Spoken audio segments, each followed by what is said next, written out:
A global namaste to all beautiful souls from across the world, and greetings to each and every one of you. My name is Simran Ahuja, and I'm truly delighted to welcome you lovely people to the most amazing feeling of peace, harmony, and happiness. I welcome you to the beautiful world of healing our earth. Do our minds affect the planet? How can we bring about change in the world? Today, the eminent speakers from across the globe, from Australia to Americas, shall take us on this journey to discover, well, how everything can happen by changing ourselves from within. We are here to see the light within us so that we can bring brightness all around the globe. So here we are, Healthy Mind, Healthy Planet, a global online summit. This summit is filled with knowledge, inspiration, music, and meditation, and is brought to you by Healing Our Earth and Enrich TV in cooperation with Brahma Kumaris. So we are truly excited to begin this free online summit. Thank you for being a part of Healing Our Earth. To get started, we'll start from Australia. And we have with us the very beautiful Dr. Janara Goreng Goreng. Well, she's going to take us around Australia, and I want to say hi to the lovely baby as well. She's so adorable. We're going to start with Janara, and who better than Dr. Janara will take us around Australia. But before I introduce and welcome her here, I want to speak a few words about Dr. Janara. Dr. Janara is a Waka Waka Woolly Woolly First Nations woman from central Queensland and carries the tradition of her clan through medicine practice. Being a strong woman and teaching Aboriginal law and spirituality, as well as internationally. She's a published poet, a writer, a performer of traditional song and dance, and contemporary free artist who regularly facilitates Aboriginal women's business workshops and Aboriginal law, culture, and spiritual retreats. Dr. Janara is the CEO of One Global, a transformational leadership company that utilizes her PhD research in sacred leadership, and she's the chair of the Foundation of Indigenous Recovery and Development. Dr. Janara has had a 40-year career as a senior manager in the public sector at the universities in Australia and has taught at the Australian University. Currently, a lecturer at the Australian Catholic University and a research scholar at the Australian National University. We are truly delighted to welcome our first speaker, Dr. Janara, who will take us around Australia. How are you doing? Namaste and greetings to you, Dr. Janara. Namaste, Uapalya, as we say in our country. Welcome everyone. Thank you so much for having us. I want to welcome you all. We have a tradition in Australia where we welcome people to country, to our land. So I want to welcome you all to Nunjanatia, the name we give our earth, the planet. Nunjanatia is our mother. So welcome to this country, to this planet, to this earth, to this Healing Our Earth program. As we thank the earth for giving us everything we need, we sing to the earth and we sing the earth to grow and to provide for us all. Our mother, the earth, gives birth to us, as we believe, and on behalf of all of the First Nations and Indigenous people around the world, today I welcome you all to Healing the Earth. It's very important that we heal our earth. So now I'm going to sing you a sacred song from our culture where we ask the earth to reign and to grow and to give us all the bounty and vitality that we need to survive and to live. Please just close your eyes in respect and recognition of this sacred song. We don't know when it was made, thousands of years ago, been passed on down in our clans. Thank you so much. Uwapalya from me in Australia. Kapina kinchuanu kun peyuna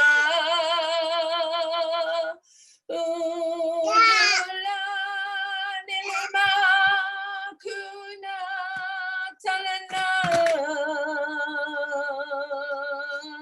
kapu nulae.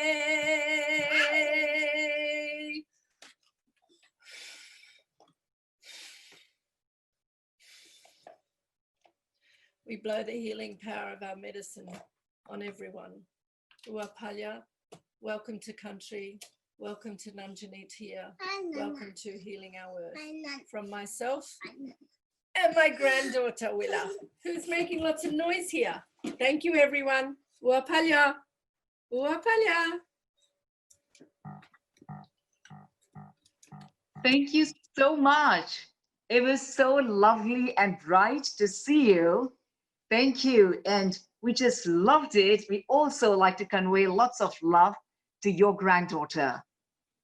Today, we are here to celebrate the World Environment Day, which happens on the 5th of June. And we take this opportunity of bringing forward healthy mind, healthy planet. And moving ahead, I'm truly delighted to welcome Caroline Ward from Australia. Caroline Ward has studied and practiced with the Brahma Kumaris for 3 decades and has been guided through the many nuances of her journey, primarily by inspiration, intuition, and vision. The strongest influence in her life, the way and her work, has certainly been the sacred feminine, which has also invited her to travel to more than 60 countries to teach and learn. She's also written 2 books, and Awakening to the Ways of the Deep Feminine has been explained so beautifully in the book. The 4 Faces of Woman and My Courage, Your Courage. Caroline's interests are varied, but her way is one: embracing the art and discipline of the Great Mother in how to lead, love, and live. In terms of expertise, she's masterful in the art of guiding transition. And today, the world needs love, peace, and harmony. So we are truly delighted, and how wonderful it is to welcome Caroline Ward. Caroline, Om Shanti to you. Om Shanti. Thank you, Simran, and namaste to everyone all over the globe. What a wonderful, wonderful gathering we have. I'd like to say what a privilege it is to be invited by the Healing Our Earth team on this global online summit, Healthy Mind, Healthy Planet. I think it's just an extraordinary initiative. And I have to say, from behind the scenes, while it looks impeccable and streamlined and seamless, these guys and girls have been working with such an exquisite amount of love to make this happen. And it's just a privilege, really, to be a part of it. I was thinking about how to begin this, and it's such it's such a complicated, vast topic, really. And it's too much for me, it's too much if I think about the complications. So I decided I just want to share a story, and then maybe we can do a little bit of a meditation. And the story I was thinking about was my first retreat. I had been meditating or trying to meditate for about maybe 4 or 5 months. It was during a period when my husband had contracted cancer, and we learned that meditation was really profoundly helpful in either the healing or at least the facing of a terminal illness.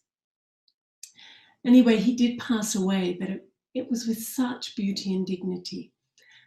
And some months after that, I went to a retreat. Now, for me, it was totally new. I had never been to a meditation retreat before.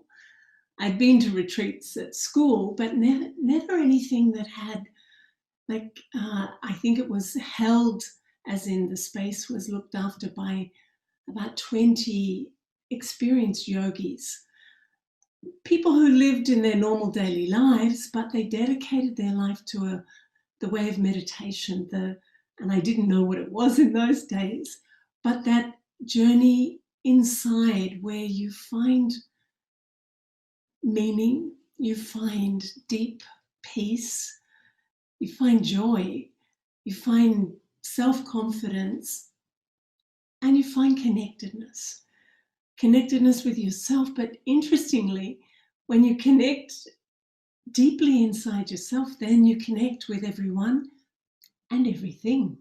So I went on this retreat, and over the weekend, apart from the meditation, they also cook in meditation. So the food is full of this divine, exquisite energy, and also tasting very nice. But the thing is, the energy was incredible.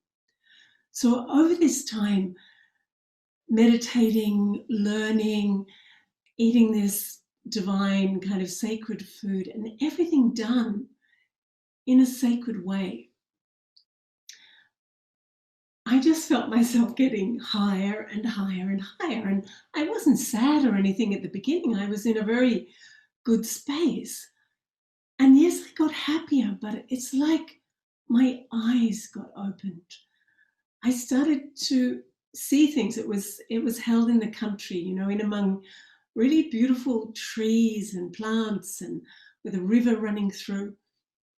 And I started to become aware of the life of the trees around me. It was quite extraordinary, as if I'd never seen a tree before.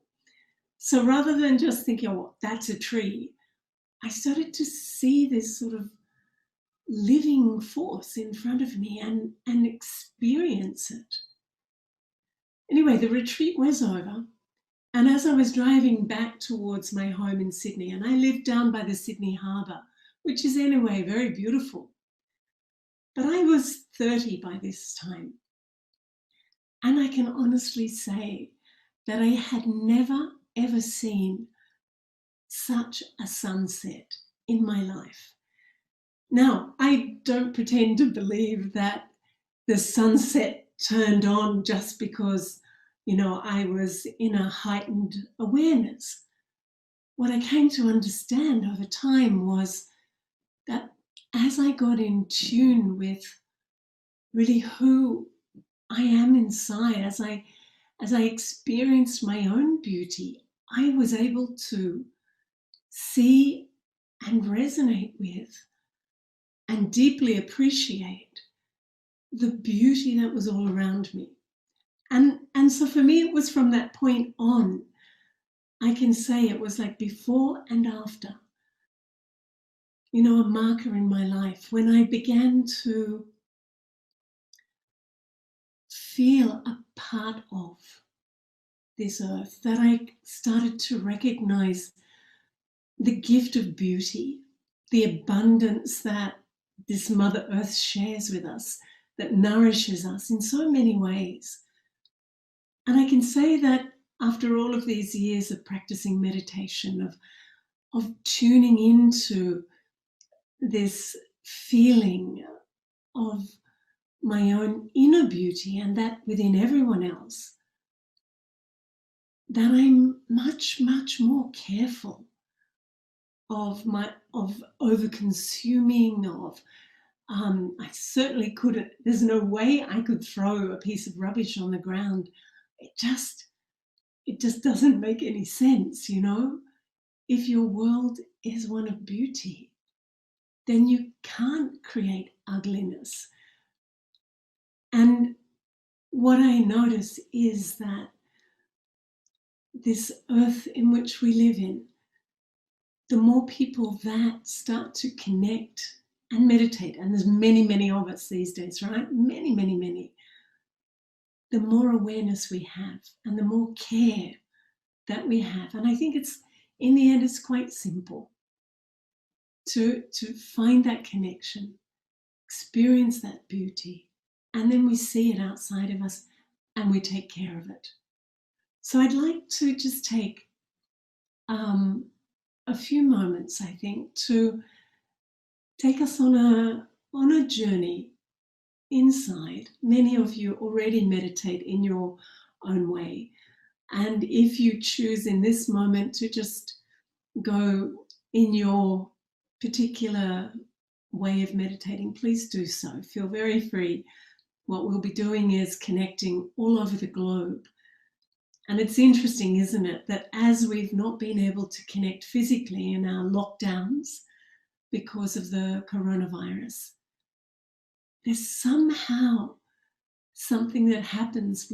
We have to resort to this other way of connecting, which is energetic, which is through our subtle feelings, through our hearts and our minds. And as is the name of this online conference, summit, you know, healthy minds, healthy planet.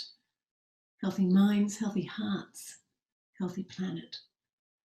And so if we have this sense of being more than just our physical bodies, that these bodies in a way are a gift from planet Earth, the material world that is here for our pleasure, for our, you know, joy of creating, of relating, of being together. Our bodies are a gift, but we exist before, during, and after. These bodies have their lifeline, their timeline. And so when we connect with that eternal being that we are, this being of light, this spark of pure energy, and as we do that, it's very easy then to connect with others beyond the gender, the race, the size, the shape, the age. They all fall away. And then we're brothers, sisters, part of one family in one home. So I'd like to just take the last 8 minutes or so to hold that space, meditative space. And I'd invite you to just imagine, if you can, as you continue to breathe very normally and just allowing yourself to relax, to imagine, if you can, that, let's begin with our feet, that your feet don't belong to this body. That your calves and your knees, neither do they belong to this body. Your legs and your torso, your arms, neither.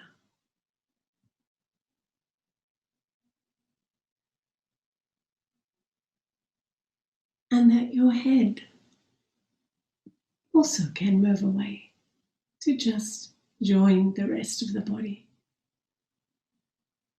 And that you're still very, very present. Your awareness, your consciousness, free, unlimited,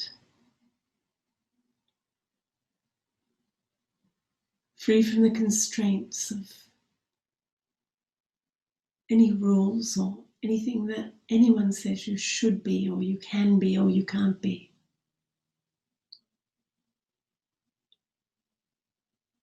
There's this sense of spaciousness.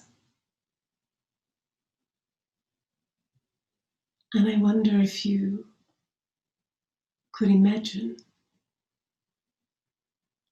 this very subtle feeling beyond form, beyond the physical.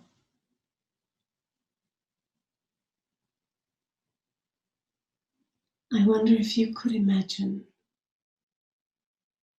the many thousands and thousands of us that are connected in this incredible global online summit, beyond even online, that we are connected at the level of energy, like a massive, beautiful, luminous circle of big-hearted, kind-minded beings of light encircling this planet.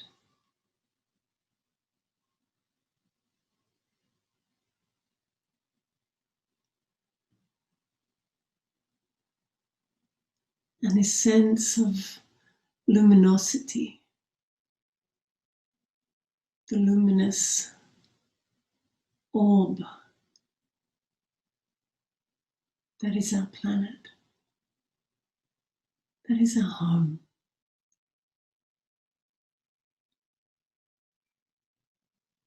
And that this healing light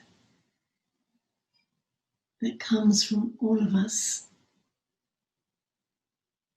who choose to care.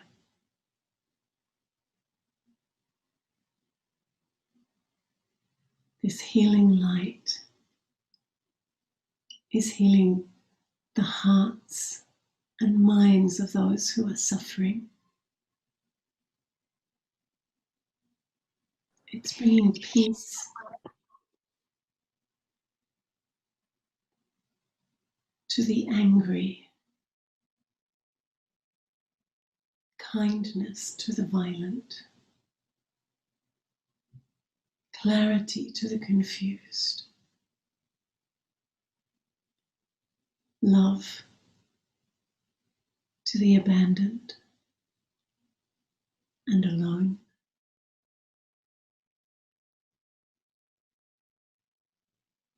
meaning to the hopeless.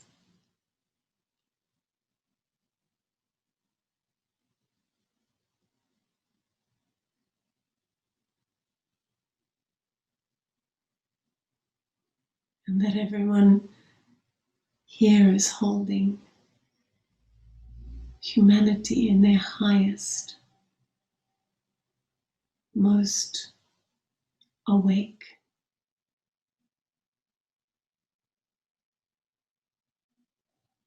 most tuned in, most conscious and beautiful state of being, elevating humanity,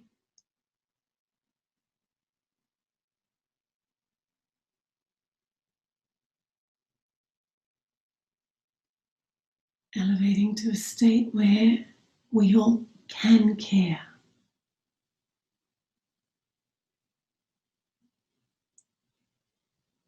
When we feel our own beauty, our own connected hearts,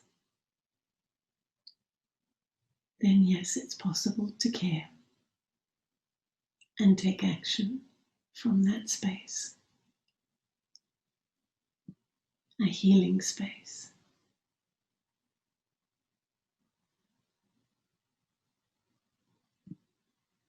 And so as we continue this extraordinary rolling around this planet today in this global online summit.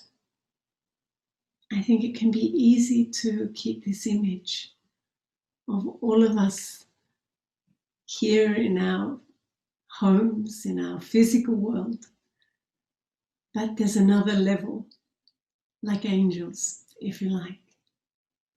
At this level, we're connecting and we're holding over the next 8 hours a possibility for the consciousness of humanity to rise enough that we see clearly that there is meaning and we can care.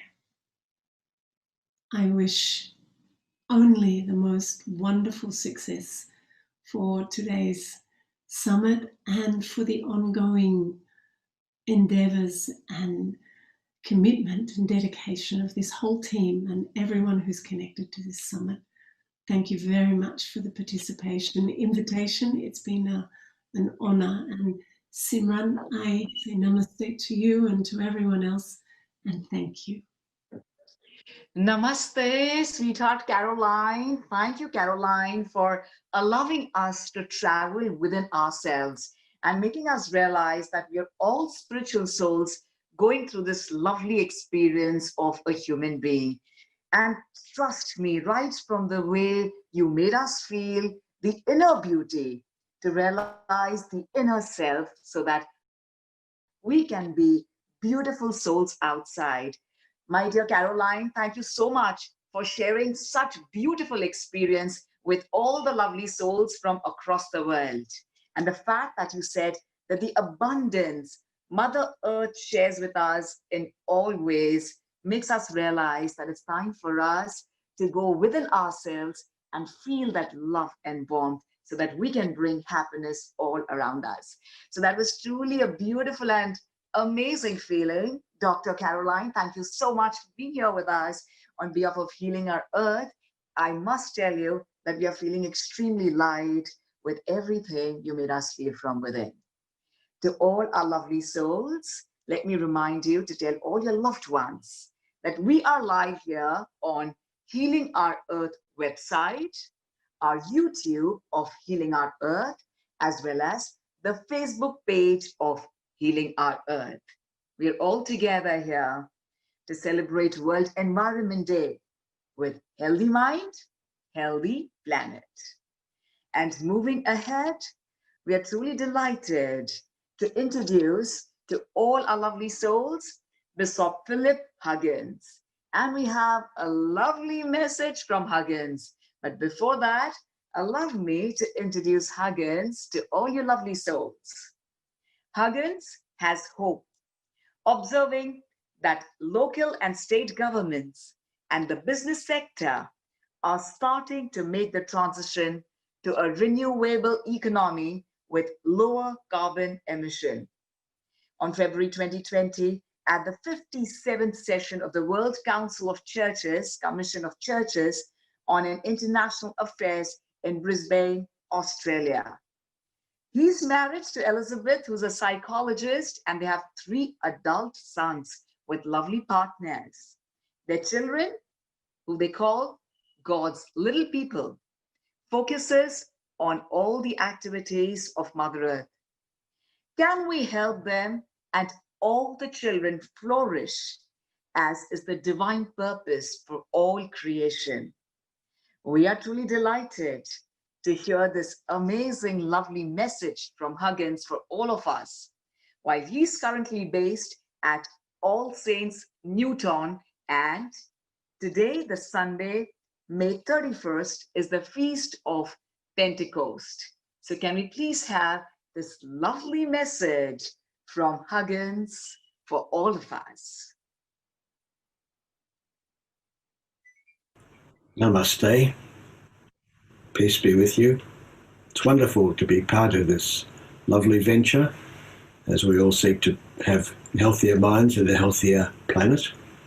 I'm here with dear son Nick in his music studio, and he's going to play some music between the 3 little reflections that I offer.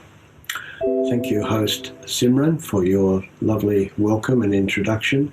Thank you, Caroline, for your deep reflection about the atmosphere in which we're seeking to enhance and improve our quality of life upon the planet. 3 little reflections. The first of them, well, I started off doing a university degree in economics, and it was at the time that people began walking on the moon for the first time. And our university lecturer sent us over to the university cafe to watch that. And for me, it was a transforming moment. I was about to go and become a tutor in macroeconomics, but I hadn't really realized that actually, at a macro level, we were on a tiny planet in a vast, enormously vast universe, that we were on this blue and white planet spinning in the vastness of space, and that absolutely everything was a gift. The planet was a gift. The life we had as individuals was a complete gift. A little bit later, I came to appreciate that God was the creator of all this, and that it was all a complete gift from God, and that all God asks of us is to be loving of one another. And compassion is the common ethic of all the world religions, and it's our unifying ethic for this time that we're living in.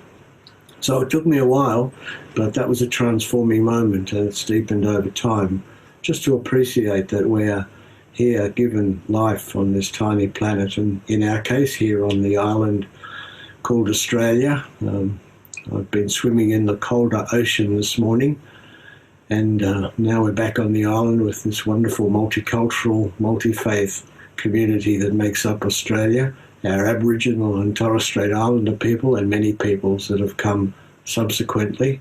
And we have the hope and the aspiration to be a sign of how the human family can really flourish well together, as we do that with the kangaroos bouncing around and the koalas and the kookaburras in the night evening sky. So let's just begin by being really appreciative afresh of this beautiful, wonderful, astonishing gift of life that we share upon this planet together, one human family, as Nick plays a while and we move into further meditation.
So appreciating afresh this wonderful gift of life, this complex time that we're now living in, which requires us as a global family to think carefully about how we have healthier minds and a healthier planet.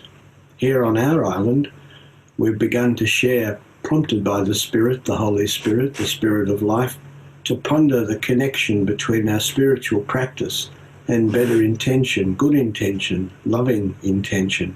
So we've been sharing to try and draw that clearer connection between our spiritual practice and how we have the most loving and the best of intentions. And at the subtlest level, recognizing how what we allow ourselves to think about, what shapes as our words, then becomes our actions, and over time shapes character and destiny individually and collectively, and how crucial it is to be careful about what we allow ourselves to think about, what we let influence our thinking, and how our spiritual practice helps us to be able to think that which is good and true and beautiful, and therefore create the atmosphere that could lead to a healthier planet for everybody. So we've been sharing together about that question, and we had really good conversations, and I've learned lots listening to other folk. One folk told me of his mindfulness practice. He made the analogy to a plane going through the sky and leaving in the clear blue sky that kind of vapor behind. And he said when he becomes aware of thoughts that are not traveling and going to take him in a direction he wants to go, he kind of lets them go into the sky and then just dissipate, like that vapor dissipates as we watch it in the sky after the plane's gone well past. That's his practice. Another person, this lovely woman, talked about how her imagination was so crucial to her spiritual practice. So in her case, she imagines herself in the many gospel stories as one of the characters in the gospel stories with Jesus. Perhaps in the parables, imagines herself as the good Samaritan, imagines herself as the prodigal child, imagines herself in those many community scenes where Jesus asks people various questions. How does she respond to those questions? Her imagining allows her to take on more of the mind of the Holy One and thereby be shaped better in terms of the things that she will be saying and doing. And the same is true in my partnerships with folk of other faith traditions. At Vesak, I was walking on the beach with a Buddhist friend and listened to him as he talked about the influence of the Buddha's life on the shaping of his own. And during Ramadan with a Muslim friend who shared about how Muhammad's influence and the stories from the sacred texts of the Muslim people have such an influence upon his shaping of his intention in daily life. And so on it goes. The imagination allows us to take in how the holy ones have lived and to then let our own lives be shaped by their influence, our intentions thus moulded by their influence as it kind of imagines its way into our whole being. For me personally, mantric meditation is really so important. I've got the kind of temperament that's suited, it seems, to mantric meditation. And for me, for now decades, I've practiced the Jesus prayer. Jesus, have mercy. Jesus, have mercy. To the point where the prayer kind of prays in me now. And I become aware of this wonderful, mysterious connection between name and presence and takes me deeper into the mysteries of the divine love, but is also profoundly practical, so that when the thoughts come that might take me in a direction that I do not seek to go, I can replace those thoughts by the power and the beauty in the name, the sacred name, Jesus, have mercy, and thus return to more centered a being with the kind of intentionality of thought, word and action that I hope will be most beneficial. So we can recommend from our little island the sharing of how spiritual practice helps both to create good thoughts, words and actions, but thus in the process create a more nurturing atmosphere, a more creative and imaginative atmosphere for the kind of transformation we know our planetary life needs. And we'll come to that and our question of advocacy in a next and final reflection. We're in this perplexing, complex time. People are talking about us heading towards a new normal, and I think it's important to pause and recollect that the old normal, a lot of it was really quite mad. We were pumping carbon emissions into the atmosphere, global temperatures were rising, the whole of planetary life was at risk because of climate change. Biodiversity was being threatened. We continue to have security systems based on weapons of mass destruction. All this is completely mad for the one human family on this precious tiny planet gifted with life. So coming out of this and looking ahead, we have to be good advocates, taking forward the aspirations from our spiritual practice into good practical and concrete and deliberate and collective advocacy. And the opportunities are there for us over the next year. The UN Climate Change Conference has been deferred to November next year in Glasgow.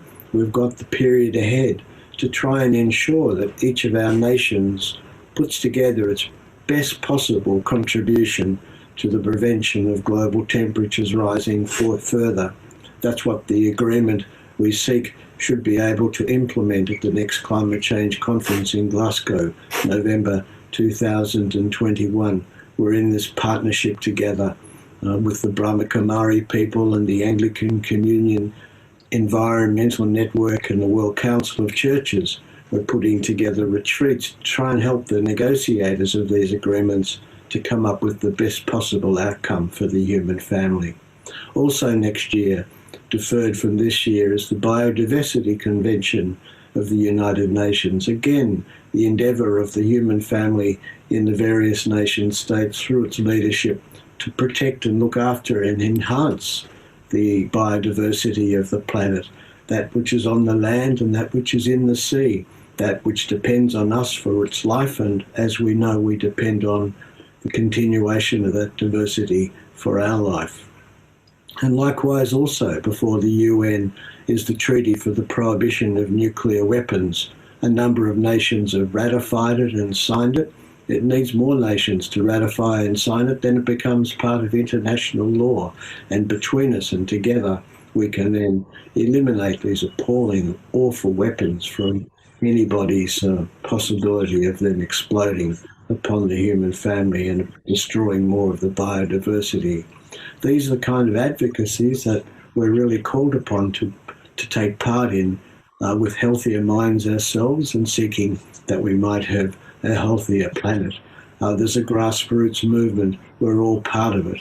Today and through this wonderful time that we're sharing, we can be encouraged, enthused, refreshed in our hope to participate in this global transformation towards a really healthy planet, as is God's divine providence and purpose in our creation.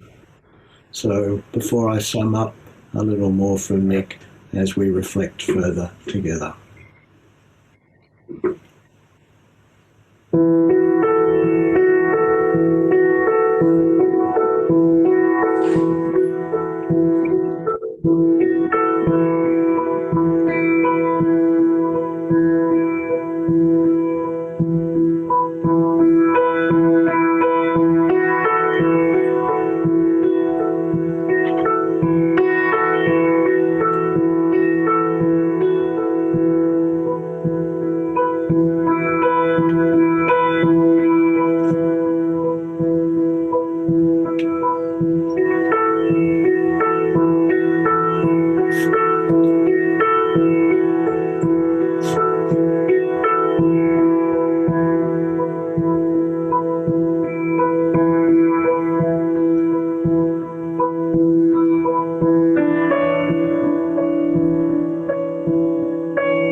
Thankful for the gift of life, appreciative for every fresh new day and all the possibilities therein, to seek to have healthier minds, to share our spiritual practice towards that end, and to be good advocates together for a healthier planet.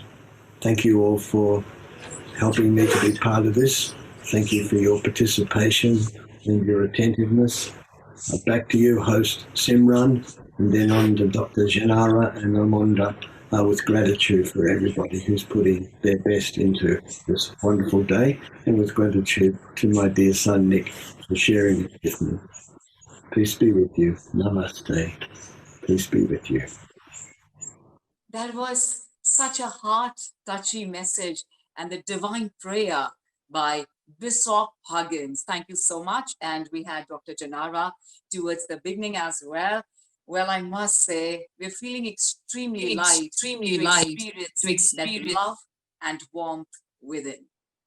So thank you so much. And we're going to have Armando pretty soon. But for now, moving ahead, we're truly delighted to welcome Vedant Bhardwaj, who's a multifaceted musician and a music composer who dabbles in several genres of music, ranging from classical to blues.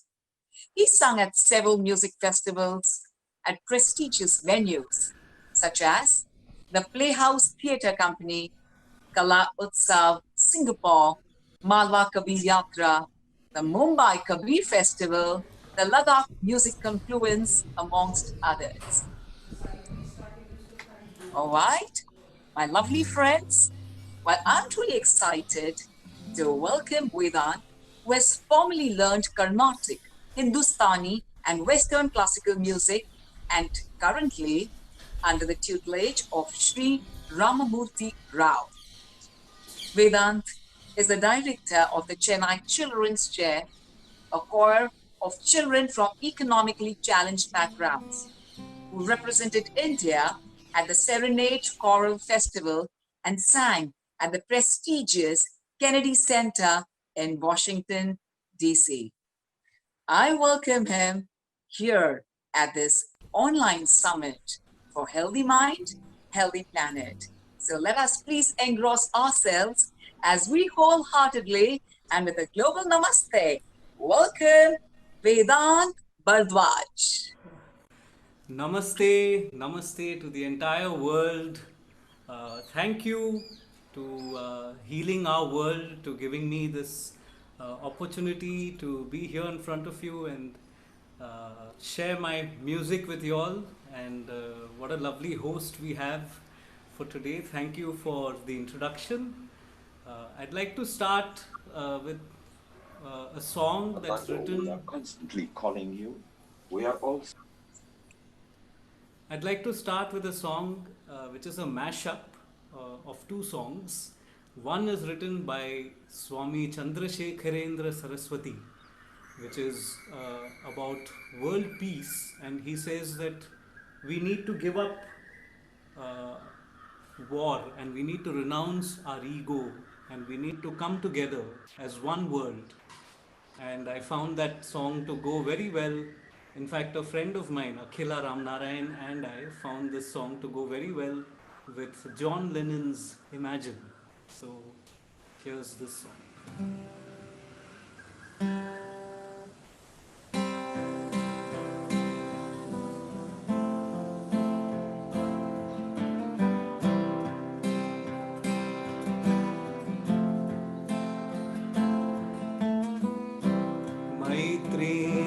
भजत अखिलर्जेत्री मैत्रीं भजत अखिलर्जेत्री आत्मवदेव पराण्यपि पश्यत आत्मवदेव पराण्यपि पश्यत युद्धं त्यजत स्पर्धां त्यजत युद्धं त्यजत स्पर्धां त्यजत त्यजत परेषु क्रममाक्रमणम्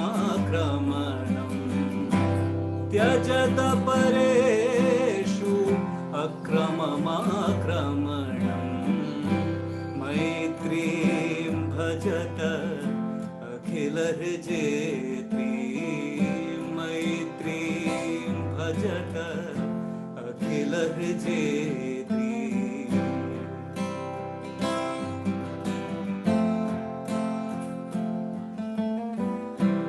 Imagine there's no heaven.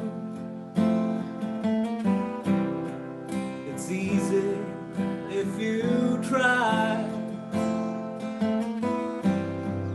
No hell below us. Sumbawa's only sky. Imagine all the people living for today. Imagine there no countries. It isn't hard to do. Nothing to kill or die for, and no religion too. Imagine all the people living life in peace.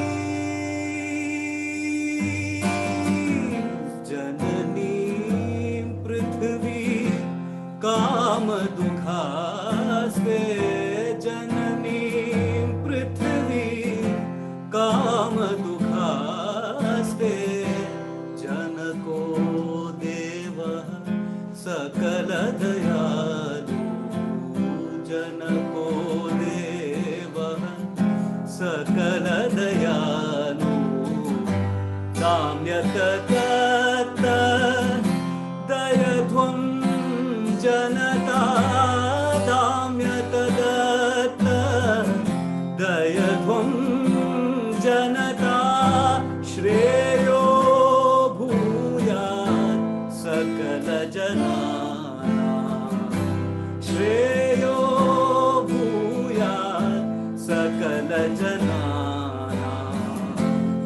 You may say I'm a dreamer, but I'm not the only one. I hope someday you'll join us, and the world will live as one. Shreyo bhuyat sakala janana. Shreyo भूयात् सकल जनानां श्रेयो भूयात् सकल जनानां श्रेयो भूयात् सकल जनानां श्रेयो भूयात् सकल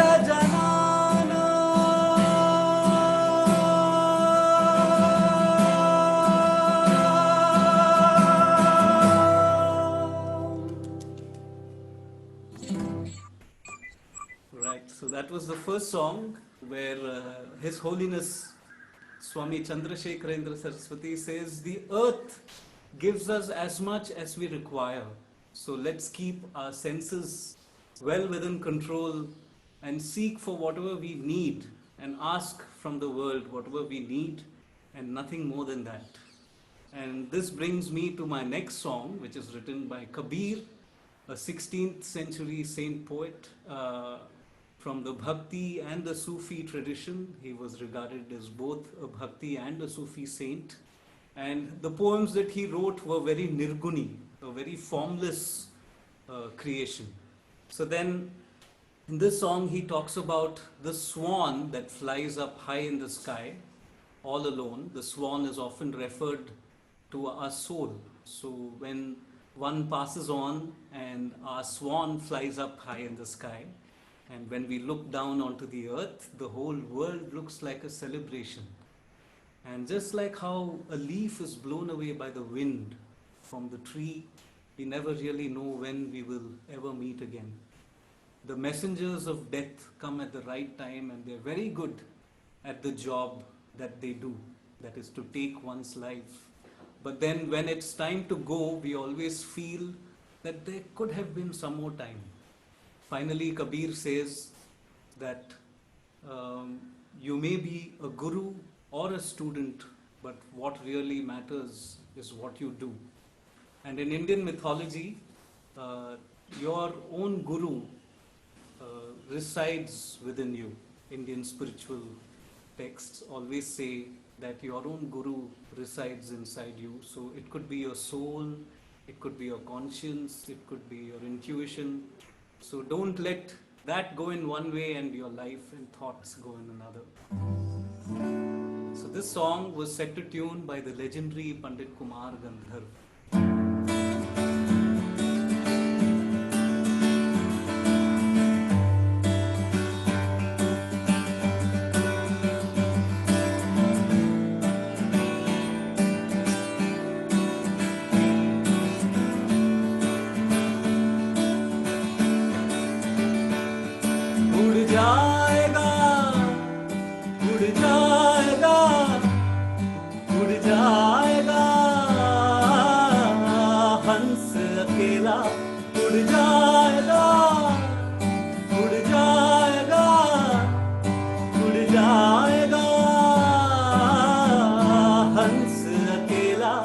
जगदर्शन का मेला, जगदर्शन का मेला, जगदर्शन का मेला, जगदर्शन का मेला उड़ जाएगा।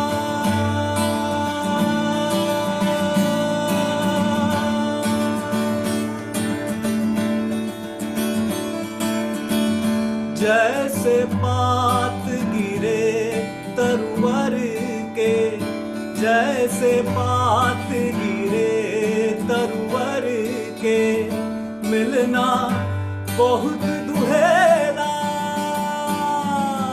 मिलना बहुत दुहेला।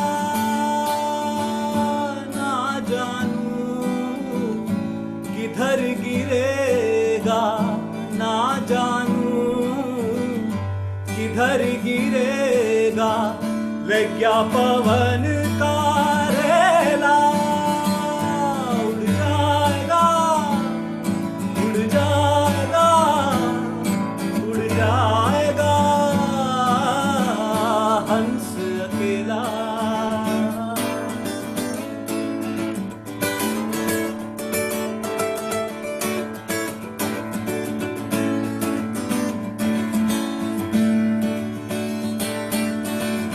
जब होवे उम्र पूरी, उम्र पूरी, जब होवे उम्र पूरी, जब छूटेगा हुक्म हुजूरी, जब छूटेगा हुक्म हुजूरी, जम के बड़े मजबूत, जम के दूत बड़े मजबूत, जम से पड़ा झमेला उड़ जाएगा, उड़ जाएगा, उड़ जाएगा हंस अकेला।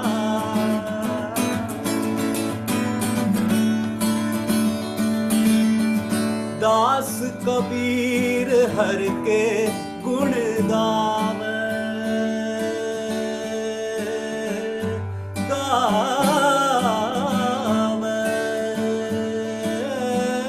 दास कबीर हर के गुण गावे, बाहर को पार न पावे, बाहर को पार न पावे। गुरु की करनी गुरु जाएगा, गुरु की करनी गुरु जाएगा, चेले की करनी चेला उड़ जाएगा, उड़ जाएगा, उड़ जाएगा हंस अकेला। जगदर्शन का मेला, जगदर्शन का मेला, जगदर्शन का मेला, जगदर्शन का मेला उड़ जाएगा, उड़ जाएगा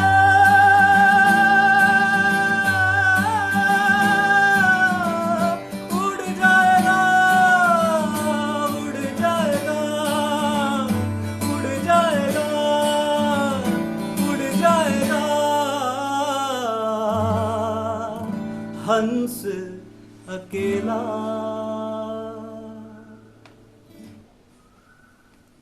Right. So thank you.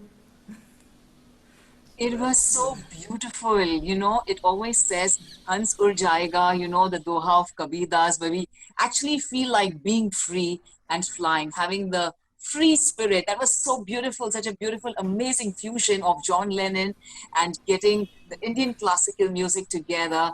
And this is what Healing Our Earth says to everyone, that we are all one. And it is always love and kindness that truly matter in the world. Well, that was really Thank you. amazing, Vedant Bardwaj. And I'm going to request Armando. And thank you, Vedant. And I can see it Thank all on your you. face Thank and your you. smile. Wow, it says it all. It was very, very so touching. Thank you. Very, very so touching. Thank you. I hope you can hear me. Request, just make sure that this time, yeah, I think it'll all Can be you hear me fine. now? Oh, how do you work fine. Thank you, Armando. How do you work good? Thank you, Armando. My pleasure indeed. I hope you can hear us now. Namaste. I send my love to all of you. Namaste. My respects to the traditional landowners, of which I stand in with my friend Sam McNally. I just want to say with the COVID-19 around all of us, I watch us walk down the streets and watch everybody divert from everybody and look down at the ground, and nobody will look at you and no one will give you any love or any of themselves. And I'm saying, look them in the eye.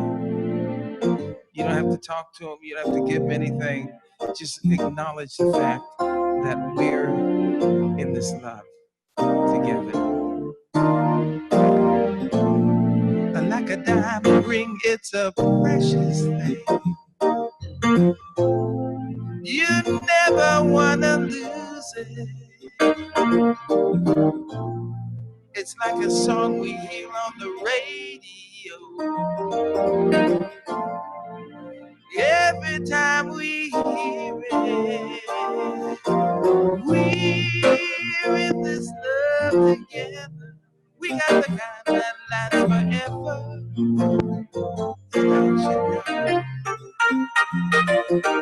We're in this love together, like a berry on the vine, sweeter all the day.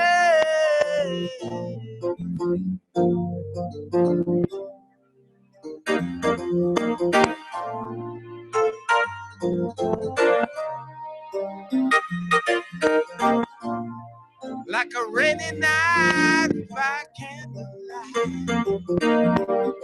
who would hold you so close?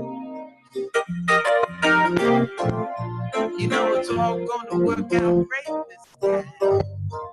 Don't you know? Just the way we planned it. We in this love together. We got the kind that lasts forever. Don't you know? We're in this love together. Like the berries on the vine, sweeter all the day.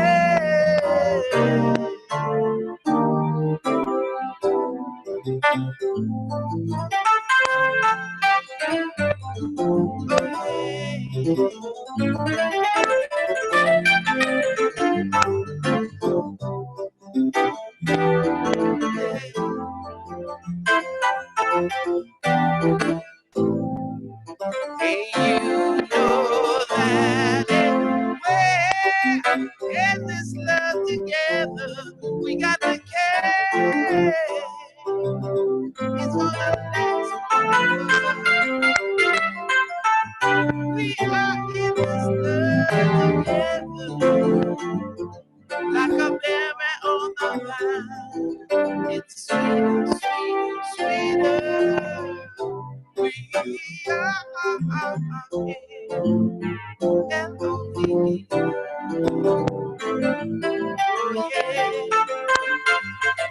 Oh, yeah.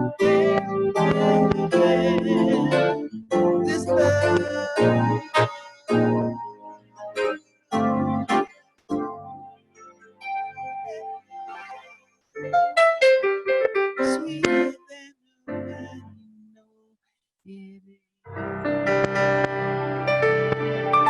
Namaste, Om Shanti to everybody. Remember, we have to give love and receive love. We have to give love and receive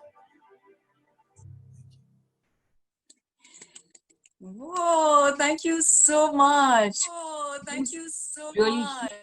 hearts and really solaces the soul during these challenging times and even during any emotional trauma that we're going through. But I must thank Armando Hurley for really taking us on a different level altogether. This is called going on a natural high. This is And the called entire going goes on a to you, natural Armando. high. Thank you so The much. entire That was goes to you, absolutely Armando. Thank you wonderful. so much. That was absolutely wonderful, sweetheart. Thank you so much. Well, to our lovely people. Healthy mind, healthy planet. This global online summit, which is filled with knowledge, inspiration, music, meditation, is brought to you by Healing Our Earth and Enrich TV in cooperation with Brahma Kumaris. And please do tell all your loved ones to please be, we are absolutely live on our Facebook page, YouTube channel, and on our website, www.healingourearth.com. And I'm truly delighted to introduce to all your lovely people to the very energetic and young doctor from UK. May we please welcome one of our co-hosts for today, Dr. Lalit Soda. Well, he graduated from the Canadian Memorial Chiropractic College, Toronto, Canada in 1990. He's also qualified with the Spine Research Institute of San Diego in the master's program in whiplash injuries. Hence, he has a keen interest in treating patients with whiplash injuries. Dr. Lalit Soda also prepares medical legal reports for insurance companies and their patients. Over the years, he has the privilege of treating numerous singers, dancers, performers at Wembley Arena before and after their performances. He's here to take you on once again a great high with this very, very wondrous Healthy Mind, Healthy Planet Summit. Namaste, Dr. Lalit Soda. I'm so delighted to welcome you. Greetings to you. Namaste to you, Simran. It's always a pleasure to work with you on this platform. So thank you for this wonderful introduction. A global namaste to you and to the globe that's viewing us today on Facebook, on YouTube.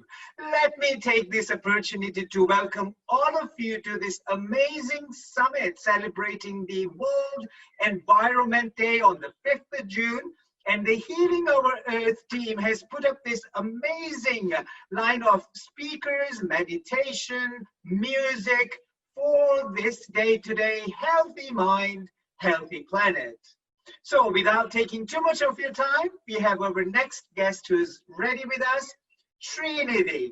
Om Shanti to you, Srinidhi, and to all the Brahma Kumaris and all the soulful beings on this earth. Om Shanti to you all. Our next speaker, Brahma Kumari Srinidhi, has been involved with and living with the Brahma Kumaris International Headquarters in Mount Abu and dedicated his life totally to the cause and work of the Brahma Kumaris teachings in 2009. With his background as management professional, he volunteers full-time as a deputy manager, training and development at the Global Hospital Research Center, a not-for-profit healthcare trust initiated by Brahma Kumaris. The trust runs 10 institutions, including 7 hospitals. As a facilitator for Spotlight Values, workshops as part of the UN International Year of the Youth in 2011.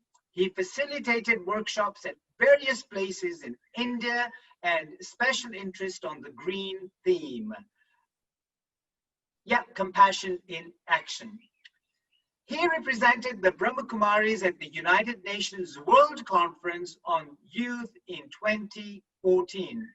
Truly delighted to invite our next speaker, Srinidhi. Welcome to you on this summit. a global namaste and Om Shanti to you. Namaste. Thank you very much, Lalitji, and indeed it's a pleasure to be here on this special occasion where we are thinking about what our planet is going through and what we can do to heal it. And healing our planet involves a lot of things. One of the first things that we should understand is if we understand that we need to heal it, we must also understand what is wrong with it. And for that, we must understand that our lives as human beings is very special. I would say humans exist within a web of life, and when I say web of life, we are connected to each other, not just as human beings, but we're also connected to everything in the nature. And with the recent events that have unfolded, we have understood that our connection is much more deeper than we understand. What we do, our simple actions have effect on the environment, and we are responsible for climate change, is what scientists have been telling us. But like I said, we exist in the web of life, and this web is complex, and it is connected with the system which where each person, each individual, each organism plays a part, and each of it is an important role. When one component is changed or just one player is removed from it, the whole play falls down. And that is what we are seeing, that our system is being affected now as we see it. Some of us have more or less understood its impact more widely than others, and some of us have been consciously trying to make efforts to change our lifestyles. In the recent event, we have also seen, studied, and understood that the human action has reduced the biodiversity and modified the wildlife population structure. In the last 50 years itself, the Earth's population has increased 4 times. And of course, with that, the global economy has grown, our needs have grown, the global trade has grown, and globalization has grown. But each year, the growth that we mark also shows us a scary picture that the planet that we have can only cater to so much. And in a very recent survey that I was reading, it was mentioned that with the current rate of consumption that we human beings are consuming things, with this rate, we would require 1.6 times the current Earth to meet the demands of the human population that we have. And like this, we will not survive for more than 15 years. So one of the things that we all understood is that our consumption patterns have to change. But like we all understand, changes are not easy. Each change presents its own challenges, and it requires a very, very concentrated effort to bring about a change. Since I speak from India, I quote a very famous personality whom the world sees as a messenger of peace, an apostle of peace for that matter, Mahatma Gandhi. He said that you should become the change that you want to see in the world. And if today we want to see a better world, if we want to heal our planet, the answer is right in front of us, that we need to change. Not just we as humanity, but we, meaning me and you and every individual. And when we talk about this is where we have to relook at our choices. We have to relook at the ways that we look at life. We have to relook at the way how we consume things. Most often, we had seen that the cost of healthcare, since I work in a hospital, we thought that the cost of healthcare is also something that we should talk about because we're talking about a healthy planet. A planet is only healthy if its people are healthy. If we let alone forget about other species, plants and animals of this planet, if you just look at the human health of the planet, then also we are not in a good condition today. And with the emergence of new viruses, new bacteria, new diseases, we all know that we are in a very difficult position where we cannot guarantee human health as well. Since this is the case, we also have to focus on the cost of building a better health for the planet. And over the years, we have all understood that if we eat natural food, if we are closer to nature, then the chances are that we would have a healthier lifestyle and we would be much more healthy people.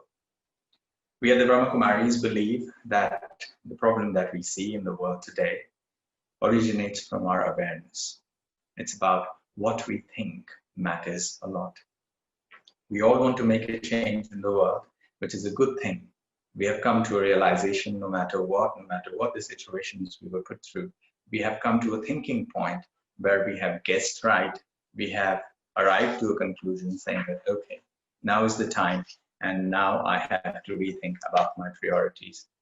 Very few of us have also understood this, that my life as it used to be before is not the same anymore. And especially the COVID-19 crisis has brought us to a better understanding of these things.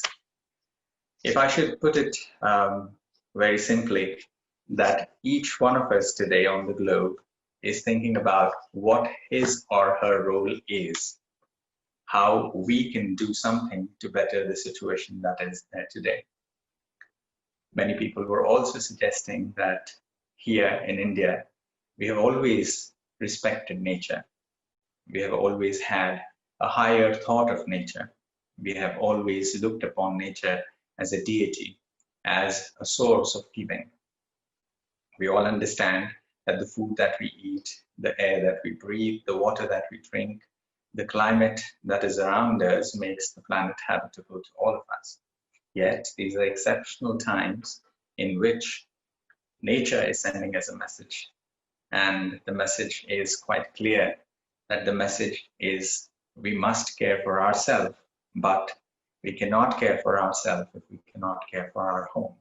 And since Earth is our home, it is time to wake up. It is time to take notice of what we are doing, not just in terms of our actions, but also in terms of what led to those actions. Like we all know, our thoughts are the origins of our action. What we think later on transforms into action. And this is what is the Brahma Kumaris have always been telling, that if you look at your thoughts, if you reevaluate them, if you can observe your own thoughts and change them, then you are directly changing your actions.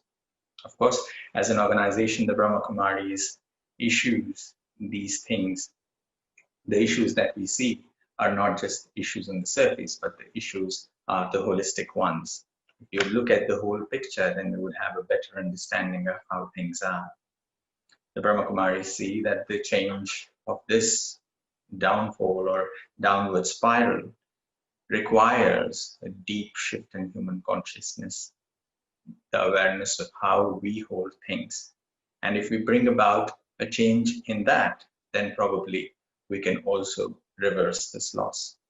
Humanity and we as human beings have always looked up to nature for rejuvenation. Most of us, if we want to take a holiday, some of us would run to the hill stations to escape the heat of the summer. In India, of course. And some of us, if we felt too cold during the winter, we would run to the beaches, run to the ocean side. No matter what the season be, but we have always been nourished by mountains, forests, waterfalls, and rivers. Anything that had had natural beauty has always replenished our spirits. Yet today we come to this question, that when we have taken so much of replenishment, of rejuvenation from nature, if nature were to come back to us as a person and ask us, it is time for you to rejuvenate me. It is time for you to replenish me. Do we have the answer?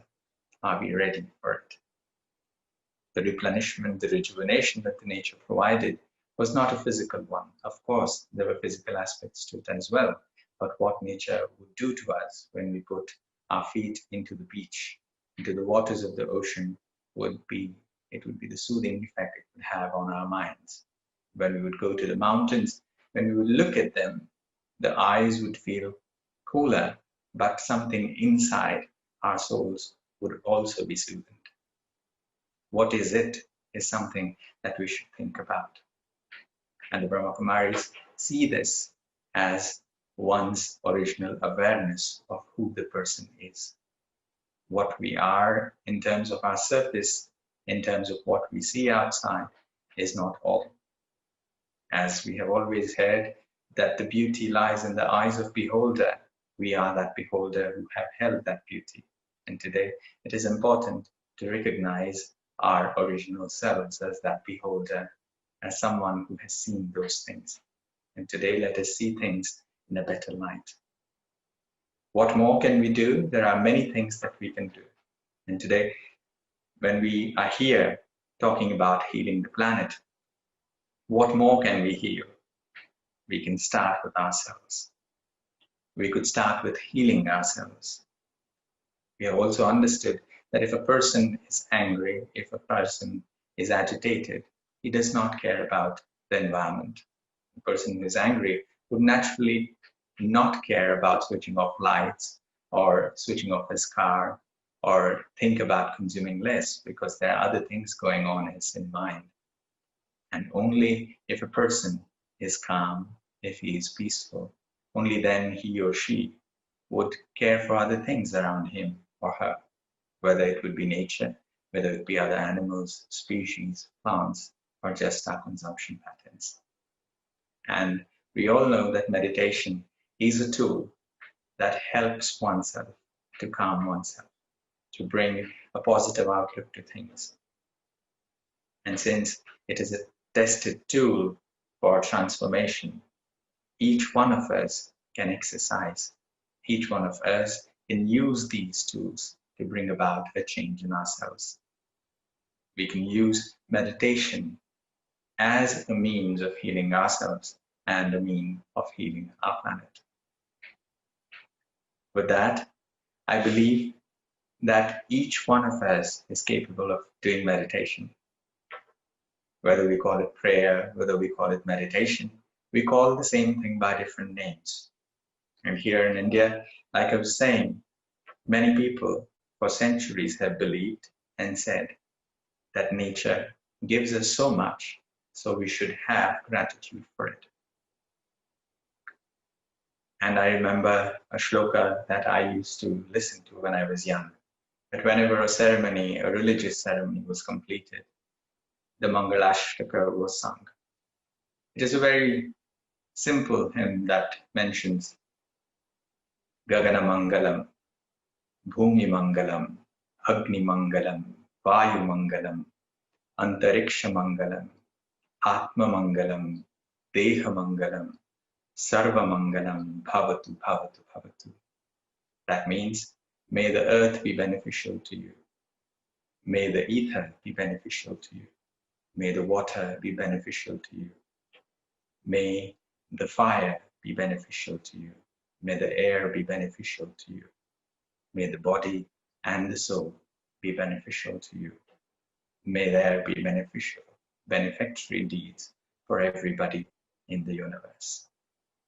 Such a noble thought emerged from this land, and it is the ancient yoga that has always and always taught people to be happy with what they have, to look at things in a better way, to look at things in a holistic way, to not think about the self first, but to think about everybody connected with you in the same place. Only when we look at the whole picture can we really heal ourselves and heal the planet.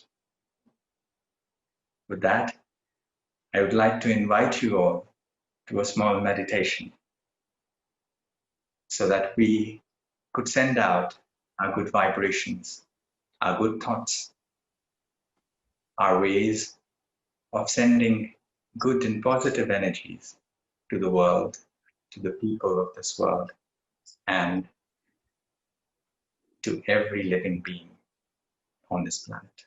Well, let me say thank you very much, Srinidhi. That was a very illuminating talk, enlightening talk, and really brings out the points of importance of awareness. really got to be aware with what we do. Our thoughts are so important. And I always remember the good saying by our sister Shivani, who says, Sankalpa se srishti. Such an important saying that our thoughts will come out as our action. Amazing talk, Srinidhi. Om Shanti to you. Moving on to our next speaker. We are actually moving from India to the Philippines to introduce our next speaker, Rainer Ivana. Now, let me tell you a little bit about Rainer. He's an amazing gentleman who actually teaches philosophy and environmental ethics at Ateneo de Manila University in the Philippines, where he serves as the editor of Buddhi. Buddhi is a journal of ideas and culture. He was the chair of UNESCO, COMEST, World Commission for the Ethics of Science and Technology, working on the group on environmental ethics from 2013 to 2017. And he coordinated the UNESCO's South-South Philosophical Dialogues for the Asia-Pacific region in 2015. He was UNESCO's educator for MOOC, MOOC, course on climate justice, lessons from the Global South, hosted by Future Learn. Absolutely excited to invite a super gentleman, Rainer. Rainer, a global namaste to you and welcome to Healthy Mind, Healthy Planet. Namaste. Good evening from the Philippines. I have prepared something to help me outline my presentation. This is a painting by one of our painters, Balmes. There. And I have the title of my presentation on the left. It is called The Fruits of a Healthy Life. And then I put caret there, life, our mind and the planet. I inserted the word life because in our country, when we celebrate or when we greet people who are coming in, or when we have a big festival, we say mabuhay, no, as a group, or even as an individual, which translates as long live. No? We wish you a long life, or in Spanish, we shout viva. No? So it's the foundation of health is, of course, life. No? Both the planet and our individual persons as human beings, but also as thinking beings, because we would like to talk about the life of the mind. The title of the lecture, the big presentation for your program is A Healthy Mind and a Healthy Planet. So I will use both mind and planet in terms of health. No? And to be able to do that, let me just give you an outline of my presentation. I will talk about generosity, gratitude, and communion. No? And I have here a bag of fruits just to let you know when I talk about the fruits of a healthy life. No? We will talk about fruitfulness, no? About the fruitfulness of our thoughts and the fruitfulness of our planet. No? So we look at the world of nature or the planet as a way of understanding our mind, no? A way of thinking. No? So the first thing that we would like to talk about is this whole notion of thinking, of conception of the mind. The word conception itself is biological. We conceive, no, of an idea, when as if our mind is impregnated by an experience, by an encounter with reality. We are excited. We produce an insight or an idea. We translate what we receive through our senses into an idea. Sometimes we have a seminal insight, you know, about reality. Our mind penetrates reality.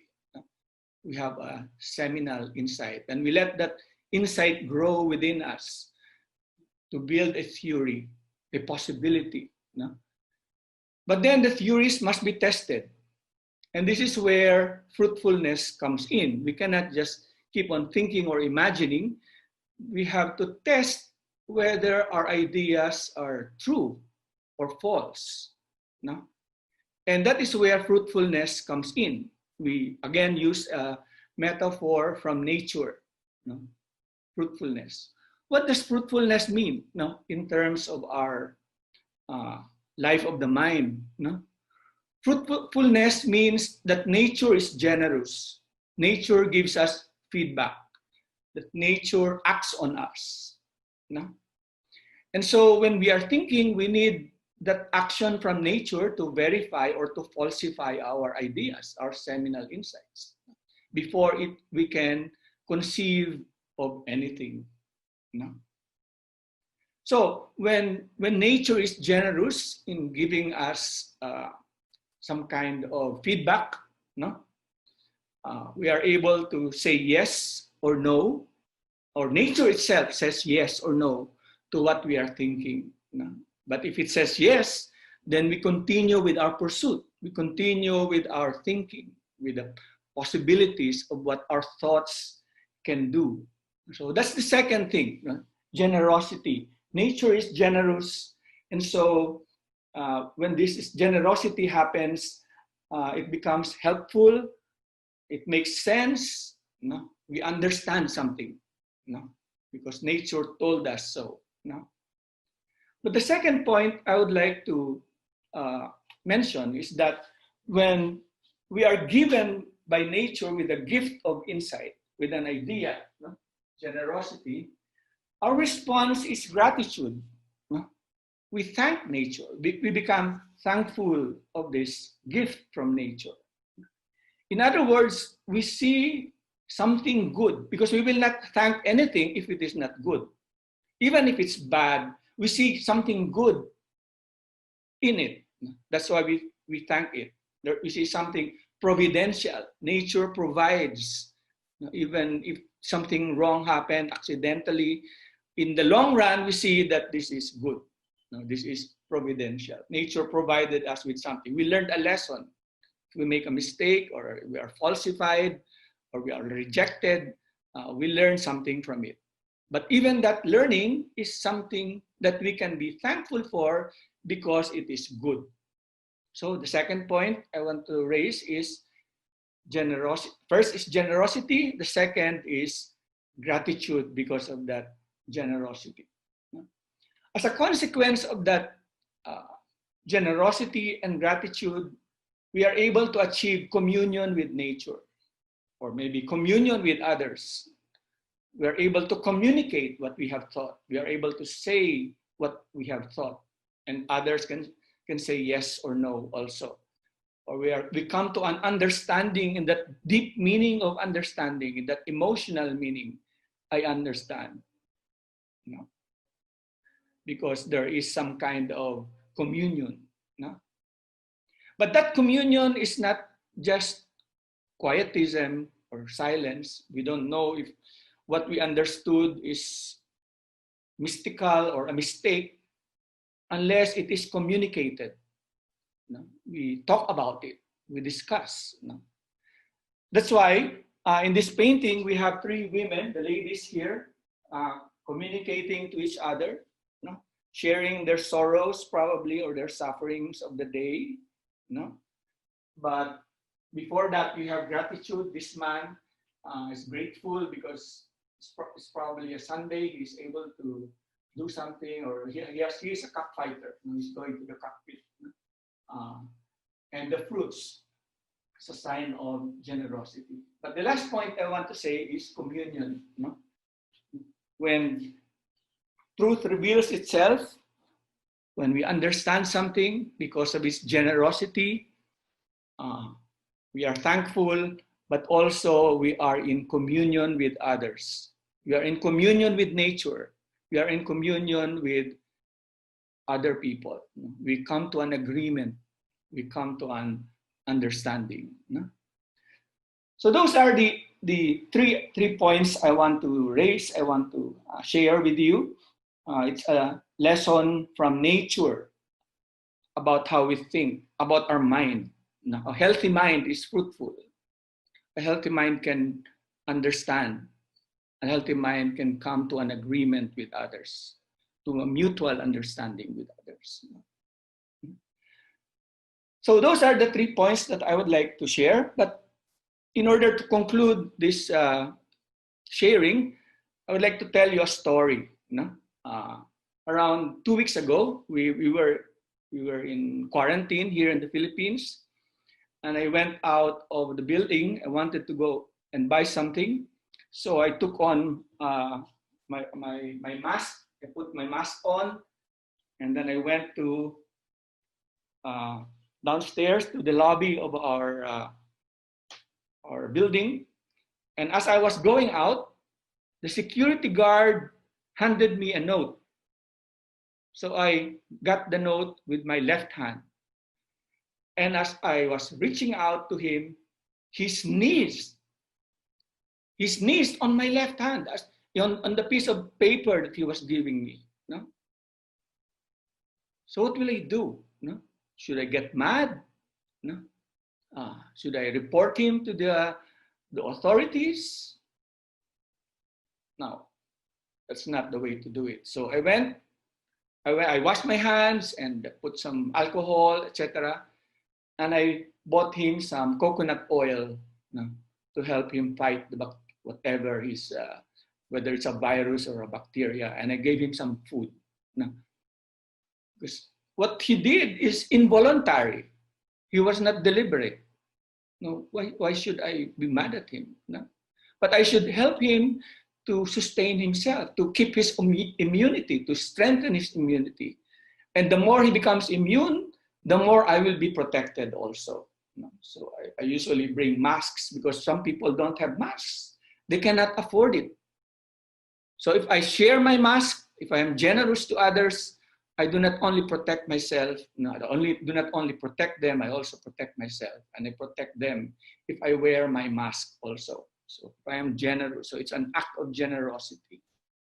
But because of that act of giving him food, and because we need our security people, and they have to be immune, and we all have to strengthen our immunity.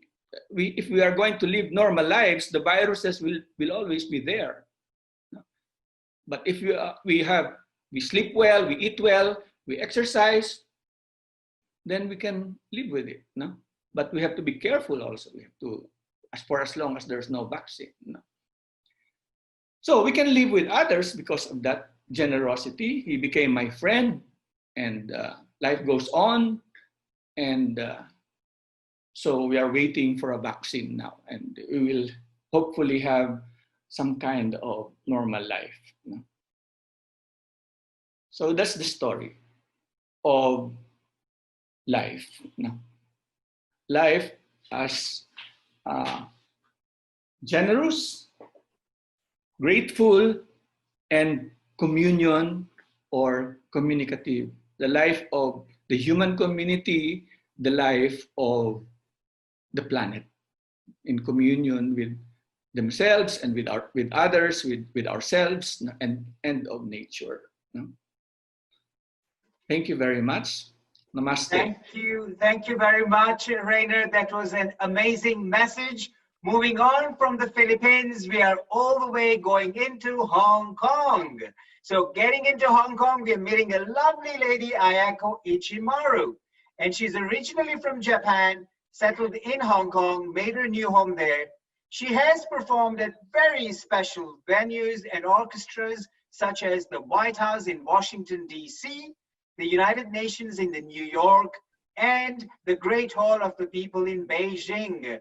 As a charismatic soloist, she has performed all over the world and spread a message with the original music of the peace and happiness within. Ayako's music leaves a deep impression and special vibrations to the audience as well as the political leaders of the world. She is a cultural ambassador of Hong Kong, which is most unusual for a foreigner to be there.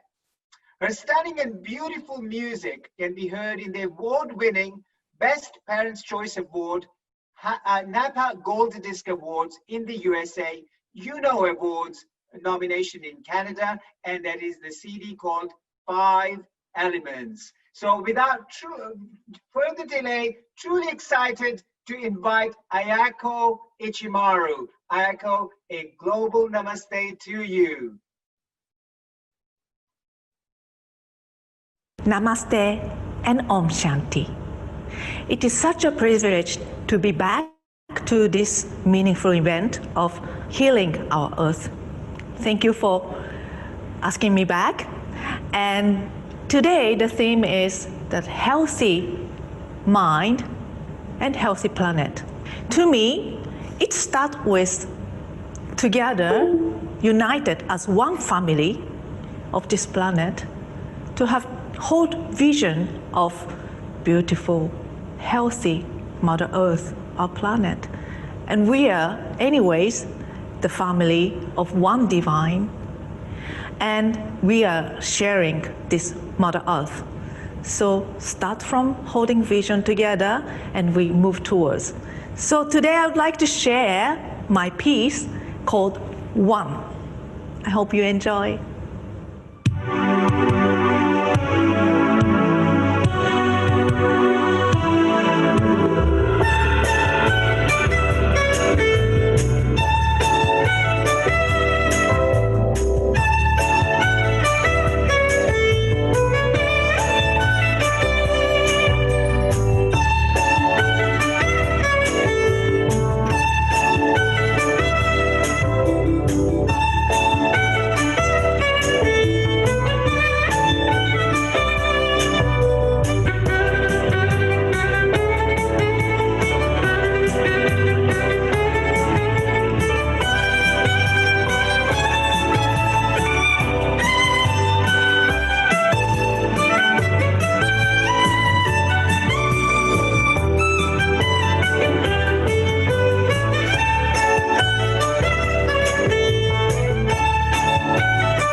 That was excellent, wasn't it? What a talent. From Hong Kong, now we fly off to India. We have got this lovely lady, Priya Bhattacharya. Priya Bhattacharya comes from a small town, a girl from northern eastern part of India. Meghalaya, Shillong is where our lovely Priya Bhattacharya is from. Priya started a career at a very early age. First, got the opportunity to work with the eminent composer of Bollywood industry, Nadeem Shravan, a well-renowned music composer, and she got it for the movie called Judai. She's done it for Saath Rang Ke Sapne, Young, and others. Priya has lent her voice for all the popular title tracks in the television series for Ekta Kapoor, the Balaji telefilms, the most popular one. Priya has been singing for more than 20 years, Bollywood, and doing concerts in different parts of India, and also been performing abroad. Priya owes her success to her parents who made her whatever she is today. Priya, we look forward to listening to you and singing some lovely melodies for us. So absolutely thrilled to invite Priya Bhattacharya on this Healthy Mind, Healthy Planet event today. A global namaste and Om Shanti to you, Priya Bhattacharya. Thank you, Lalit. Thank you for the lovely introduction. A global namaste and greetings to everybody out there. Well, I am so privileged to be a part of this global online summit, Healthy Mind and Healthy Planet. Well, I'm going to sing a couple of songs. My first song is a very famous song on this part of the world, and the song is Kabhi Khushi Kabhi Gham, which means sometimes happy, sometimes sad. Here we go.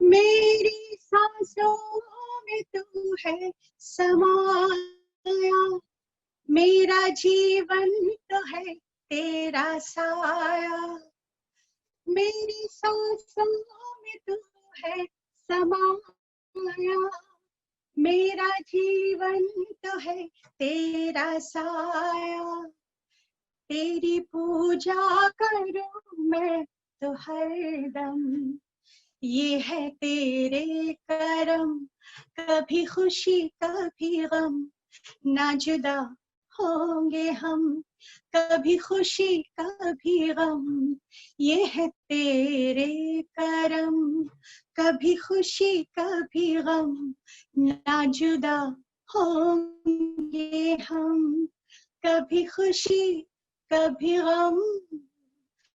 La la la la la la la la la la la la. सुबह शाम चरणों में देवी देखे, तुझको ही पाए.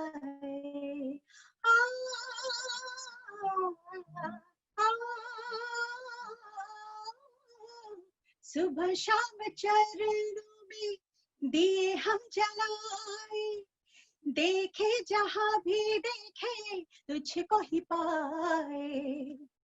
इन लबों पे तेरा, बस तेरा नाम हो,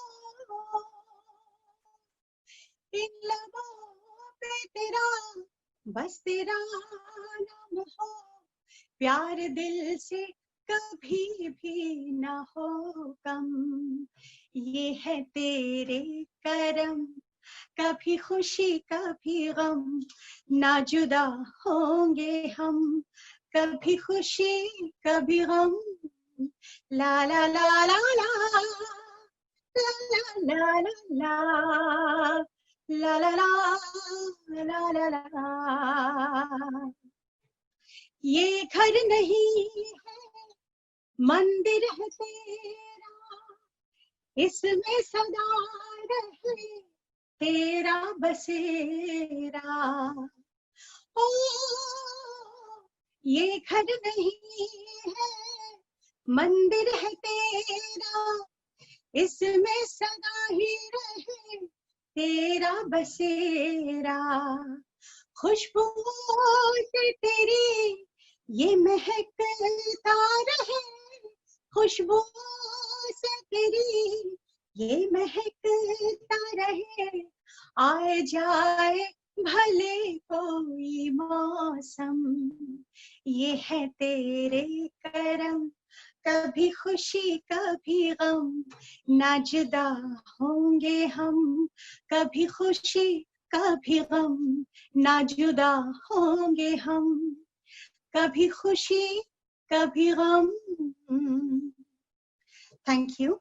And the song that I'm going to sing now is a spiritual song, and the song is Itni Shakti Hame Dena Data, which means Almighty, please give us strength. Here we go. इतनी शक्ति हमें देना दाता, मन का विश्वास कमजोर होना। हम चले नेक रास्ते पे, हमसे भूल कर भी कोई भूल होना। इतनी शक्ति हमें देना दाता, मन का विश्वास कमजोर होना।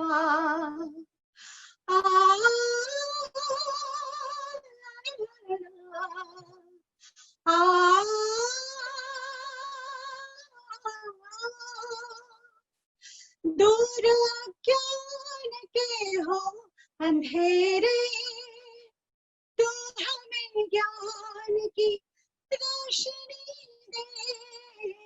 हर बुराई से बच के रहे हम, हर बुराई से बच के रहे हम। जितनी भी दे भली जिंदगी दे, अपनी करुणा का जल तू बहा के। करते पावन हर एक मन का कोना। हम चले नेक रास्ते पे, हमसे भूल कर भी कोई भूल होना। इतनी शक्ति हमें दे न दाता, मन का विश्वास कमजोर होना। हमने सोचा हमें क्या मिला है, हमें सोचे किया हमने क्या है।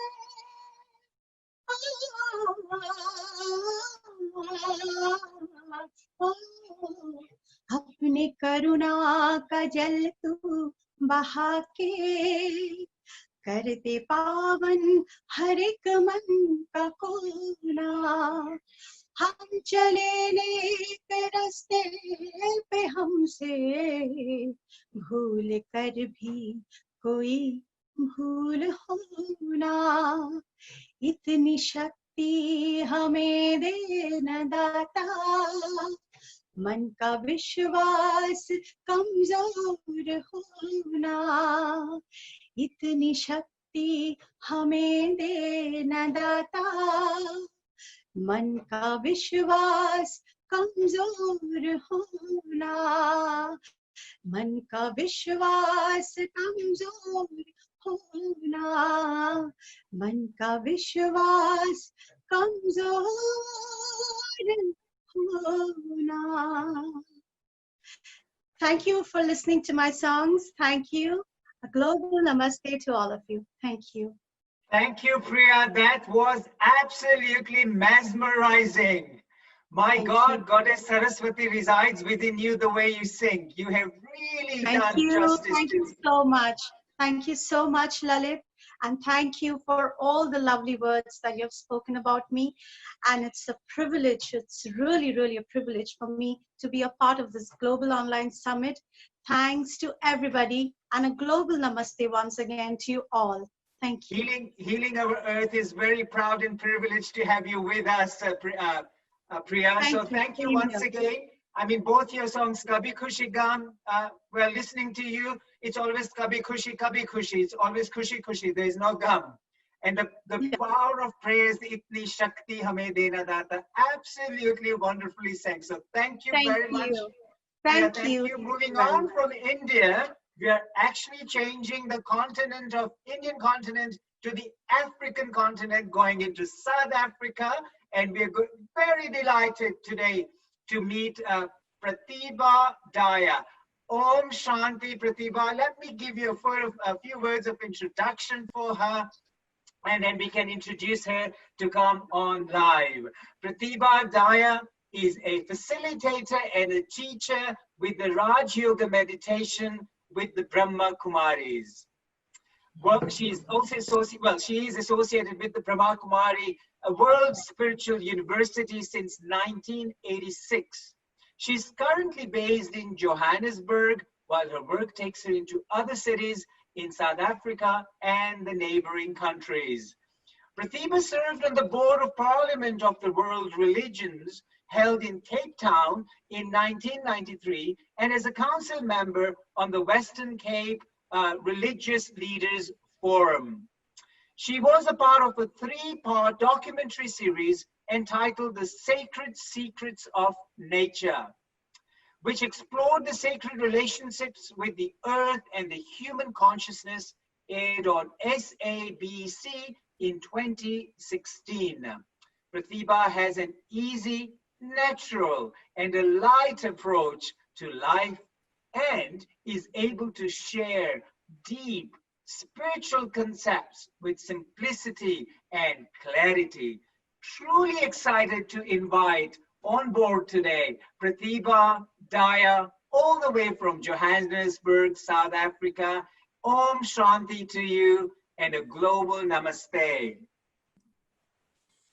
Namaste, and it's really an honor for me to be here with all of you with this beautiful program that's been arranged with by Healthy Mind, Healthy Planet. When I was reflecting on this topic of healing the planet, I was reminded of my time when I lived in Cape Town. Cape Town, as many of you may know, is a beautiful city. It's abundant with nature. But one of the features that always happens there is that every year there would be the wildfires. And within a span of few days, you would see forests and land masses destroyed by the fire. And it would look so devastating. But it's amazing, within a week or so, you would find that new green just emerges. And very shortly, the earth rejuvenates itself so beautifully. So when we think about healing our planet, we can see one thing, that Mother Nature has a very incredible capacity to rejuvenate herself. That within Mother Nature, there's this awareness and there's this principle of the flow of life, from birth to growth to death and birth again. And so one thing that we have all observed with the COVID-19 crisis, that when we give the earth a chance, when human activity begins to pause for a moment or two, we can see how quickly and easily and naturally the planet heals, the earth heals. So the question is, what needs the healing? The earth has a capacity to restore herself, but the healing that's needed is the healing of human hearts. And when we look at it, that within our connections with each other, our relationships with each other, our hearts have become fragmented.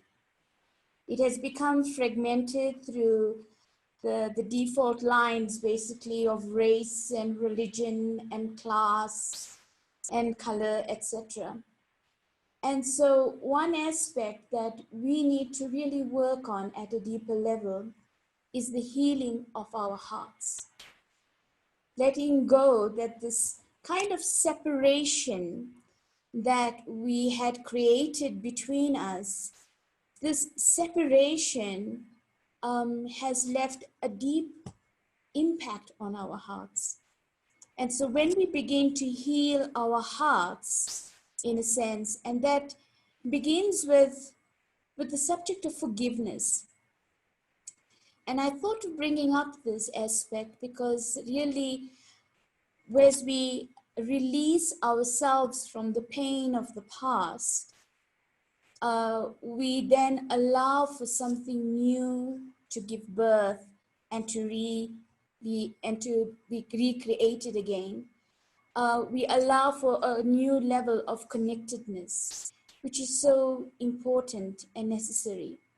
And I do feel that if human hearts heal and come together, and we begin to see each other for what we really are, and feel that sense of connectedness between us, then that in itself will change our relationship with the planet as well. There's a lovely story that I would like to share at this point. There was an anthropologist that was studying some of the more rural tribes in a certain part of Africa. And so one day what he did, he took a basket of apples and he placed it under a tree, and he asked a group of young children to race towards the basket. They were about 100 meters away. And he said that the one who gets to the basket first will get all the apples. And so then he said, ready, steady, go. And to his amazement, he saw that the children held each other's hands and they ran together to the basket. And they sat around the basket and they shared the apples and enjoyed it together. And so he was stunned. And so he asked, why did you do that? And he shared, and the children looked at him and very naturally shared, it's Ubuntu, which really means that I am because we are. And because who we are, that is who I am. The individual is defined by the collective, and the collective defines the individual. And so I think this is an ancient wisdom that tells us that one cannot be happy at the expense of the other. If one is left deprived or unhappy, then it impacts me too. And so when we talk about the reconnection of human hearts, the healing of human hearts, it's about coming back to this ancient wisdom of the interconnectedness between us. And I feel that as we heal our relationships between us, it will have a very profound and natural impact in terms of how we begin to relate with the earth as well. That we stop seeing the earth just as a resource that we need to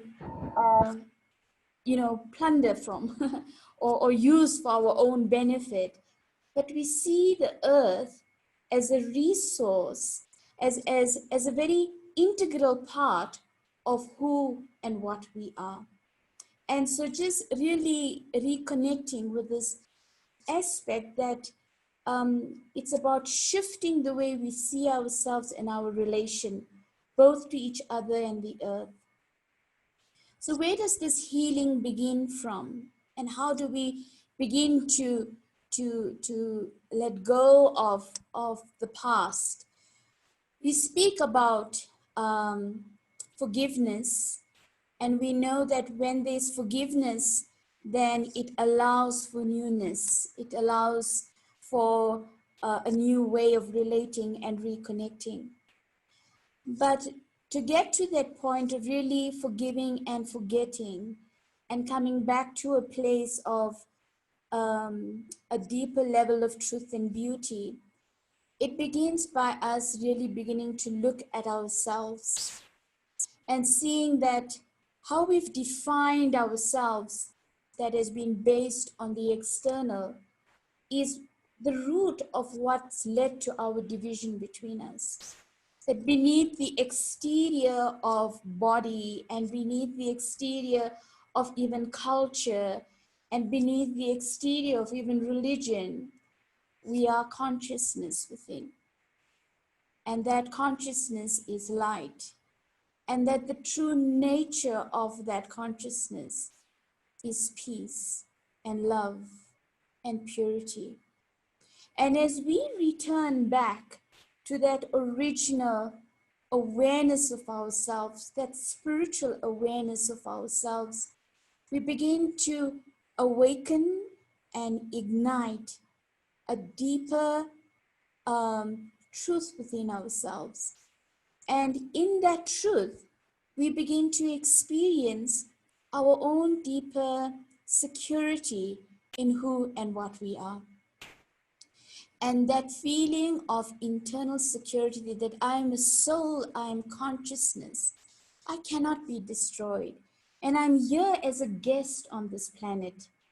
I own nothing, and yet I have everything that I need that is within me as a being. And so as we begin to create this awareness and experience this reality of ourselves as a soul, it helps us then to let go of the attitudes and the memories that has separated us. But further as well, that what it enables us to do is that it opens us to connect with that one source, that eternal parent of all souls, that we are one family, we belong to each other, and this is our temporary home for all of us, not just one. And as we share our spaces together, that's where we begin to really enjoy and celebrate our diversity, rather than seeing the difference between us as reasons for separation, but we see the difference as complementing us, of bringing us more together. And so healing the planet, healing the earth, is really about healing our hearts, letting go of the past and coming back to the essence of who we really are as God's children, as the children of the divine, and reconnecting with that truth so that we can really feel a deeper sense of our interconnectedness and celebrate who we are together as a human family. So with those few words, I would like to take us into a short meditation so that we can begin to experience and feel that connectedness between us. Okay. So I invite you to just sit comfortably and just for a moment, taking a deep breath. Become very present in just being aware of your body and just allow yourself to relax. Let go of any tightness. Just feel the earth supporting you. Feel the air gently touching your skin. In this moment, with each breath, just let each in-breath be an invitation to peace, an invitation to calmness, an invitation to love. And as you breathe out, release, let go. anything that's old, anything that doesn't serve me anymore, any memories of the past, release. Imagine your mind to be like the clear blue sky, clean, wide, and serene.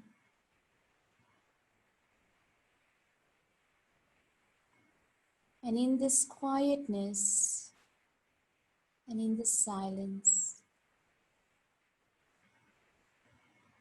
gently take your awareness to the core of your being,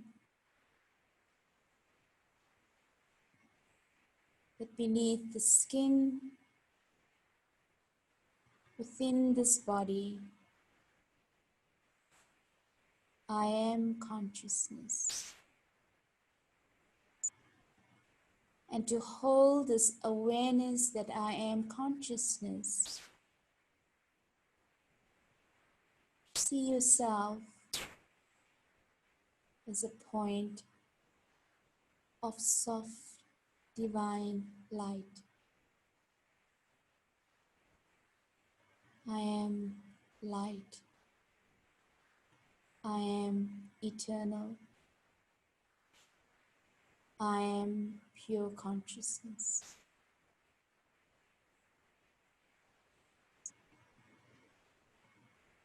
And as we return to this pure awareness of ourselves, very naturally, we begin to feel the heart opening. And that it's natural that within the heart is an abundance of love.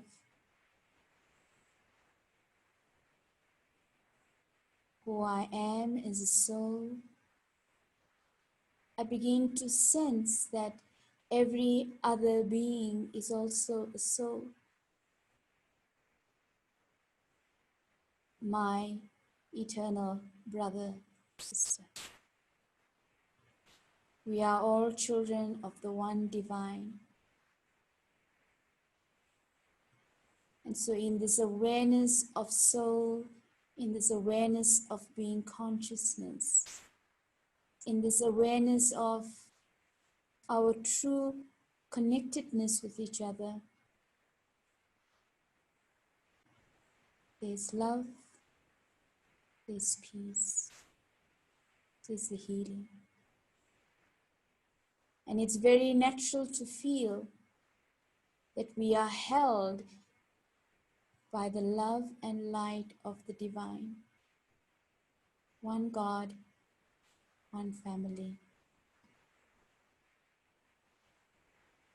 So just take a moment in silence and hold this deep feeling of the love and connectedness between us, of the love of the divine holding us, and of the peace that brings us together to heal our planet.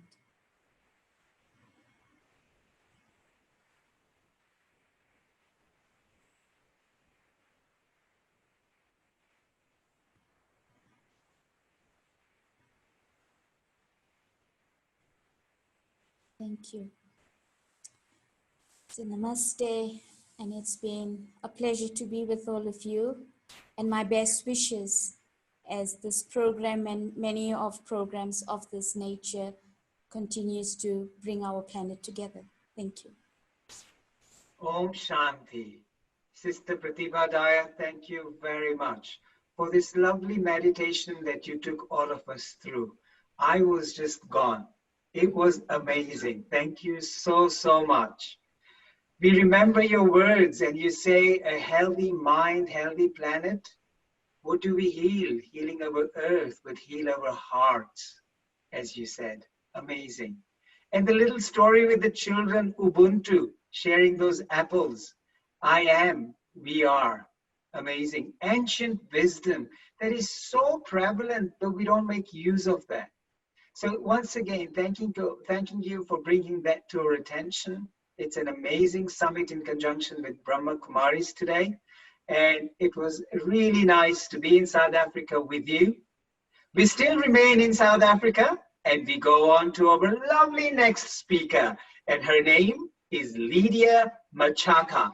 Lydia, let's tell you all about Lydia, a wonderful soul, a wonderful lady. She has recently studied her MSc in environmental psychology at the University of Surrey in the United Kingdom.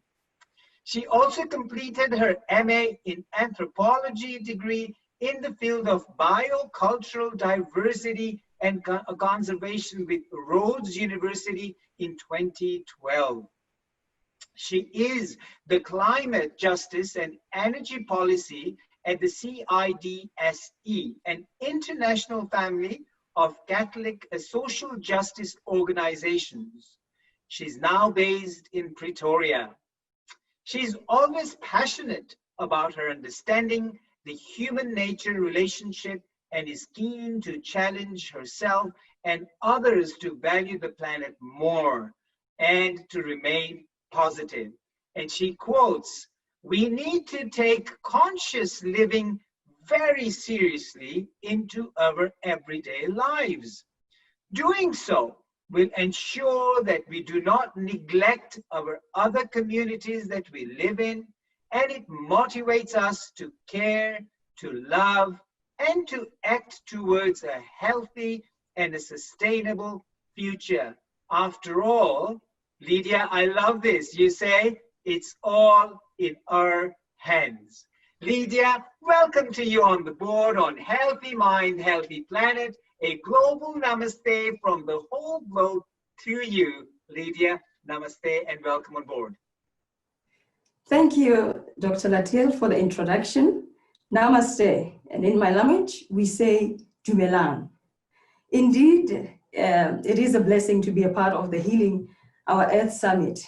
And I would like to begin my offering with the following quotes from Professor Wangari Maathai, an environmental activist from Kenya, who was also the first African woman to win the Nobel Prize in 2004.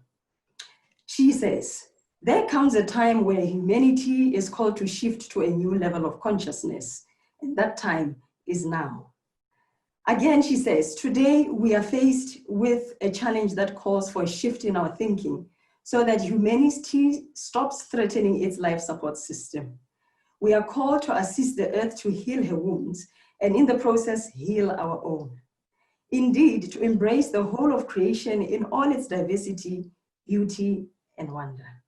Recognizing that sustainable development and democracy and peace are indivisible is an idea whose time has become." So in the past week, we have been celebrating Africa, our common heritage. And in the coming weeks, we'll be celebrating World Environment Day. I wanted to say in the midst of COVID-19 pandemic and during these difficult times that we should understand and embrace who we are also becoming, and how that shapes the environment around us and vice versa. I'm saying that because since the onset of the coronavirus pandemic, it is easy for one to fall into the trap of constantly creating and dwelling in a pool of negative thought. It is almost inevitable to be trapped into an infinite fearful thinking. For example, this could be thoughts about the past mistakes, broken relationships, thoughts about things that might go wrong or in fact are going wrong, and the thoughts of being alone and lonely, particularly when we experience a sense of loss, making it difficult to imagine a positive future. So this might hit home, especially to those who are living in poverty. And here, I mean those who might be financially, spiritually, and socially poor.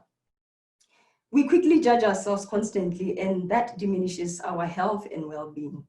And I remember during the first 21 days of lockdown, when it was announced in South Africa, people were thinking about the possibility of establishing new norms.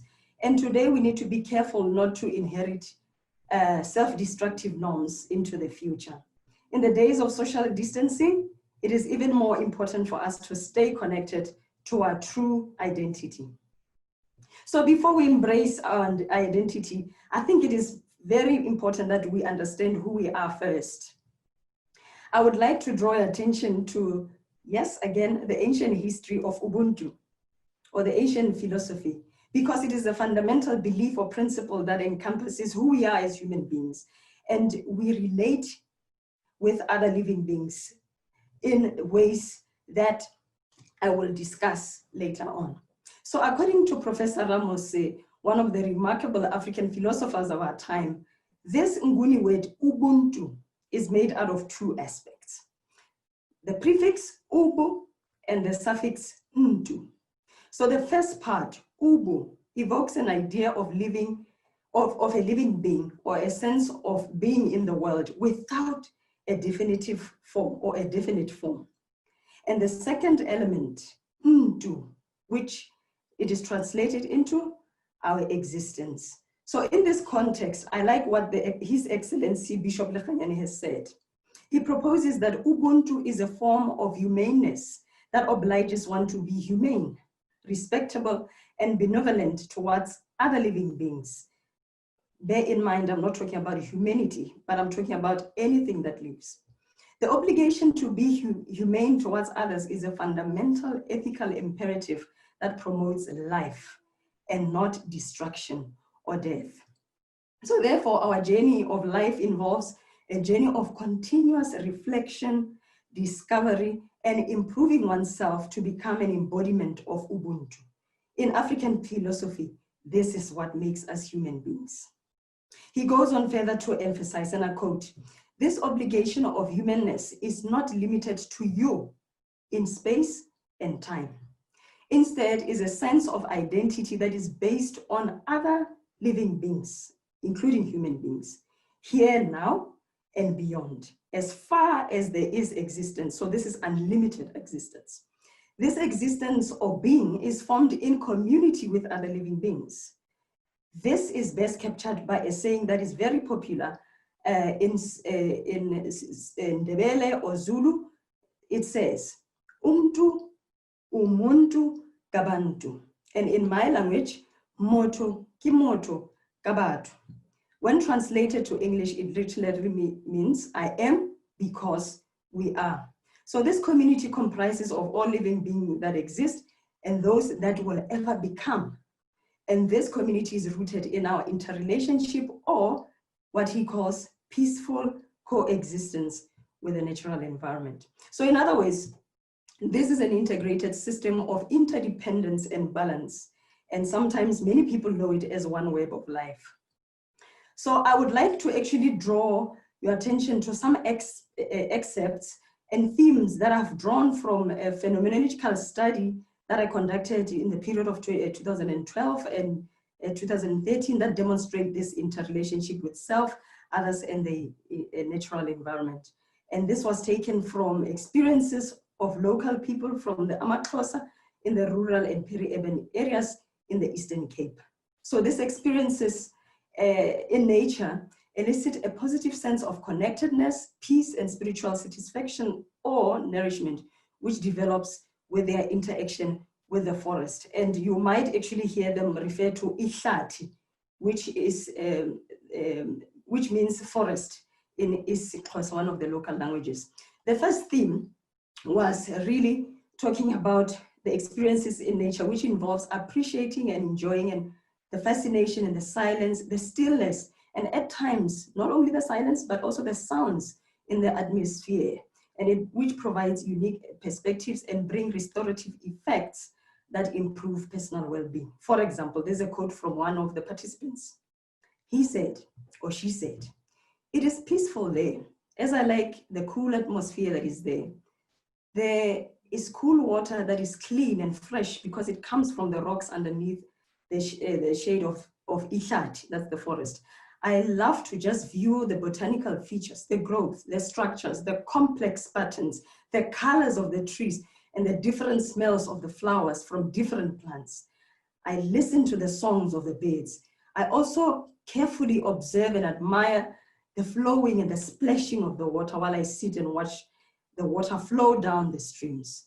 You are aware that you develop a peace as you are busy watching and listening to that all. You feel peaceful.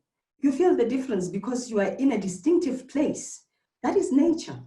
You begin to feel some changes, and at the same time, you feel a particular happiness from within because you are alone and you feel that everything blends together to create that internal happiness.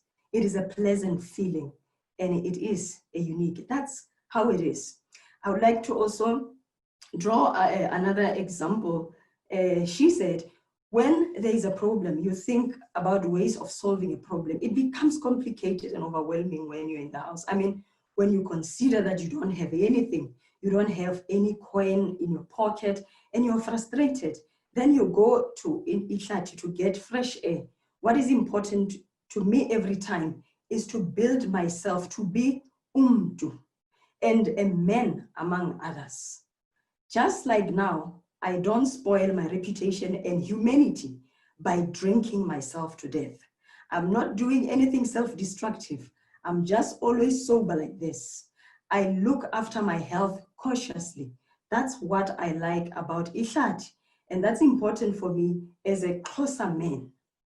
One of the greatest objectives is to build from and maintain health that you were created or ordained for. You shouldn't waste it or play with it. Instead, you should maintain it by treating it well. I would like to also, in the interest of time, just say one more quote. Somebody said, the dam is very big and you can swim nicely in it. The best part is being feather deep in the water, right in the center, because it feels very appropriate. You feel like a mermaid, like you feel like you belong in the dam. Serious, it is not the same water that has chemicals like here, but it is water from nature. It is natural. You feel human. You feel like a person. It is as if it provides a healing deep within you. So what happens when we don't embrace this true identity? I wanted to actually say that there is a strong positive correlation between our thought processes and the effect it has on our relationship with others around us, including the natural environment. That is when we embrace the reality that we are who we are because of other beings, we begin to realize that causing harm to the natural environment causes harm to the self and what others can ever become. So this has intergenerational implications.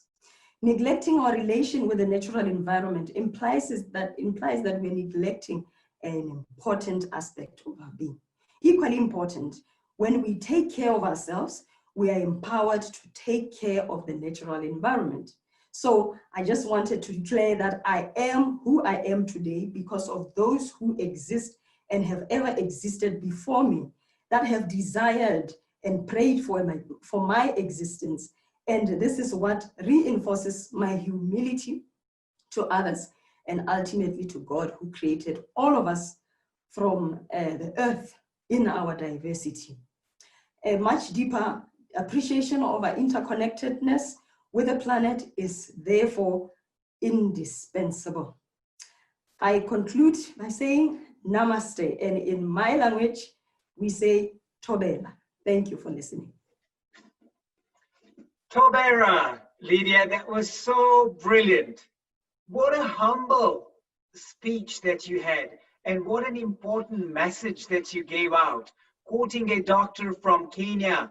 That's where I'm from, lovely African subcontinent. So thank you very much. I love your quote here, saying that I am because we are.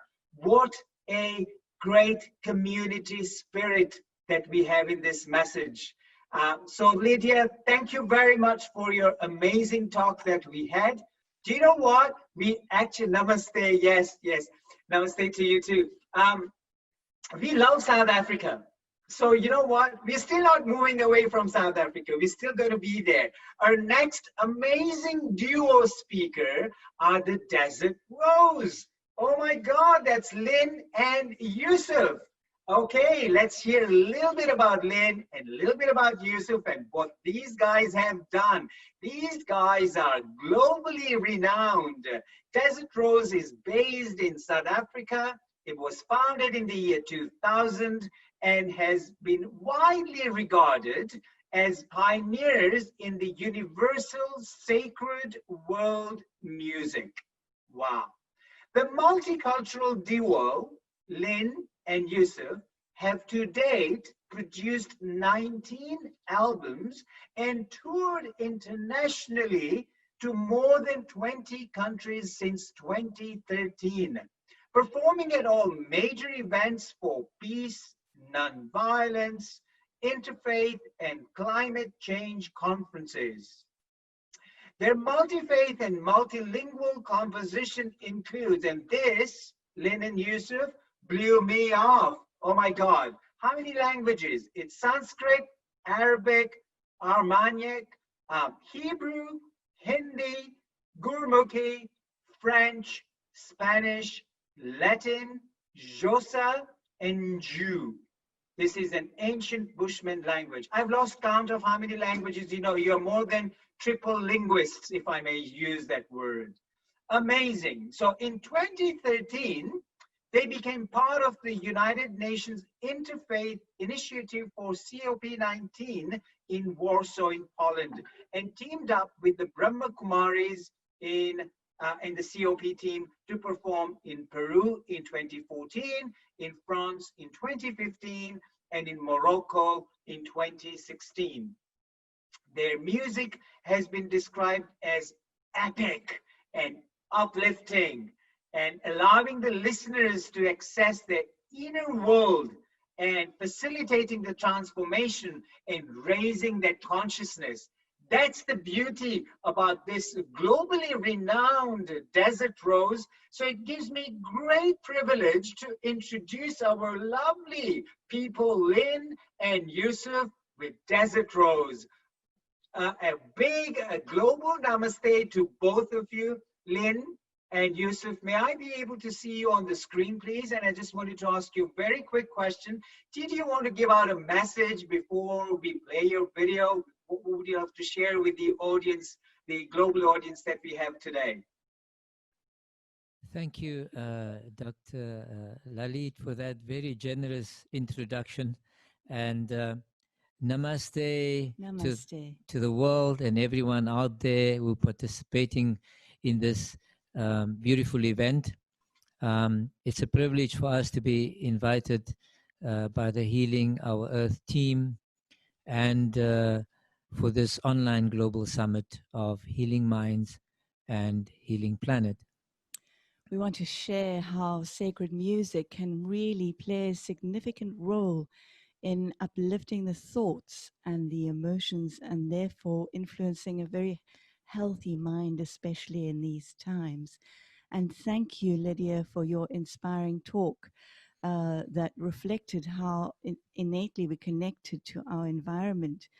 And music as well is a powerful universal language, a medium that can help us to quickly connect with our nature, our original nature, which is one of peace and love and connection. So that is the privilege that we would like to share, is our sacred music. Yes, thank you, Lydia, for that inspirational talk and taking us back to the importance of our indigenous communities and what they brought and what they taught us, Ubuntu, Numuntu, Ngabantu. And the song that we will be doing is a depiction of the African indigenous communities, the Khoisan or the Bushmen. So thank you for listening to us, and greetings again from South Africa and Africa.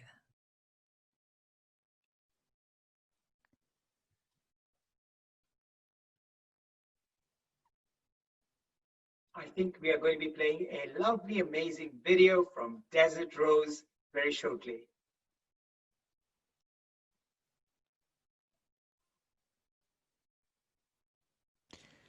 Namaste and greetings from South Africa. We're now going to sing our environmental song for Healing Our Earth project and the Brahma Kumaris. It is, the name of the song is called Sacred World. It's a rain chant, and it is sung in the language of Ngu and Nama.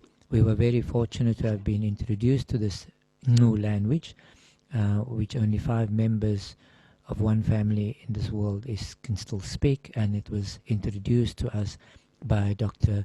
Nigel Kroho. The indigenous people of Africa were renowned for being able to make rain or induce rain through the power of chanting and dancing and trance. So we'll be singing this song as a healing to our planet.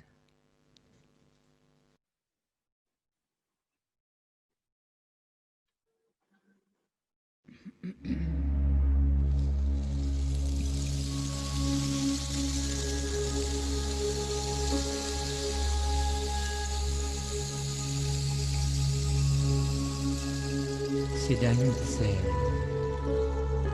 Chwitwatse, Avotsa Sida Nahunse, Sidanse, Nanobaba Kawire, Inhuna Uwire, Ida Sida Hati Uwire.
Nse.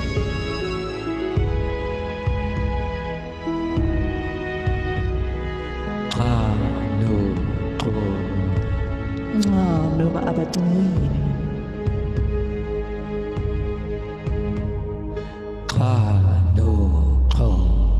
Sida Nse.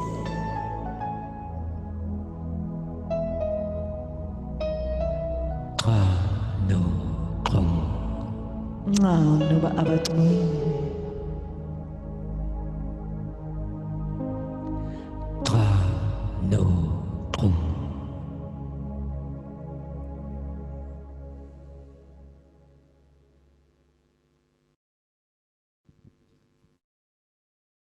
Yusuf and Lynn, this was absolutely memorizing. Wouldn't you agree with that, audience? This was absolutely soul satisfying, if I may say that. Absolutely great. Thank you for having coming on board and sharing some lovely music with us. And the language you used was the Jew language, you said. That was absolutely, I just don't know what to say. I'm at a loss of words right now. The power of chanting and how the Aboriginal people or the native people would induce rain with their singing and dancing and the music that they would play. So peaceful and so soulful and so connecting to the nature it was. Thank you very much for sharing that with us today. Moving on from the South African subcontinent, as much as we love to be there, it's been a great experience with the 3 speakers that we had lined up all from South Africa. We are actually taking our flight back to the Indian subcontinent to introduce a very talented and a very versatile artist, Preeti Balla.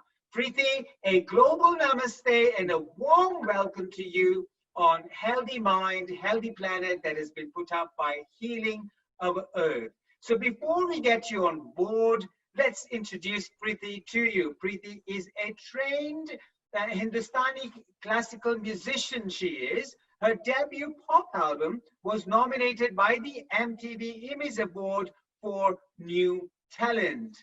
She has performed at various different locations over the world and has sung for Hindi, Punjabi, Telugu, Tamil, and Malayalam films and given her voice to lots of music there. She has released various albums of different genres. She has had Christmas carols, bhajans, patriotic, and Sufi songs, and we can actually call her a very talented and a versatile artist. So let us, without any delay, welcome our absolutely talented, versatile artist for this particular section, Preeti Balla. A global namaste to you, Preeti. Namaste, namaste. So good to see you, and thank you so much for having me here. Absolutely. Yeah, it's, I mean, I was just listening to Desert Rose, and it was really amazing.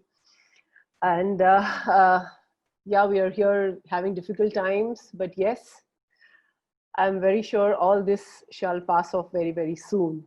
So I think I don't want to say much. I would like to say it with my music.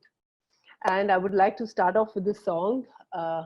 It's a beautiful song, which is a dedication to Mother Earth, so that Mother Earth can bless us with a disease-free earth. We can be out of this corona, out of all the diseases, and there can be peace and calm amongst everyone.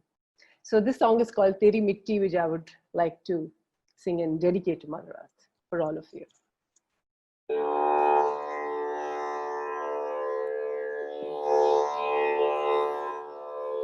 मेरी ज़मीन अफ़सोस नहीं जो तेरे लिए सौ दर्द सहे महफूज रहे तेरे आने सदा चाहे जान मेरी ये रहे न रहे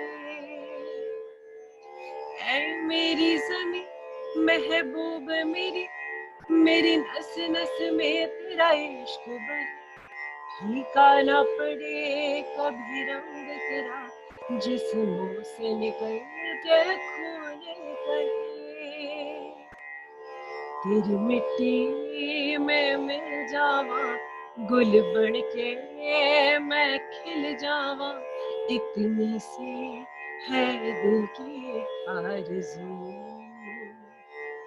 तेरी नदियों में बह जावा, तेरे खेतों में लहरावा, इतनी सी है दिल की आरज़ू। वो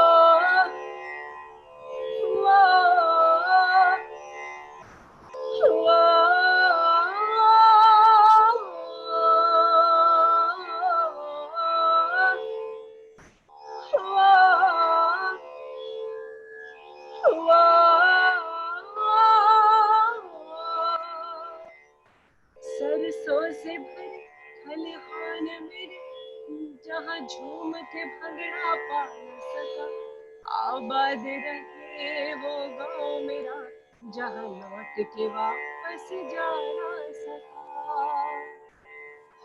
ओ वतना में, मेरे वतना में, तेरा मेरा प्यार निराला था, कुर्बान हुआ तेरी असमत पे, मैं कितना नसीबान वाला था। तेरी मिट्टी में मिल जावा, गुल बन के मैं खिल जावा, इतनी सी है दिल की आरज़ू। तेरी नदियों में बह जावा, तेरे खेतों में लहरावा, इतनी सी है दिल की आरज़ू। वाह वाह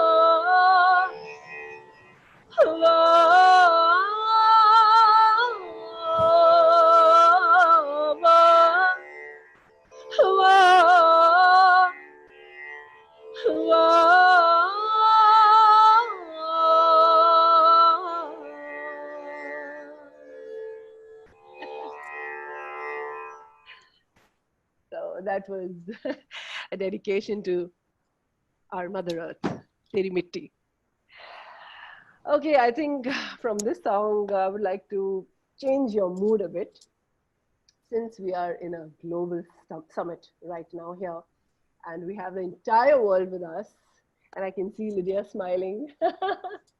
And I would like to sing, since I sing so many languages and various genres, the song that I would like to sing now is an Italian folk song, which I have mashed up with a Hindi Bollywood song. So the Italian folk song is called Bella Ciao, and the Hindi song is, I can see Lydia. And the Hindi song is called Darling, okay, it's a Bollywood song. So, you know, COVID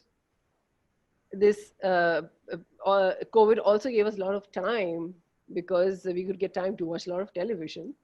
So there was this very addictive series on Netflix called Money Heist. That's from where I picked up this Italian folk song, which is very beautiful, which I would like to sing for you all.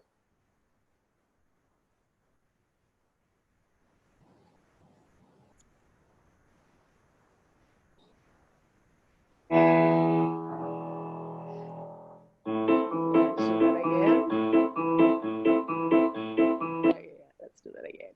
Okay.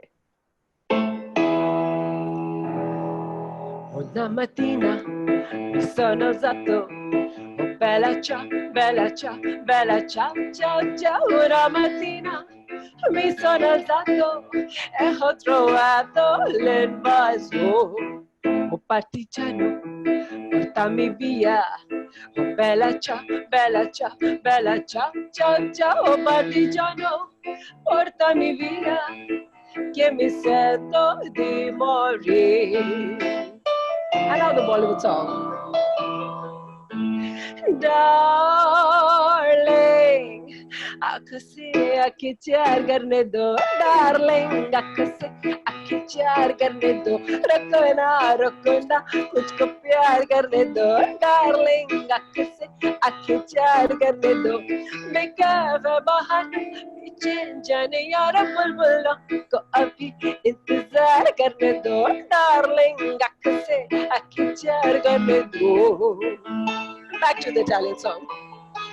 Una mattina mi sono alzato, bella ciao, bella ciao, ciao, ciao. Una mattina mi sono alzato e ho trovato l'invasore.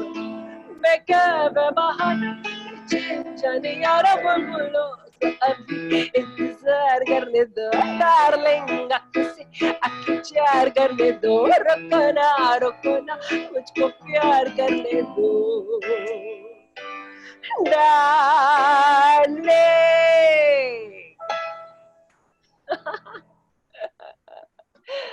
Thank you, thank you. Thank you so much for having me here. Thanks a lot to Mr. Nil Kumar, who got me here. And yeah, peace for everyone. And I really hope all this passes off soon and we all can see each other and meet each other very, very soon. Yeah. So take care of yourself. Awesome. That was so good. It was absolutely fascinating. We were all rocking to that Italian Hindi combination. So I gave it a hinta, a new language, a combination of Hindi and Italian, Hindita. Yeah. So Okay. absolutely Wow. like this in English, as in Hindi and English, is called Hinglish. This is hinta. Okay. So enjoyed it very, very much. Thank you. Thank you so much. Yeah, and Teri Mitti Mein Mil Jawa, what a tribute to the Mother Earth you gave. That was so awesome. Teri Mitti Mein Mil Jawa, Phul Ban Ke Khil Jawa, Teri Nadiyon Mein Beh Jawa. Wow, that was absolutely amazing. Thank you so much, Priti. Absolutely, my It was pleasure. absolutely fascinating to hear you. And I'm sure everybody has enjoyed globally the two lovely songs that you sang for us. Now, moving forward, my hosting time ends over here. We are moving on to our beautiful host coming up again, is Simran Ahuja. Hello, Simran. So just wanted to say a little bit about Simran to all the new attendees that are coming on board, the new hosts, the new lecturers, the new music that's coming on. Simran's an amazing personality. She was titled Miss India in the year of 2013, and she has made a Bollywood movie that's on her name right now, Zindagi Tumse. I believe that is releasing shortly. I've seen some reviews of certain songs on it. This woman is simply amazing, the next one to host this program. She's an international celebrity anchor associated with prestigious filmfare awards like IFA, Filmfare, Oscars, and many others that she has hosted. She's a recipient also of a very prestigious award, the Dada Phalke Award, that's given to her for her anchor par excellence. She's qualified in Masters in Finance and she's got a doctorate in Natural Cure and Alternative Medicine. She's conducted workshops globally from Zurich to Rome to Paris to Singapore to Sri Lanka. This is one talented, beautiful woman we are coming to next. She's the cultural ambassador of the folk dance, having won 18 consecutive titles in folk dance, both in India and the United States of America. So, Simran, on behalf of the Healing Our Earth team, today, Healthy Mind, Healthy Planet, and on behalf of all of us, we'd like to welcome you to take on hosting from here on. Simran, a global namaste to you. Global namaste with all my heart and soul. That was extremely kind of you, Lalit, Dr. Lalit, for all your kind words and your reciprocation. And yes, we were all shaking a leg to the tunes of Preeti. Thank you, Preeti, for that very, very unique fusion that you always give us. I felt I was watching a live show and I was shaking a leg as well. So thank you for your brief introduction. And Dr. Lalit, as you known to give beautiful words, probably they would be added in the dictionary sometimes. Thank you so much for that great fusion we had. And to all our lovely souls, we are completely blessed here. And we truly, truly thank all of you on behalf of Healing Our Earth for being here with us. You may please log on to our website, And definitely take a look at our YouTube page and be live with us. Also, our Facebook page of Healing Our Earth. To all my lovely souls from across the world, Healthy Mind, Healthy Planet, a global online summit which is filled with knowledge, inspiration, music, meditation, and love personified. It is brought to you by Healing Our Earth and Enrich Television in cooperation with Brahma Kumaris. And we feel completely blessed to be here with Sister Jayanti. At first, with humble, absolutely heart and with folded hands, Sister Jayanti, it's absolutely our honor to have you here. And the fact that globally we are all aware of Healing Our Earth platform and we are all watching you live is truly a blessing. So at first, I'm completely honored to truly welcome you. Sister Jayanti, as the director of Brahma Kumaris for Europe and the Middle East, and a spiritual leader and teacher for 50 years, Sister Jayanti has dedicated her life to self-transformation and service to humanity. As a BK representative to the UN in Geneva since 1982, she has championed the cooperative role of spiritual organizations in creating a just and peaceful world. She has brought spiritual principles to the discussion tables of politicians, economists, business leaders, scientists, and nearly every stakeholder of our times. Our lovely Sister Jayanti sees the erosion of spiritual values as the underlying cause of the crisis that the world is facing today. Om Shanti to our lovely Sister Jayanti, and it's an honor to have your darshan here. Om Shanti. Om Shanti and Namaste to Simran, to Neil Kumar Bhai, and to the whole team of Healing Our Earth and everybody else who supported and cooperated to make this happen. It's a real privilege to be with you all and to join in this very powerful event that's going to take us many steps towards not just healing the planet, but perhaps more importantly, healing ourselves and healing our world family of the human beings.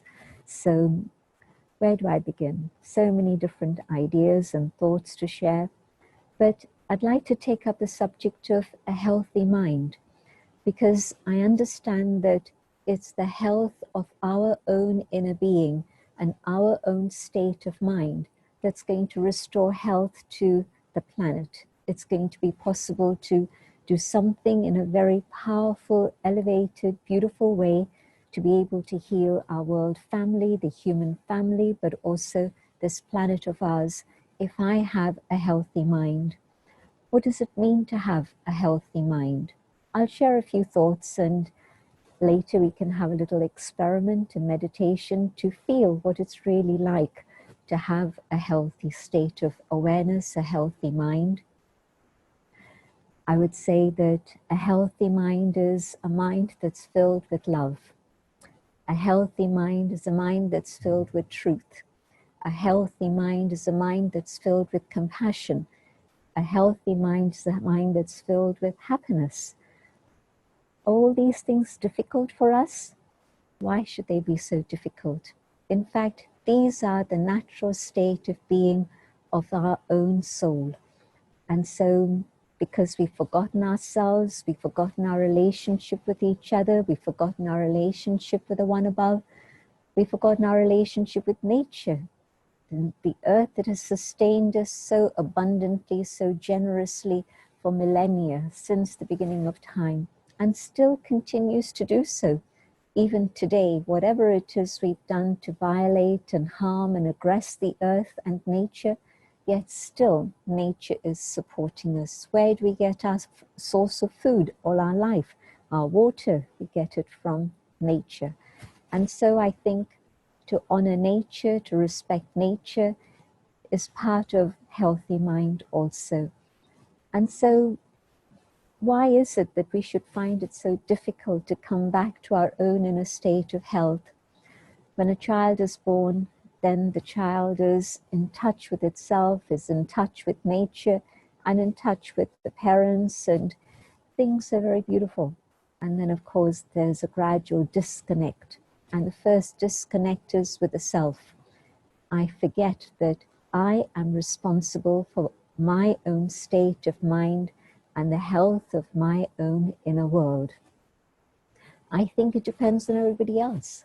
It's as if I've handed over the keys of my own inner world to everything that's out there. Sometimes it's to people, sometimes it's to places, sometimes it's to products, to things, sometimes it's to events. And so who's in charge of my own mind? Am I back in control of my own mind?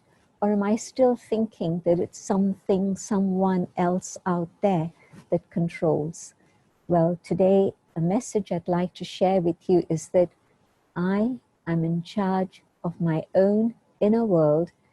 And if I can take charge of that, yes, my mind will always be healthy and strong and resilient and powerful. And I'll be able to do something for myself, but also I'll be able to do something for my human family. I'll be able to do something for all forms of life, all creation, but also I'll be able to do something for this precious planet. We've forgotten all these things, and it's time to remember again who we are and what it is we need to do.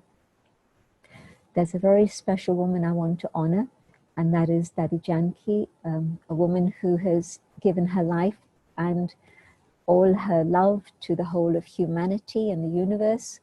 And she passed away just a couple of months ago. And what she used to say is that I'm responsible for who I am and what I do. And she put it in 3 very simple phrases, 3 Om Shantis. Om Shanti, a reminder as to who I am a being of peace. The second Om Shanti, who do I belong to? I belong to the one up above. And thirdly, Om Shanti, a reminder of what it is I need to do today. And so, a healthy mind. Let me take charge of what's going on in my own inner world. And if I can do that, I can be absolutely anywhere in the world, locked down or outside, wherever it is I may be. And what I'll be able to do is to make sure that my mind stays strong and peaceful and loving and truthful. These are my original qualities. I don't need to battle. I don't need to struggle. I don't need to search for these things anywhere outside. I just need to go on that inner journey and feel who I truly am. That's it. It's so easy. It's not difficult at all. I think that's the first step, to think that, yes, it is natural. Of course, our life has been highly unnatural, and we've been made aware of it by COVID. Stop. Just stop and take a pause and look at yourself and see what you've done to the world and see how you can repair the damage and put right all the aggression. So healthy mind means to remember that I am that inner being. Yes, I have this physical body, very precious, of matter, of earth. It's come from the earth, it will return to the earth. But the mind is eternal, it's free, it is forever alive. And when I come back to this awareness of the inner world, then I say, how can I create peace? Well, I don't need to try. Peace is my natural state of being. And just for a moment, when I go deeper and deeper inside, I can feel that inner state of peace that truly belongs to me. Is happiness difficult? No, absolutely not. Happiness is a choice that I make every single moment of the day. I see something, I hear something, I can react to it. Or I can stay peaceful and calm and know that my happiness is within, and nobody can take that away from me. Is it wrong to be happy when I see suffering in the world? Not at all. Why? Because I'm not laughing at somebody's pain. I'm not laughing at somebody else's suffering in any way. What I'm doing is maintaining my own inner dignity of joy, so that then I have the capacity to take away the tears of another. If I'm in sorrow and suffering within, that's definitely not healthy. Neither is it health for the mind, but it's also going to impact my physiology. And of course, of what use can I be? If my mind is unhealthy, my body is unhealthy, what can I do for another? But if I keep my mind stable in inner joy and that happiness, which is an internal experience, not coming from anything or anyone outside, but just simply the joy of being alive, the joy of being a child of the divine, the joy of being a living being, a being that has compassion and light and love, a being that can serve, a being that can give to others. So let me nurture every moment this feeling of happiness within. I am a being of truth. Truth makes the mind powerful. Truth makes the mind dance. Truth is that which is an inner quality which originally belongs to me. And yes, we've been through a period of post-truth. All sorts of things have happened in this period, crazy things that we couldn't have imagined, elections being rigged, all sorts of things go on in today's world. But where do I go? What do I need to do? I need to go inside and set my compass straight so that I follow truth in my life. And if I do this, my mind will be strong and fearless. I will be healthy and strong within. And so it's a message of hope. It's a message of good health. Good health for the mind means good health for this physical body. And if mind and body are both strong and healthy, I can have compassion for my human family and actually do something productive, constructive, creative, something that's going to be helpful for everyone. I don't need to sit and wait for somebody to come to me and say, can I help you? But rather, I'll have the possibility and the courage and the fearlessness to reach out and say, hey, I can give you a helping hand. Come, let's walk together. And if we can do that, a healthy mind also means that we work together in cooperation with love and respect. Let's have just a few minutes in which we go on this inner journey and come to this awareness of the inner being, the being that I am, a being of light, a being of love, a being of truth. And in this awareness of my original state of being, I connect with the divine, and the light of love, the light of truth, the light of joy reaches out and touches the whole of the human family, and reaches out further and touches all forms of life, the whole of creation, so that they feel safe and secure. It reaches out and touches all aspects of nature, so that nature is restored to a state of harmony, and all aggression towards nature ends. A healthy mind means I can serve and create transformation so that together we build a better world. Om Shanti. Thank you and namaste to each and everyone.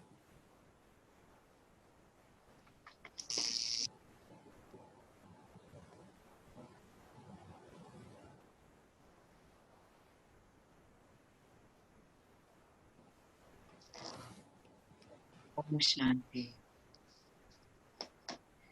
Om Shanti. Sister, I must say that when we closed our eyes and we heard your voice, it actually felt that it's going within absolutely ourselves, trying to touch that inner self of ours. With humble thanks and with folded hands, we truly thank you, sister, for really bringing brightness all across the world. And as you said, yes, it's all about being positive. It's about having healthy mind, absolutely heart full of love, compassion, and kindness. Sister, we have absolutely no words to express our gratitude to you for truly giving that solace and that peace and harmony to all of us. Thank you very, very much to our dear sister. Om Shanti to you. Thank My you. dear lovely friend. My dear lovely friends, our eminent speakers today started from Australia, moving all the way via, and we will end with the Americas. But for now, it's time for all of us to go to Kuwait. We have our speaker, Badr Al Isa, who's an experienced founder and serial entrepreneur with a demonstrated history in the marketing and advertising industry. He's the founder of and host to the biggest entrepreneurial and inspirational platform in the GCC, the Richter Talk Gulf Cooperation Council. He's the founder of the Richter Creative Office, one of the top performing creative marketing agencies in the Arab world.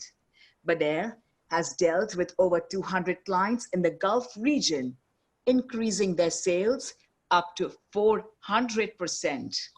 Badr has always been striving to motivate and encourage the future generations of the Arab region by hosting seminars, workshops, and even through social media, helping them to strive for excellence. We like to say shukran to Badr Al Isa, a global namaste and greetings to you. Alan, shukran, shukran, shukran. Thank you very much for the beautiful introduction. Are we on? All is good? Yes, yes, perfect. Okay. First, I would love to start by thanking you all. Thank you for this amazing summit, Healthy Mind, Healthy Planet. Truly and accurately described. Thank you. Such an honor to be here and today. Special thanks to Al Arfat sisters, Ms. Muna and Ms. Sheikha. Amazing friends and family, and thank you for suggesting my name for this beautiful summit. When I first got introduced with the title, I said, definitely I am in, and I'm honored and happy. And maybe my take here will be slightly from a different angle, from an entrepreneurial angle, but I would love to say thank you very much, Corona. I would love to thank COVID-19 for all the blessings it gave us. And I believe God is beautiful, and everything God decides and fate is beautiful. It's usually us who decide how to see things. And this is a beautiful story I'd love to start with. I've learned from Dr. David Hawkins in his book, Letting Go. He said, us humans, when you go to a garden and we see two flowers next to each other, we quickly compare between them. Let's imagine that it takes 10 days for a rose to blossom. And then we see a fully blossomed rose and we see a small rose that is just day one. We quickly compare, say, oh my God, this is a beautiful flower. I know this one needs more time. However, in that particular presence, in that particular moment, both are perfect because this is exactly how a flower should look like after 10 days.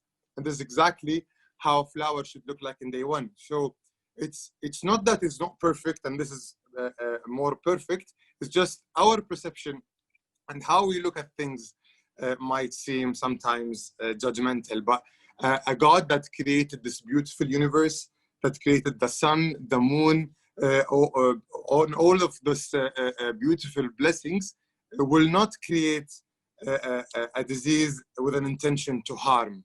A God is all loving. A disease like this, it depends on us how we see it and how we take advantage of it. And I've been asking my followers on Instagram to tell me yesterday what they've learned from this such-called pandemic. And I've got more than 200 positive comments, 0 negative comments. Everyone learned something, everyone benefited, everyone grew in a way or another. And that's such a blessing to see this from this world. So I'm just going to tell you a couple of things we've did, just for the sake of inspiration. Moments like this shook me and my team.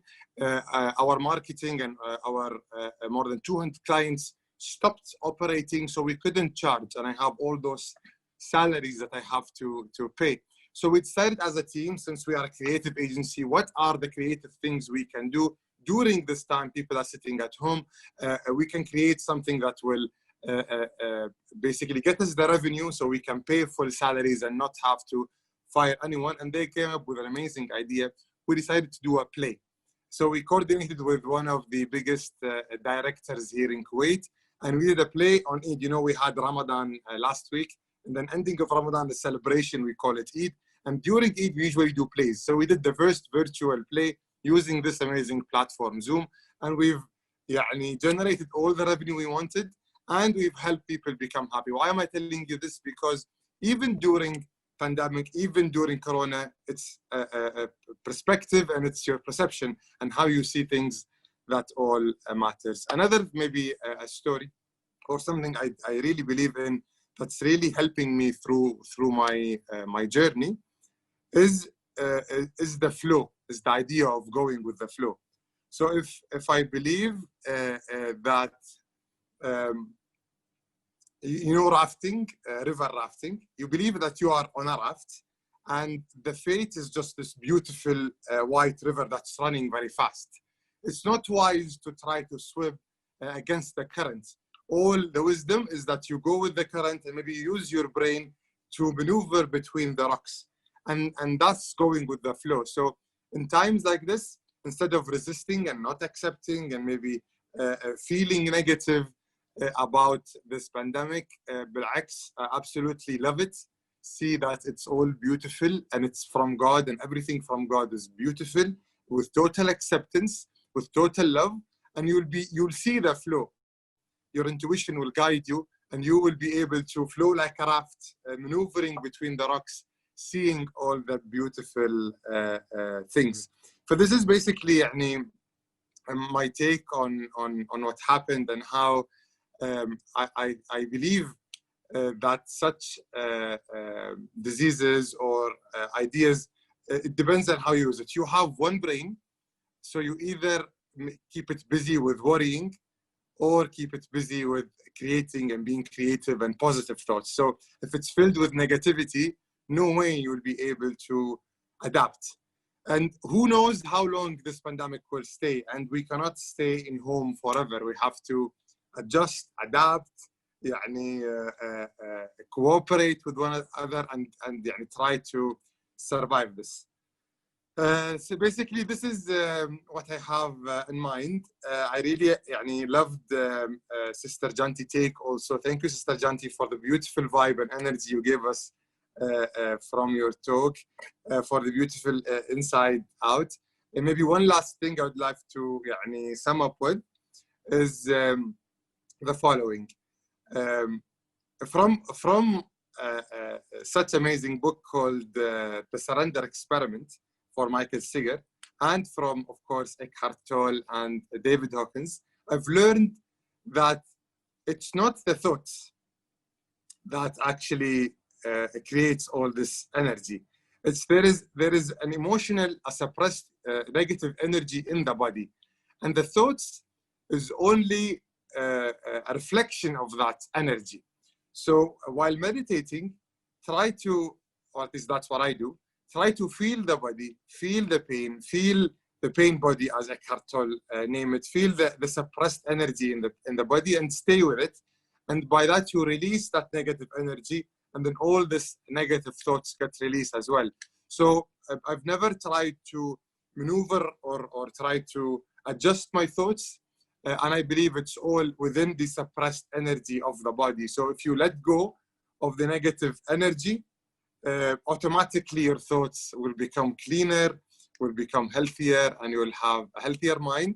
And as a result, you'll have healthier atmosphere, and then a healthier home, healthier town, healthier country, healthier region, healthier world. So take care of yourself and be the change you want to see in the world. Focus on healing yourself, and while healing yourself, you'll be healing everyone else. And thank you. Thank you very much. And Namaste, that was absolutely from your heart. And we all look forward to healing the world.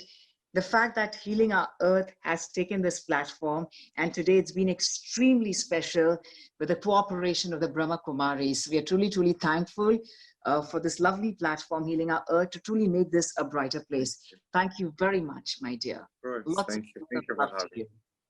Thank you very much to my dear Bader Al-Isa. Thank you for being here with us. And now, we'll take you into the musical world of the Desert Rose. Desert Rose, based in South Africa, was founded in 2000 and is widely regarded as the pioneer in the universal sacred world music. The multicultural duo, Lynn and Yusuf, have to date produced 19 albums and toured internationally to more than 20 countries since 2013, performing at major events for peace, nonviolence, interfaith, and climate change conferences. Their multi-faith and multilingual compositions, including Sanskrit, Arab, Aramaic, Hebrew, Hindi, Gurmukhi, French, Spanish, Latin, and several other languages. In 2013, they became a part of the UN Interfaith Initiative for COP19 in Warsaw and teamed up with the Brahma Kumaris COP team to perform in Peru 2014, France in 2015, and Morocco in 2016. Their music has been described as ethic and uplifting, allowing the listener to access their inner world, facilitating transformation and raising consciousness. It's time for us to go on a natural high with the Desert Rose. Please watch this. Namaste. Namaste. Global Namaste. Assalamu alaikum. Greetings from South Africa. We're now going to sing a song of mercy, compassion, and peace in Arabic for Healing Our Earth Project and the Brahma Kumaris. The name of the song is called Remembrance, and it takes from the Arabic Islamic names of God, the Asma al-Husna, and it uses two names, Rahman and Rahim, most merciful and most beneficent.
الملك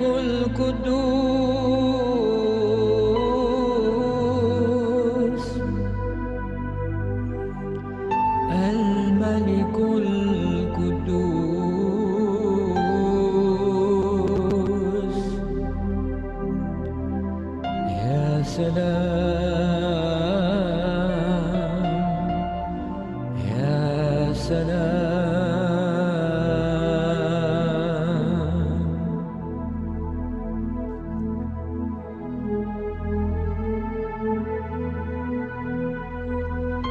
الملك القدوس يا سلام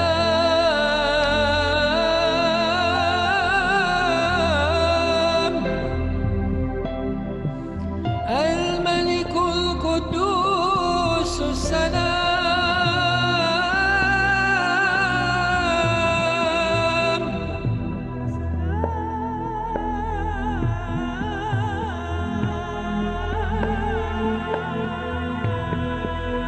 يا لطيف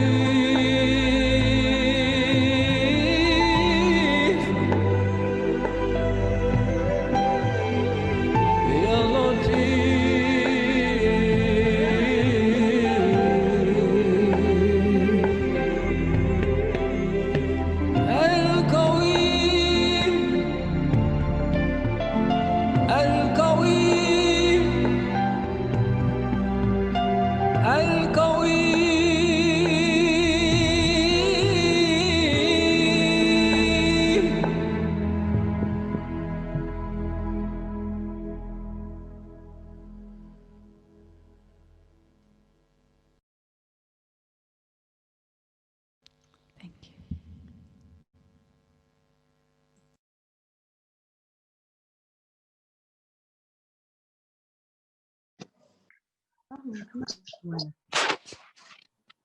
That was such a divine feeling.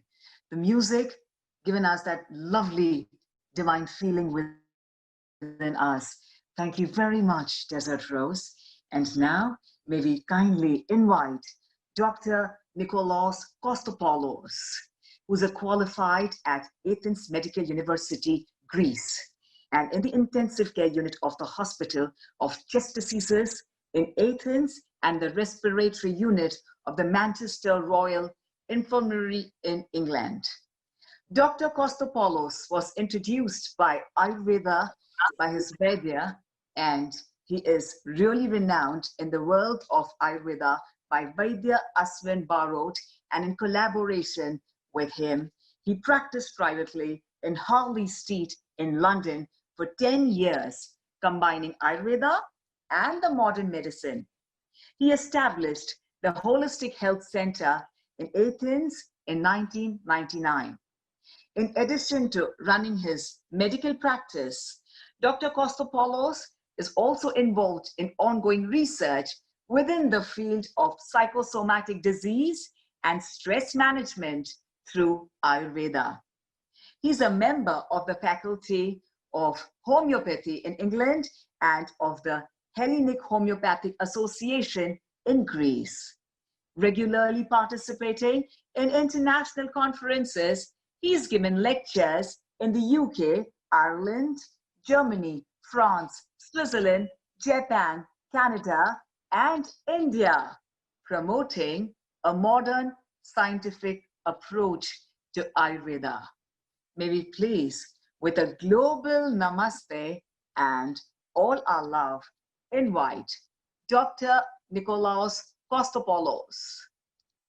Namaste, namaste from the sunny Greece. Thank you to the Healing Our Earth for two reasons. One, because really healing our earth means healing our body and healing our mind. And for inviting me to give the little knowledge I have in this sense. I'm a physician, so I have two ways to talk. One is a talk to a general webinar that I don't see the faces of people who participate. But I prefer to talk like I'm talking to close friends.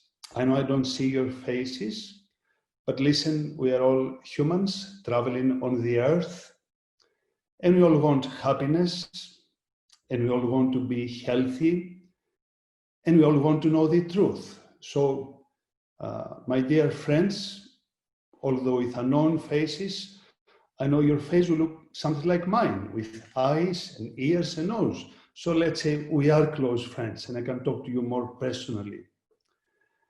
There is no question, mind healthy helps the planet, and really, if we have a healthy mind, we can't have a healthy planet. So my question as a physician is a little different. I will say, what do we have a healthy mind to start with? And what is a healthy mind? And there I can really borrow principles from Ayurveda and modern medicine. But I will start with something different. I'll start with the brain.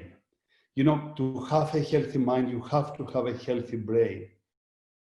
And brain is an amazing organ. Imagine is in between these two ears. It has a consistency of tofu or something like this. And you'll be amazed to know that it can contain 200 what we call exabytes. This means 200 million terabytes of memory. The second you are talking to me, this is your brain. And it has so many secrets.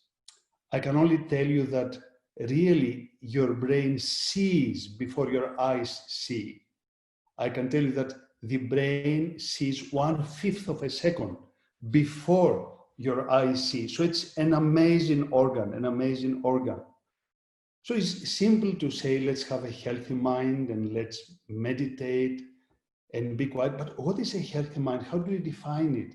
Usually we define it socially. If our friends like us, if we have a job, if we can have a weekend with our family and friends, then we can say, yes, my mind is healthy. But let me borrow a principle from Ayurveda. We say that the mind has two qualities. One is called Anutvam and the other is called Ekatvam. The ability to look in the smallest detail and at the same time not lose touch with the general.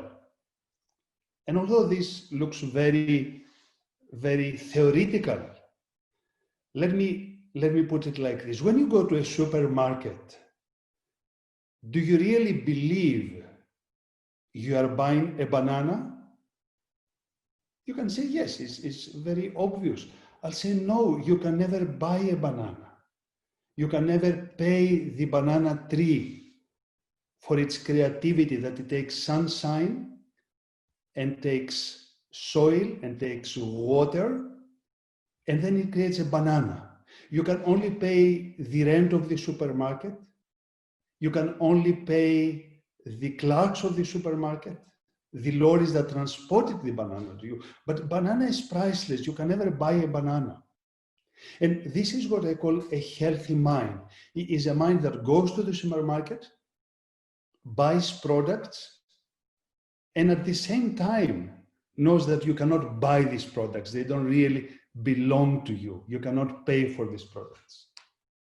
Now, do you ever consider that a banana as a system has food as well, that needs clean water, clean earth, clean air to reproduce itself? If we start thinking like this, then I can say that our mind is healthy. And when you drink a cup of tea, when you drink a hot cup of tea, do you ever feel this unity that the tea came from India, that the sugar came from somewhere on the planet Earth, and the same water that was really watering the tea plantations is in your veins? If we don't feel this appreciation even for a few seconds, to me, means our mind is not behaving in a healthy way. Now, as a physician, I always like not to simply diagnose a problem, because it's obvious to all of us that our mind is, yes, partially healthy, but not totally healthy. And totally healthy means creative, happy, joyful, ready to offer. Because think of something. Think of planet and the human. I can say planet gives and human takes. So if you want to have a healthy relationship, what do we give back? How do we give back? This is the question. So to me, seeing patients all these years, yes, we are healthy as far as our cholesterol is concerned, that we exercise, maybe we meditate, we do yoga, but unless we feel this sense of unity when we deal with details, I say, no, it's not healthy enough. You can still have more happiness, more peace, more creativity. And this is the duty of a physician, to diagnose how can I make my patients more healthy? Because never blame yourselves. When I say these things, never feel guilty that, oh, why is my mind not healthy? I'll say it's a brain matter. It's a brain matter. Think that the brain is a very peculiar organ. It's an organ that is hidden in your head. It's an organ that, although it does not really feel the warmth of the sunshine, it does not feel the breeze of the air, still it takes all these peculiar electrical signals, like Morse signals, and creates a reality, which now behind me is very sunny. Before that was cloudy, but have little more sunshine from Greece. So how do you deal with this brain? How do you keep the brain healthy? I'll say two things. Two problems that keep our brain not healthy and therefore our mind not healthy are emotional pains, emotional stress, and physical pain. Because it's all very good to say that I want to meditate, to be quiet, to be creative, but if I've gone through a lot of stress emotionally, then it's difficult to have this creativity. And if you have a physical pain, if you have an acute backache, or a migraine, or a physical problem, how can you be able to have a healthy mind? We all know from our experience, if we go through an illness, our creativity reduces. Our communication is not as good as it should have been.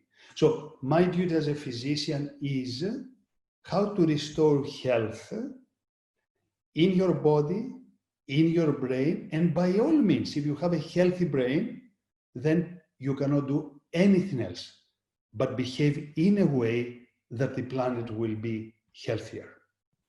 So how do you do this?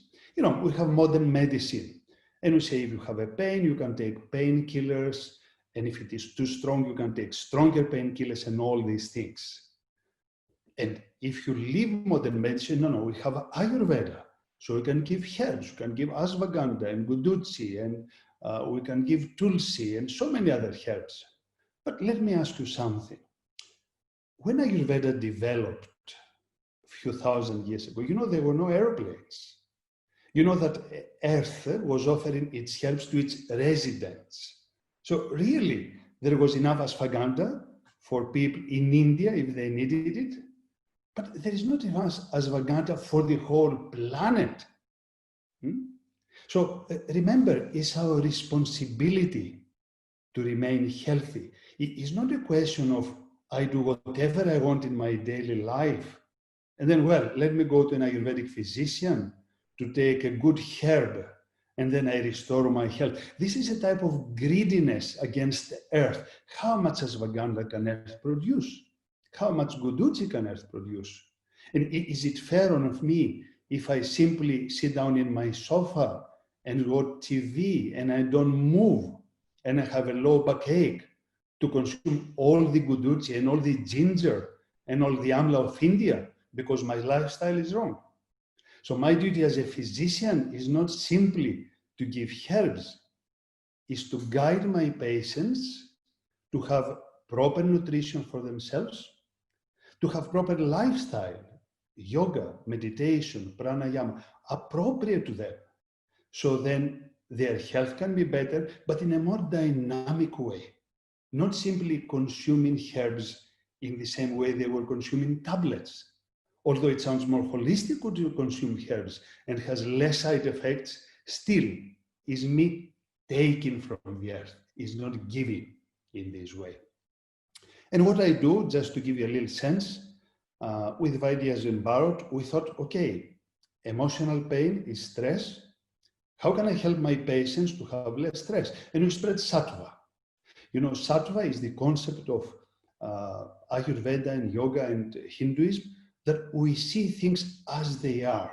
We see as much as possible the reality. And this is not a metaphysical thing. It means I should be aware of what is my strength, my weakness, what is the time I live in, what can I offer? Whoever takes whatever they take, what can they do with this? And then act. So sattva is the light of reality before you act. It's very, very reasonable.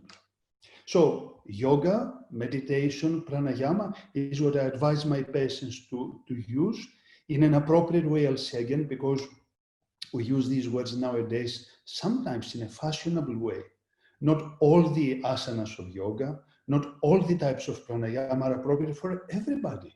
You have to choose and see who needs what. Remember, Ayurveda is very personalized medicine. Unless you find the right key for the right patient, for the right time, you'll not help them so much.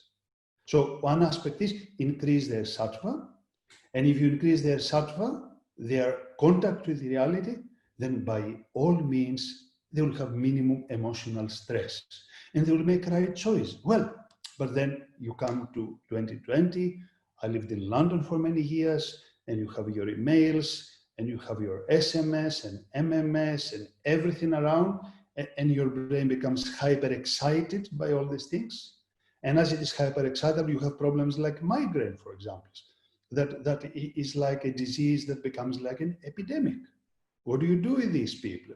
Again, my duty and our duty as physicians is not simply to give herbs, because remember, herbs are limited and you cannot consume all the herbs of the earth.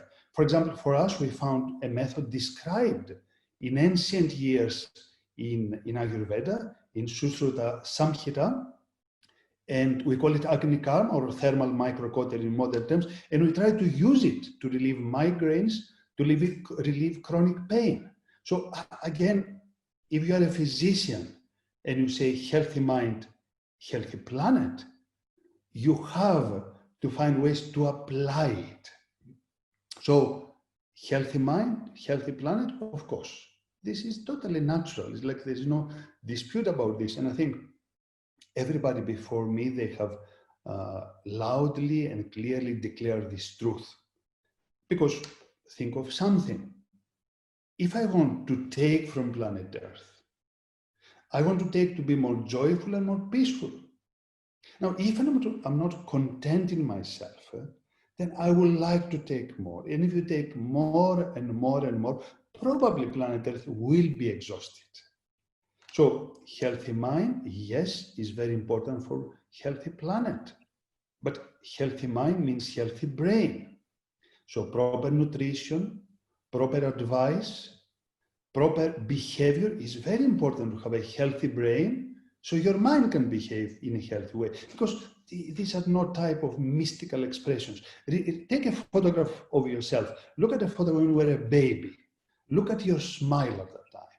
Look at your face. What I want you to do is to keep all this open heart, this smile when you were a baby, this happy face, without renouncing now the logic of the adult, the recollection of the adult, the details of the adult. If you put these two things together, I'll say you have a healthy mind. Or in modern medicine, I'll say your right part of the brain that relates with music, with space, and the left part of the brain that relates with logic, with sentences, are joined. And if they are joined, you are healthy. And then nothing else can happen but have a healthy planet. If you feel you don't have all the joy and all the concentration for details, look for help. I would urge you to look for help, because I think our standards for health have gone down. We believe that if we simply drive our car and we can go on holiday and then we can move around, we are healthy.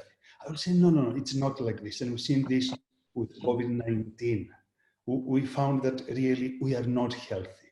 Planet is not healthy and we are not healthy. And that there is no difference between poor and rich. So I think whatever happens now, if we take it in a type of philosophical and satisfying way, then it can help.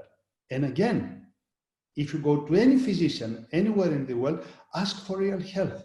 Ask for your pain to be relieved without too many drugs. Ask for your mind to be balanced without too many drugs.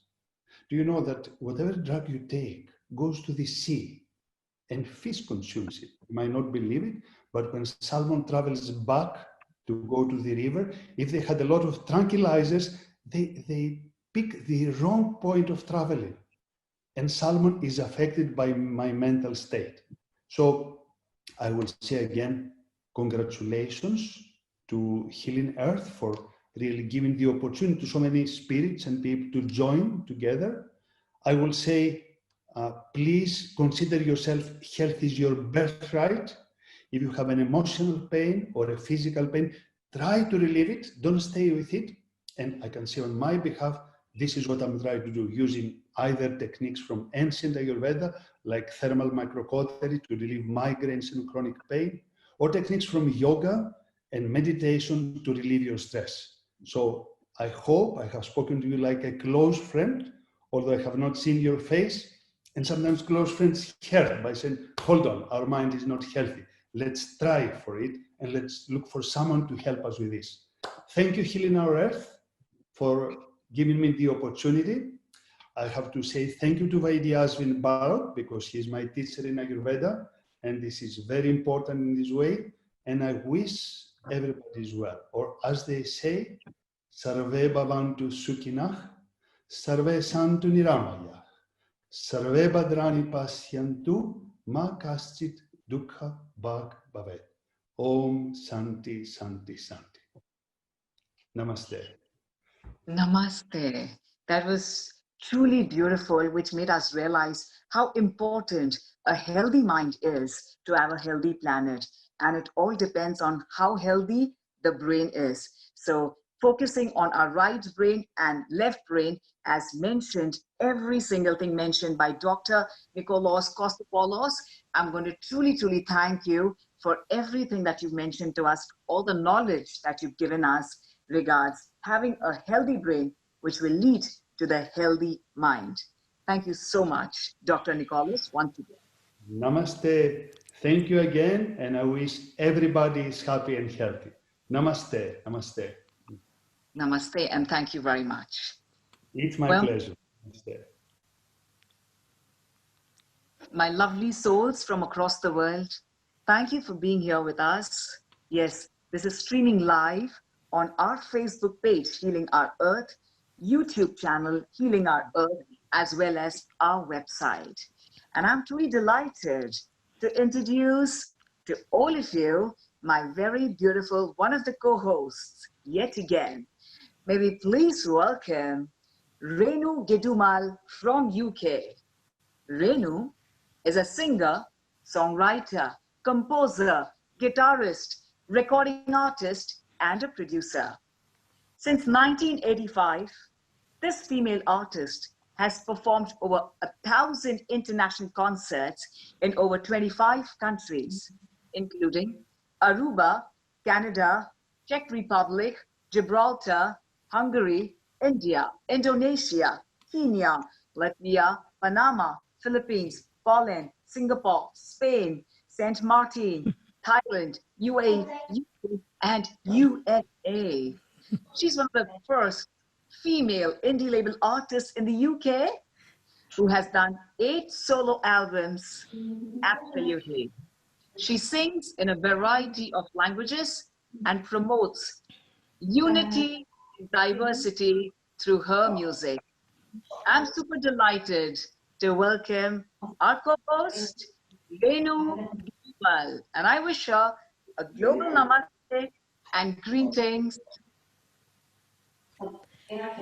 A global namaste and thank you so much, dear Simran, for wonderful hosting. I've been enjoying the program for the last few hours, and I must say I am mesmerized by the wealth of enlightenment from all our participants, whether they are speakers in their chosen field, whether they are musicians, they are all givers for sure.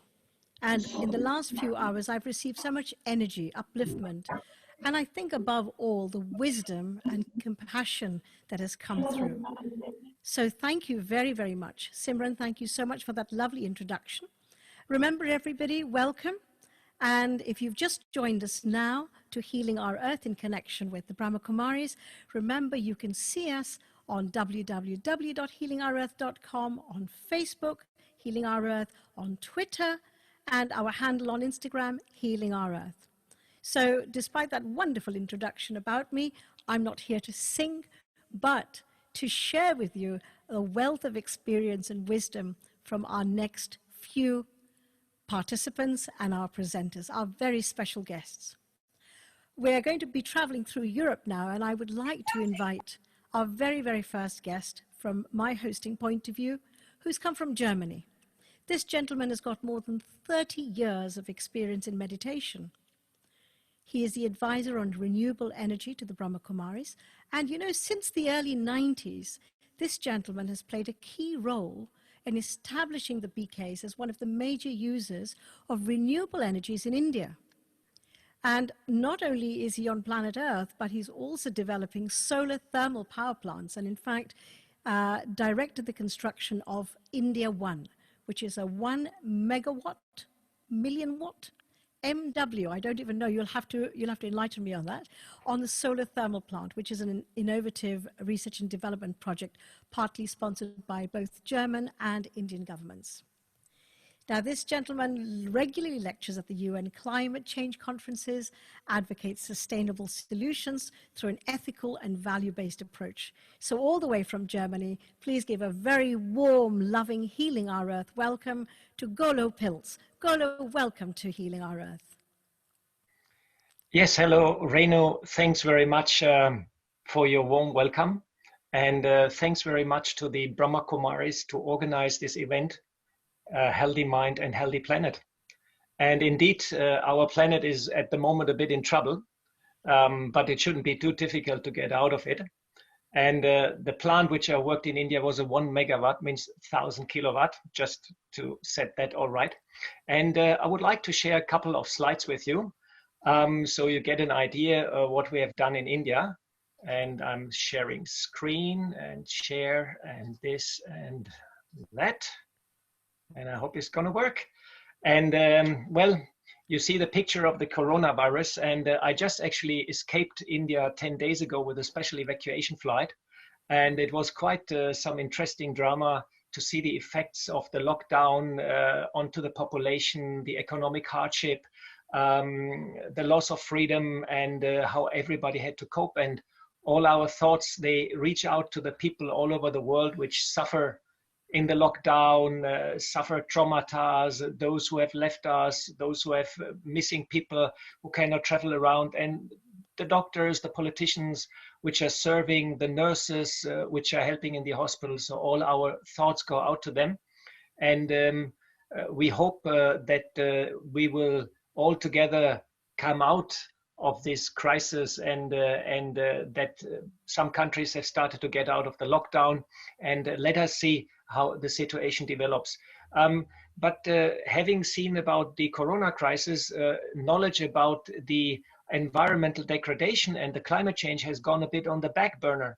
But you have to understand, for example, that in India we have now a locust infestation. In Africa we had millions and trillions of locusts. They came via Pakistan to India also, and this is directly related to climate change.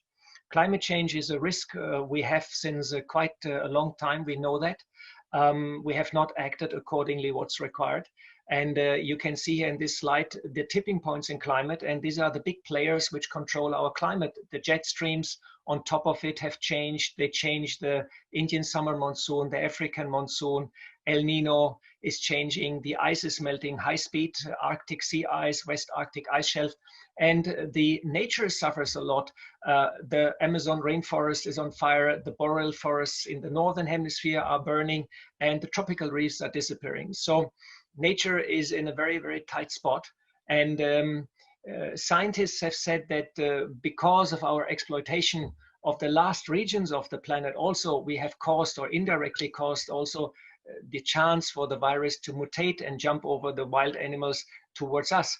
So humans have taken really the planet for a tough ride, and this is a sort of feedback what we see right now. And from a spiritual viewpoint, it's quite interesting, because we can see Corona and climate change are a game changer. And we can say that this is a karmic feedback loop in a way. It means how we act, we receive after some time. So climate change, coronavirus, these are the actions of the past which coming back to us. And they're both warning signals to humanity and say, hello, something is going really wrong. And Corona has stopped the world, including myself. I was a big traveler, and suddenly I was in lockdown, and it stopped the world and makes us reflect and think deeply. And Corona is a clear sign that lifestyle and economy has to change. Our economic model is not sustainable at all, and everybody knows that. And just Corona came and we stopped. And let's hope then we come out in a more green fashion, in a more environmental friendly way, and restructure the way how we run our economy. The change that's also quite clear has to be a deep one and has to come from the inside. And we all understand this is the moment of change. This is it. And there is no way this time we can sort of maneuver ourselves easy out. So, but the crisis always has also the potential for some chance. And what is the chance? What can we do? How we can get out of the situation? Well, we have an incredible power of imagination. So what we have to do is we just imagine a good world, a perfect world, because our mind, our inner world, and the outer world are interconnected. And what should we imagine? Let's say peace, love, harmony, perfection, bliss, purity, timeless, and whatnot. A wonderful, perfect world we should keep in our mind. And by visualizing such a kind of world, we change the atmosphere. We change the whole paradigm in us, but we change the atmosphere which we are radiating out. So that's very, very important that we have hope and positive thoughts. Now, to reach there, how to really bring that transformation is we have to raise awareness and consciousness. That starts in schools, of course, with our youngsters. We have to educate them, and we have to inform people that, hey, change on the inside, and then change will happen on the outside also. We need a drastic change in lifestyle. I think everybody agrees on that. We have to reduce our footprint in a big way. We have to make more use of renewable energy or clean technology, and we have to become a healer. I think something is peeping there. Maybe some microphone has to be unmuted. We have to become a healer and use the power of our thoughts. That's very, very important. So Brahma Kumaris is very active. We have an environmental initiative, and we are going to the United Nations Climate Conference in more than 10 years, and we advocate the connection between the inside and the outside, and we ask people change on the inside and then change your action on the outside. And we advocate the 5 R's: rethink, reuse, reduce, recycle, and refuse. Refuse to buy everything, rethink before you buy, reduce goods, reduce your consumption, and recycle. I think these are easy things and everybody can follow. And interestingly, Corona has forced us already to adopt some of these changes just automatically. And Brahma Kumaris is also practically very active. As you mentioned, we have started 25 years ago with renewable energies. We did photovoltaic systems, a lot of research, and we are a recognized research center. And we do in various areas research. And here are some of our systems we built. This is a steam cooking system we built in Abu Road in 1999. It cooks 35,000 meals every day. It's the biggest solar cooker in operation, I think, right now. And it's now almost, it's 20 years old and 21 years old, and it runs perfectly as on today. We have installed also photovoltaic systems. We have 5,000 meditation centers in India, and more than 600 are running on photovoltaic. And here you see a 50 kilowatt installation. And our recent project was India One. That's a 1 megawatt, means 1,000 kilowatt solar thermal power station with storage. A bit technical. The crucial point in transition to clean energy is storage. We have to store the energy overnight, and this power plant can do that. It was a 12 million euro project, and we got substantial financial funding from the German government and from the Indian government. Thanks a lot to them. And the plant runs then 2 years very, very nicely. I just was visiting 2 weeks ago, and there's a team of 30 brothers and sisters from Brahma Kumaris maintaining the plant and keeps it operational. And you can see here a picture from the top. 770 dishes, they follow the sun, they produce steam, and the steam goes into a turbine. On the right side, you can see also 1 megawatt photovoltaic. So we use solar thermal, we use photovoltaic, and we trained more than thousands of engineers. We had more than 50 workshops there with seminars and workshops with engineers, and we have 100,000 visitors who come and see this technology, and we try to replicate it and roll it out into the country. We work also closely with institutes, research organizations, and universities. And as I said at the UN conferences, we're spreading the information about the technology and what can be done. But now coming to the last point, most important, how to heal yourself and how to heal the world. And I would like to give a short memento to our Dadi Janki. She was the head of institution. She left us about 2 months ago, and I was there in India. It was a very special moment. And she was my teacher and guide for more than 37 years. And many times she supported also our solar initiatives. She helped with money. She helped when we had technical problems or this and that. And she was a wise woman full of wisdom and a real powerful yogi. And she has taught me about the power of meditation. And I would like to share with you some scientific finding. If you meditate, you're able to increase your social competence and emotional intelligence. It deepens your relaxation, improves your creativity, but it helps you to increase your brain cells activity and makes you able to change your neuronal pathways in your brain. It means you're able to change habits and awareness. And this is what we all have to do. We have to answer to this current crisis, and that's how we have to change our habits and our awareness. Meditation is a very, very powerful tool, and what you think matters. Because science also tells us the inner world, how I feel, my emotions, and the outer world are connected. Quantum physics says if I observe the experiment, I influence the outcome of the experiment. And there have been thousands of experiments in the last 30, 40 years conducted by universities. They're all peer-reviewed, which clearly state our mind, our mental state is connected to the physical reality. Inner world and outer world are connected and interlocked. This is very, very important. And meditation and a change of thoughts is cooling our mind and will enable us to create a new reality and a better world. And coming to the end, I would like to speak for 2 minutes, meditational commentary, a little journey, so you can all join. And please follow and sit relaxed and take a deep breath and concentrate in your forehead. I am a being of light. I am a being of peace and love. I am connecting to the divine. In this connection, I can feel love and peace coming to me and empowering myself. I become peace and light. I'm now focusing to the world around me, to the planet, to all the people who are suffering in Corona crisis, who have fear of losing their jobs, who have not enough to eat, who are living under cruel conditions, to nature, which is suffering under our actions, and to the animals. I give them all my healing touch, my love, God's peace. I now take the world in my hand and see all the souls being there, and I give light to the world and peace to the world. And I change the world in front of my eyes into a planet of peace, happiness, beauty, and purity. This is the new world we all want to go.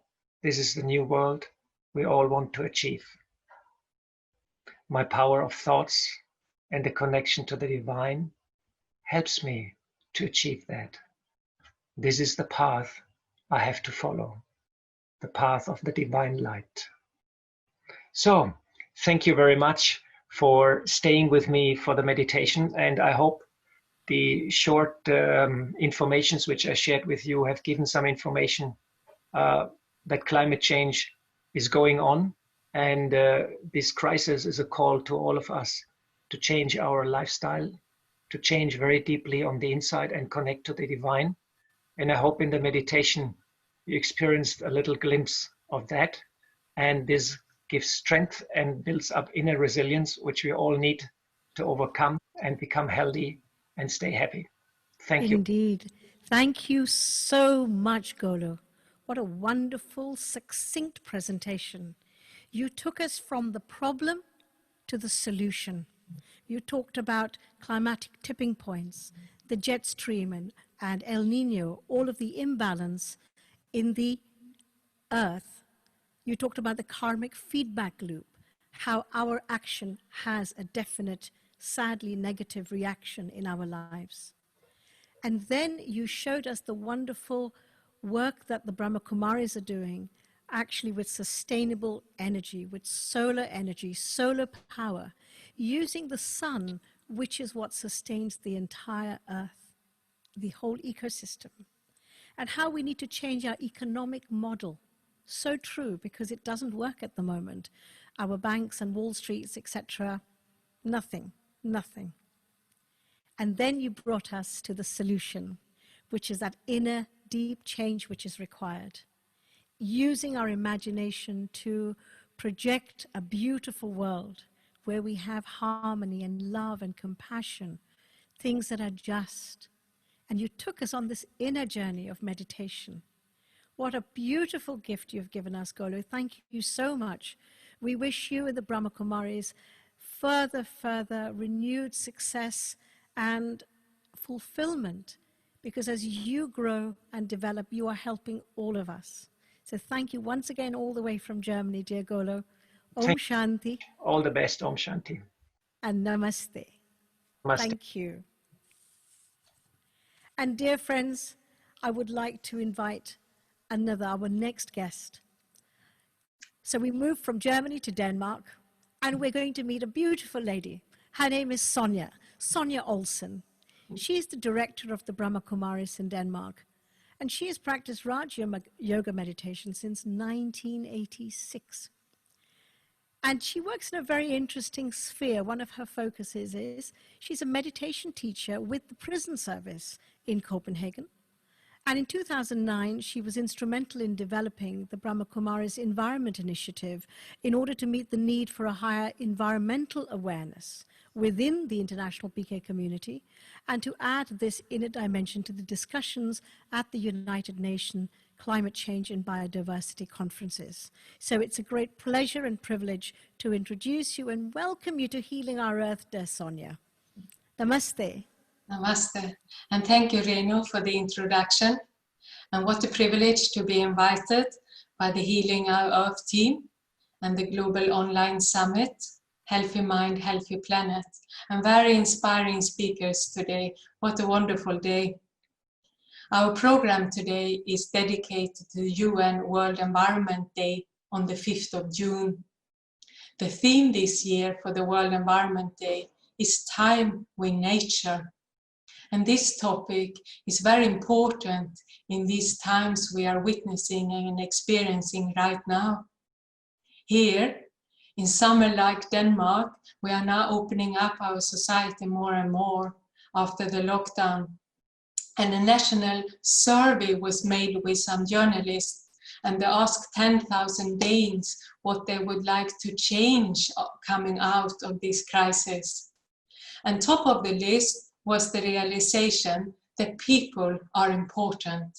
People are at the center of our lives. It means many people have suffered from loneliness and isolation actually in this part of the world more than anything else. Second on the list was the realization that in the future, the pace of life needs to be slower, more peaceful, being more present in the moment. And third on the list was that nature is calling.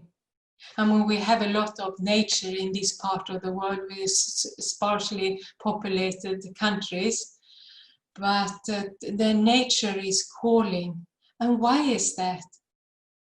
I suppose when we're in nature, we are inspired by balance and we see the beauty. And when we come close to nature, we also start reflecting. Once in a climate change conference, I was approached by a journalist and he was dressed like Mother Earth. He had a big round globe around him. And his microphones was like a carrot. And he asked all the people, he says, I'm Mother Earth, what would you like to say to me? And I was thinking for a while, oh, what would I like to say to Mother Earth? But I realized I would say, we like to come close to you. Because when we come close to nature, we come close to ourselves. And I think that's what we're all longing for, in a sense, to come really close to ourselves. In this increasingly polarized world, positive values play a more and more important role. The positive values helps me to stay enthusiastic change maker and to do something about situations. And in our Brahma Kumaris Environment Initiative, we have identified 10 positive values which connect the inner world and the outer world. And the stronger I become in these values on the inner side, the more stronger, important role that we play on the outside. So I like to share them with you. And top on the list, not surprisingly, would be a simplicity. Living simply. Living with less things means less complications. When I'm supported from inner contentment, then a simple lifestyle is a beautiful, easy lifestyle. Then it doesn't feel it's forced upon me. I don't have to let go of many things because it comes from the inside. The other one is being positive. I have to stay positive in order to have the energy to keep moving on and to care.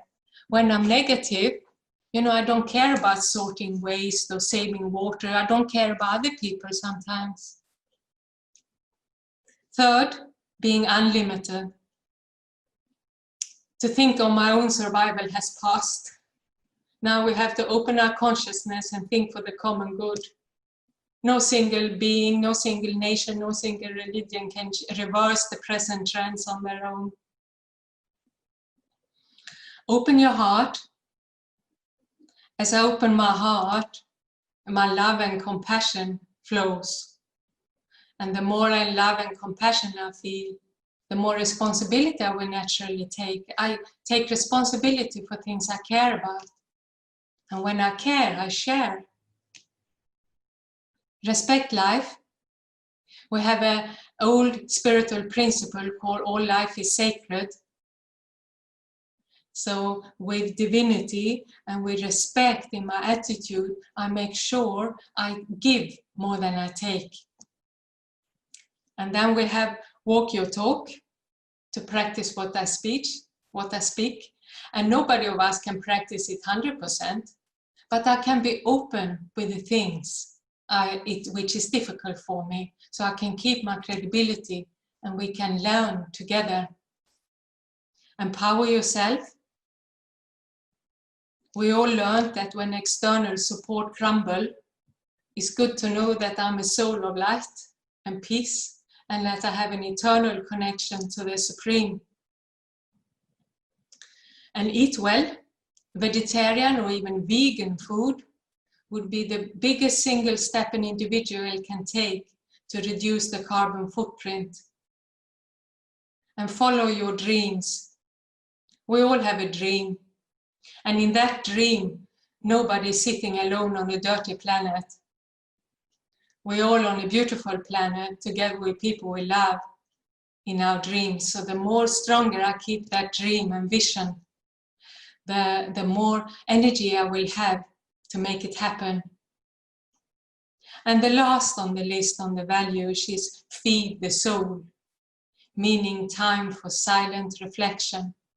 Meditation will give me the strength, help me find the deeper values so I can practice all of these things.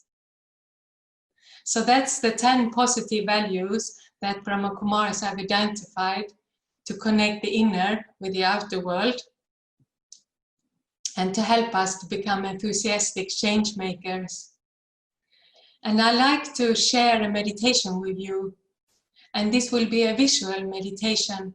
It's a green angel meditation called the Tree of Life, and it's dedicated to World Environment Day. And I will put on a video for all of you, and this will last a few minutes. So please stay with these beautiful nature pictures.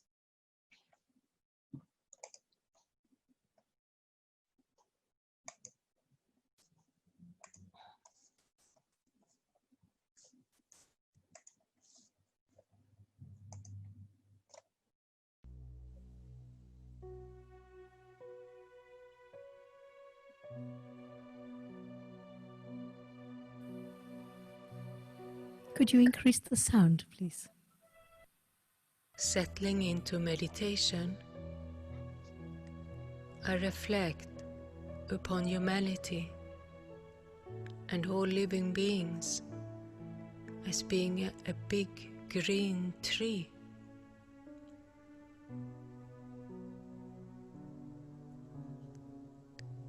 I see the vitality and the life force in this tree of life.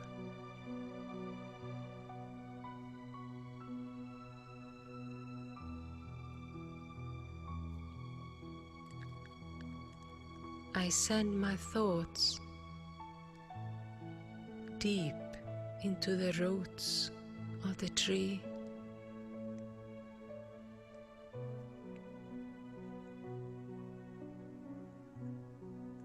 I connect to the seed of the tree, and I let my thoughts become as still as a seed.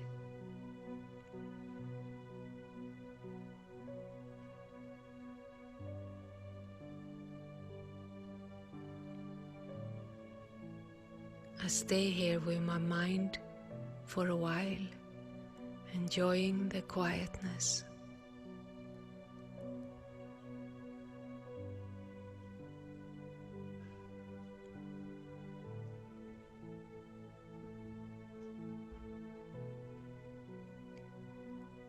As the seed of my thoughts starts to grow, I feel the responsibility of supporting the tree of life.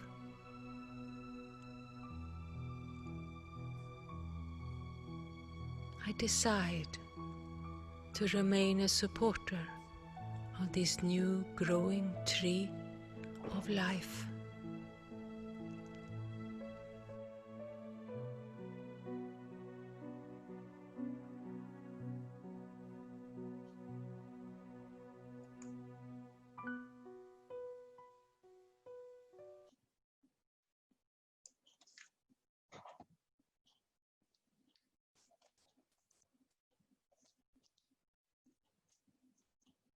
Okay, I hope you enjoyed that little journey to nature.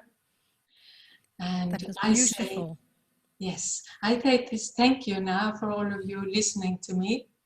And I will hand over to the host again. Om Thank Shanti. you. Om Shanti, and thank you so very much, Sonia. That was beautiful, and what a wonderful video to end with as well. And to recap, I loved some of the things that you brought up, which is also something that Golo said, that people are important. And what do people need? We need connection. We get unhappy, we get depressed, we get lonely.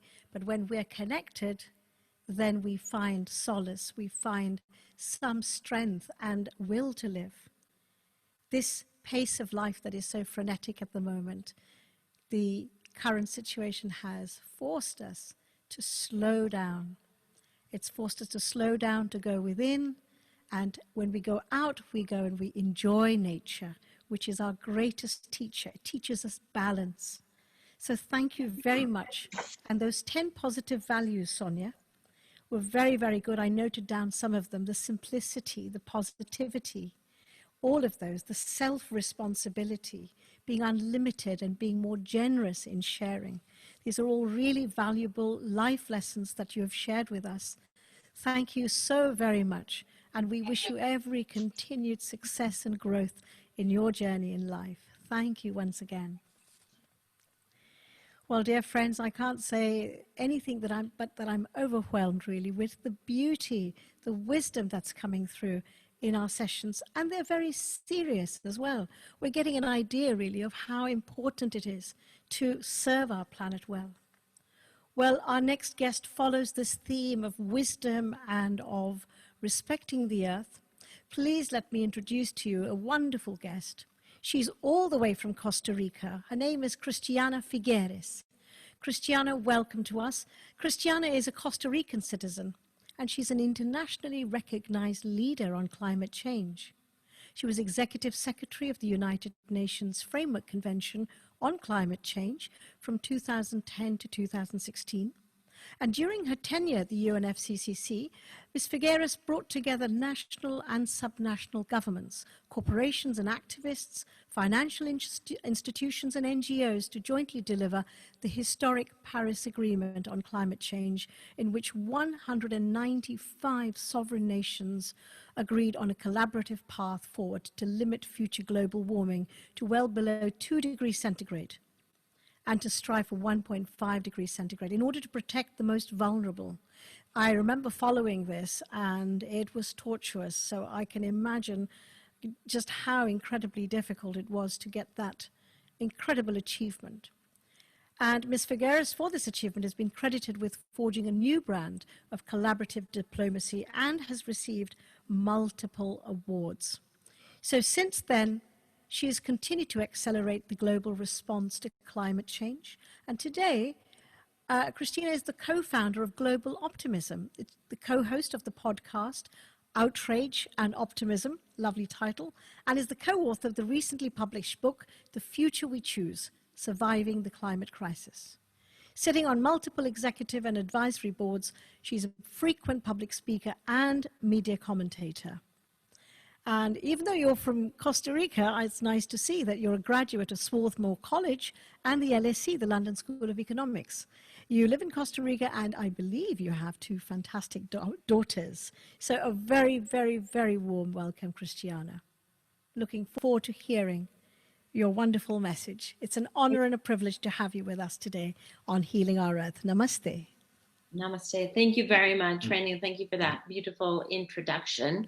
I just would like to make one little correction to the introduction. I actually didn't think it was strenuous to help the world come to the Paris Agreement, I actually thought it was a blessing and a sacred opportunity to support the world in doing what we actually had to do. There was no doubt about that.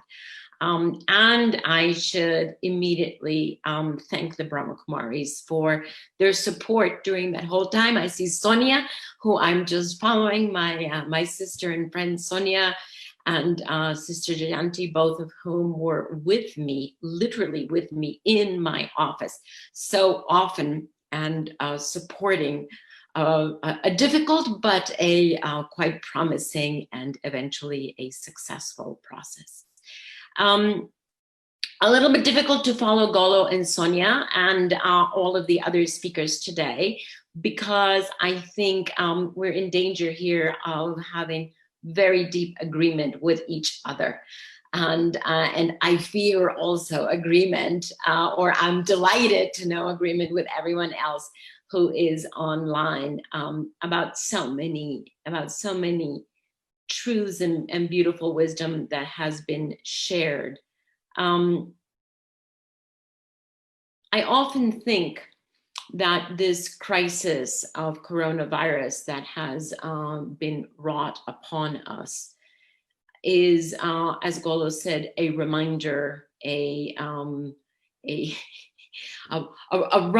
very strong bell that is being rung. But if you think about the coincidence or the collision of so many crises that we're under at the same time, we're under the health crisis, and some countries are coming out of that crisis, but many are still entering. So we're still in the midst of the health crisis. We're then moving into a second wave, which is the economic crisis, of the economic consequences of especially the millions of people who have lost their livelihoods. That overlaps the inequality crisis that we had even before the coronavirus. It accentuates that inequality crisis. And on top of all of that, we still have on the horizon the climate crisis.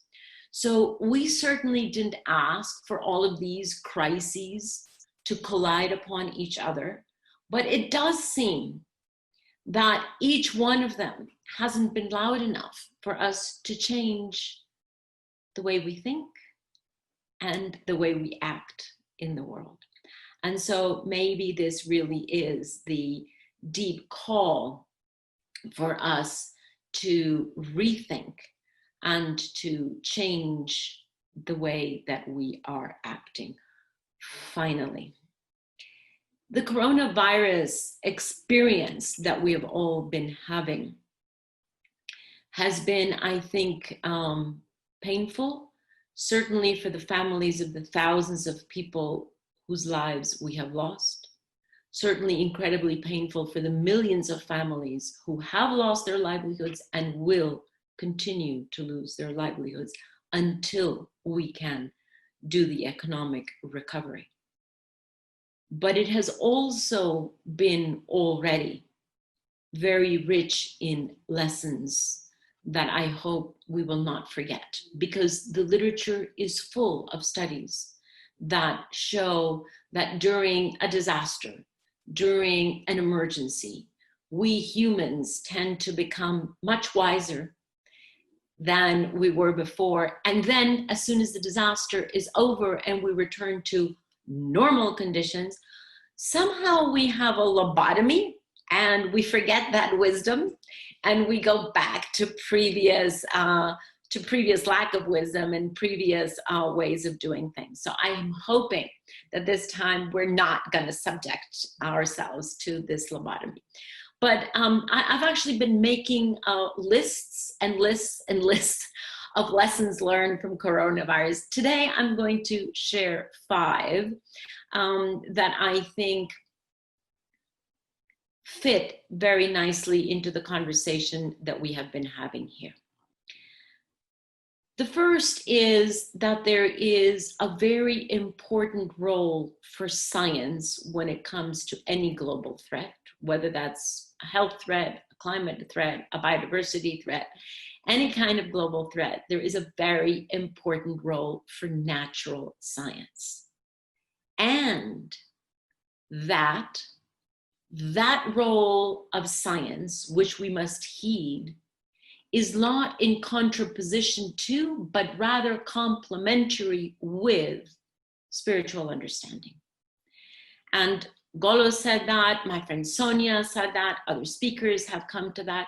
These two things, who we are on the inside and what we do on the outside, are totally interlinked.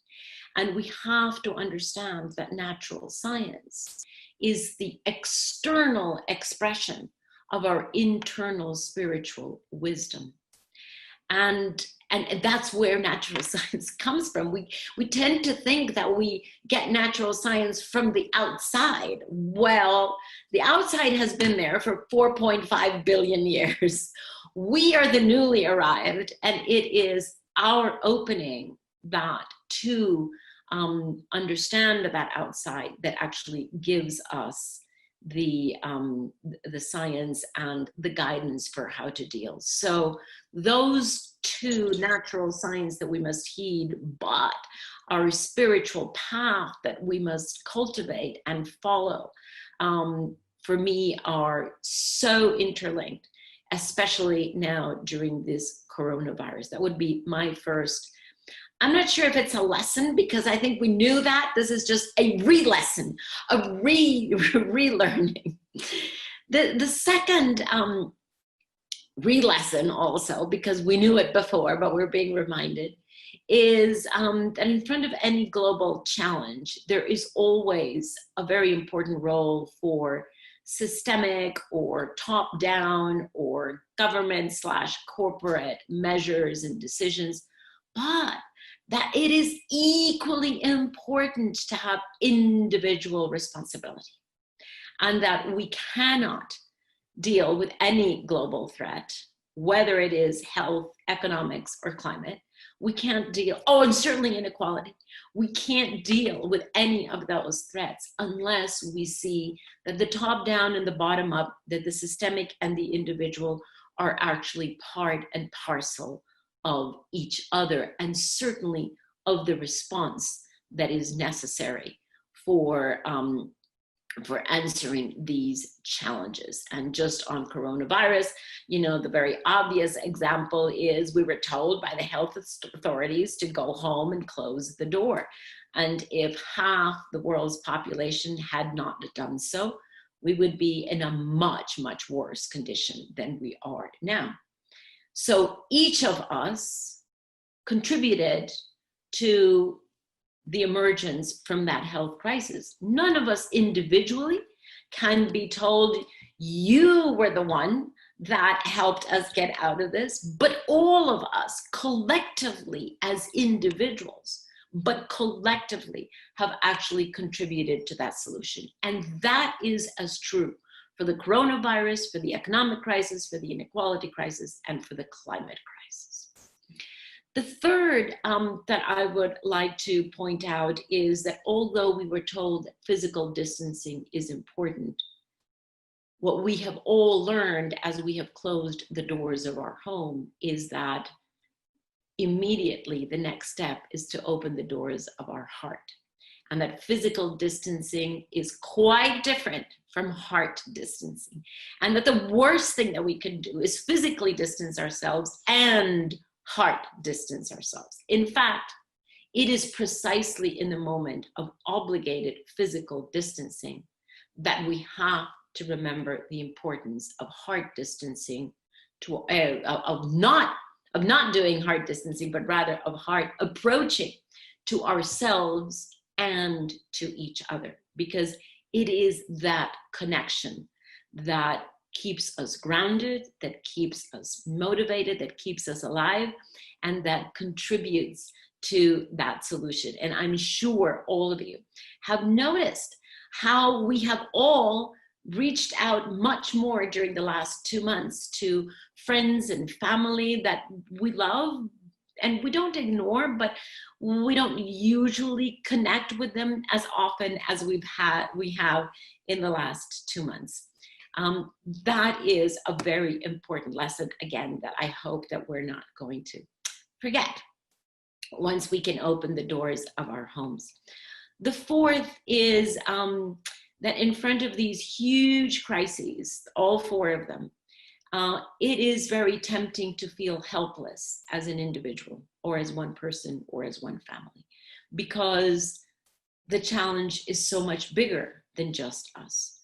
But the big lesson, or again, re-lesson, because we knew, but we're being reminded, the big lesson here is that in the face of this perceived helplessness, we feel empowered in as much as we actively go into supporting ourselves and supporting others. It is when we take responsibility for our own feelings, our own thoughts, our own actions, and put all of those in service of others, that is when helplessness just goes out the window and we can feel that we are actively contributing and that we are full of that very beautiful divine power that is ours to express.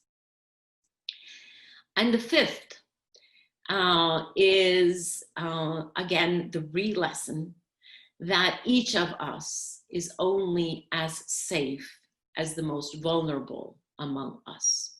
That is so true of the coronavirus. None of us will be safe of this virus until every single person on this planet is actually immunized against this disease. And I'm very glad that we have had this physical evidence for that lesson, because it's a little bit more difficult to understand the same truth with respect to inequality or the same truth with respect to climate change, but they are the same truths. None of us can sit back. None of us can feel safe in any way until the most vulnerable person has been guaranteed their dignity and their well-being on this planet. And so I'm just so grateful for relearning, re-lessons that have been given to us. And I just wanted to conclude picking up from Golo's beautiful meditation where you invite all of us to imagine our future. I firmly believe that that is so, that we can create a much better future. And I certainly have experienced that we need to imagine what we want to see out there in the world, and then we need to go out there and act in that direction and with that responsibility in order to make our imagination a reality. Otherwise, we leave it up to others to create what perhaps they might want to do. And we know that sadly, there is much thinking and much acting that is going in the direction of a world that is not a world of solidarity. And hence it is our responsibility to act, to imagine and to act, and thereby to choose the future that we want for ourselves and certainly for those who will come after us. So I come down on the side of yes, imagining and acting, because otherwise we leave the space a little bit too empty. There is a little dangerous vacuum there that will be very quickly filled up by others. So with that,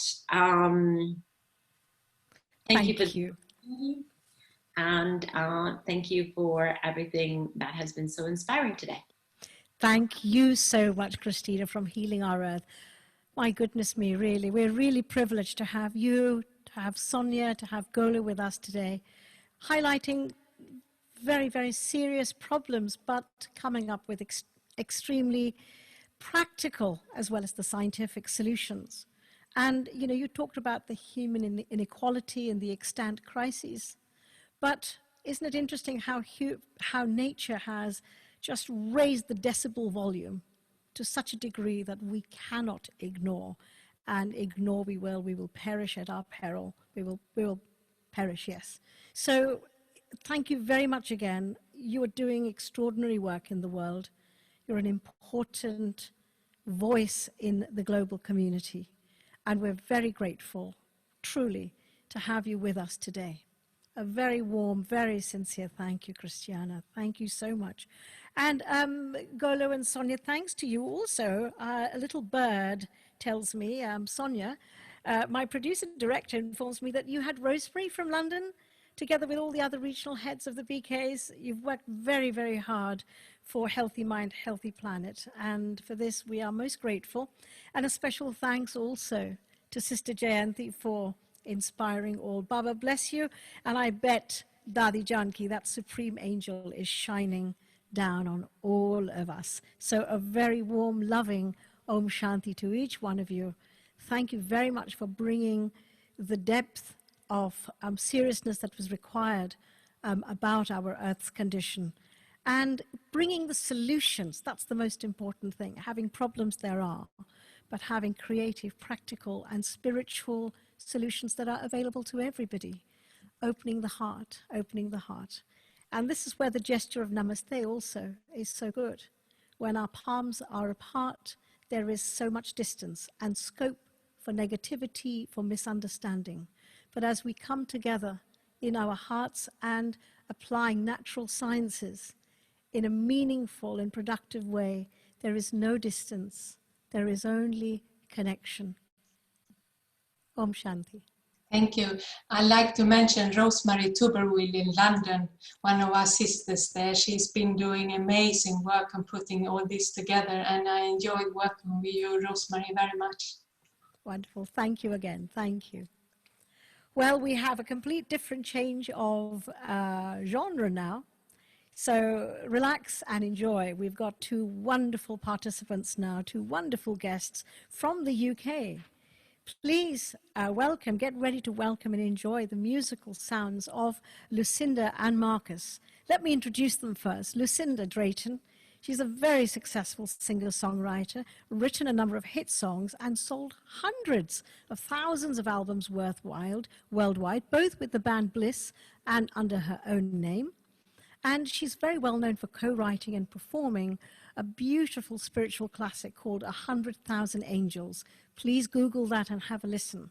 She performs live all over the world, playing both stadiums as well as intimate venues.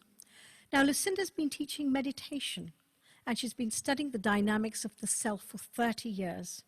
She's BACP accredited, that's an integrative counselor, and has a private practice in South London. Lucinda uses a particular approach, the REACH approach, to equip her clients with the tools, practice, and knowledge needed for sustainable change. She's passionate about empowering individuals and walking the talk, most important.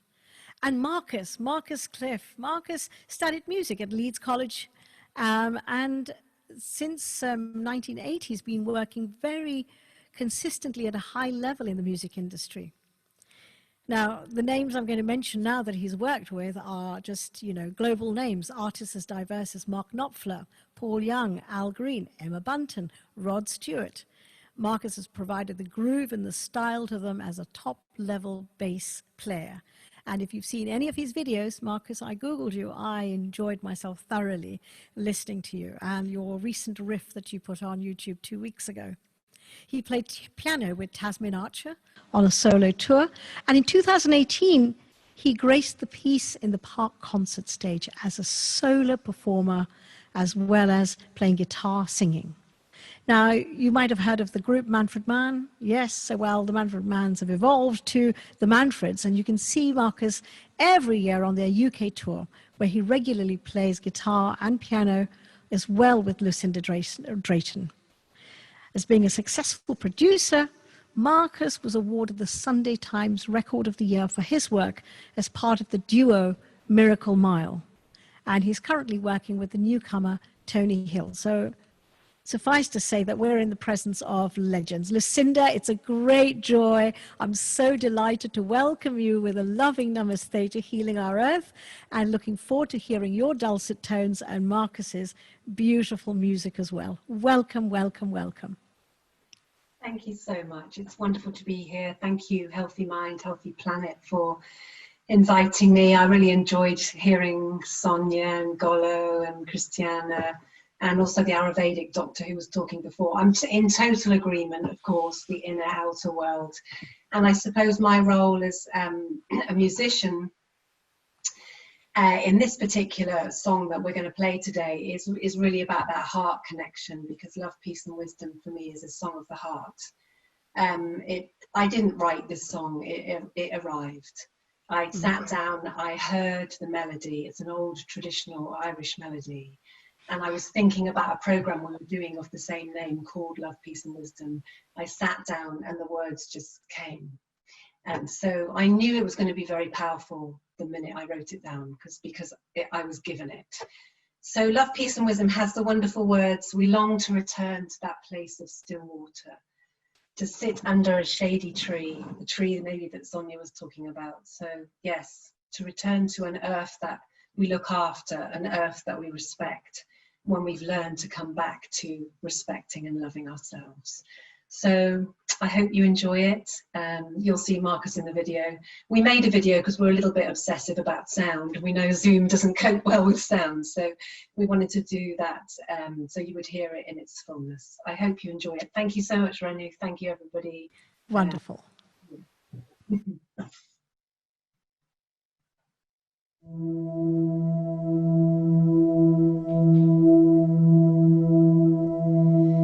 If love were a bird, I would stroke her bright feathers. Then I'd watch her fly free across the still of the dawn. And if peace were a mountain,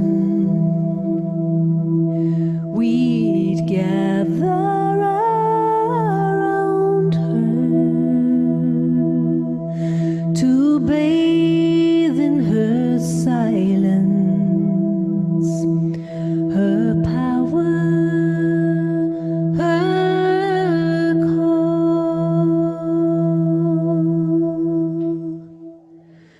And if wisdom could sing or whisper his secrets, eternally teaching the ways of the free. In my mind I can see it, I hear it, and I feel it. For love, peace and wisdom are all part of me. If love has her freedom and peace her expression, surely wisdom will grow like a flower in spring. The seed has been planted and tended and watered by the prayers of the hopeful and the tears of the brave. We long to return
We long to return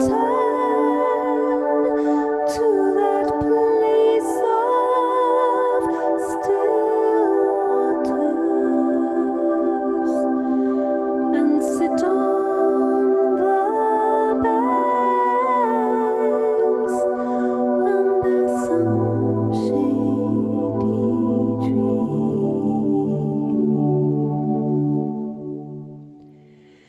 In my mind I can see it, I hear it, and I believe it. And love, peace, and wisdom are all that we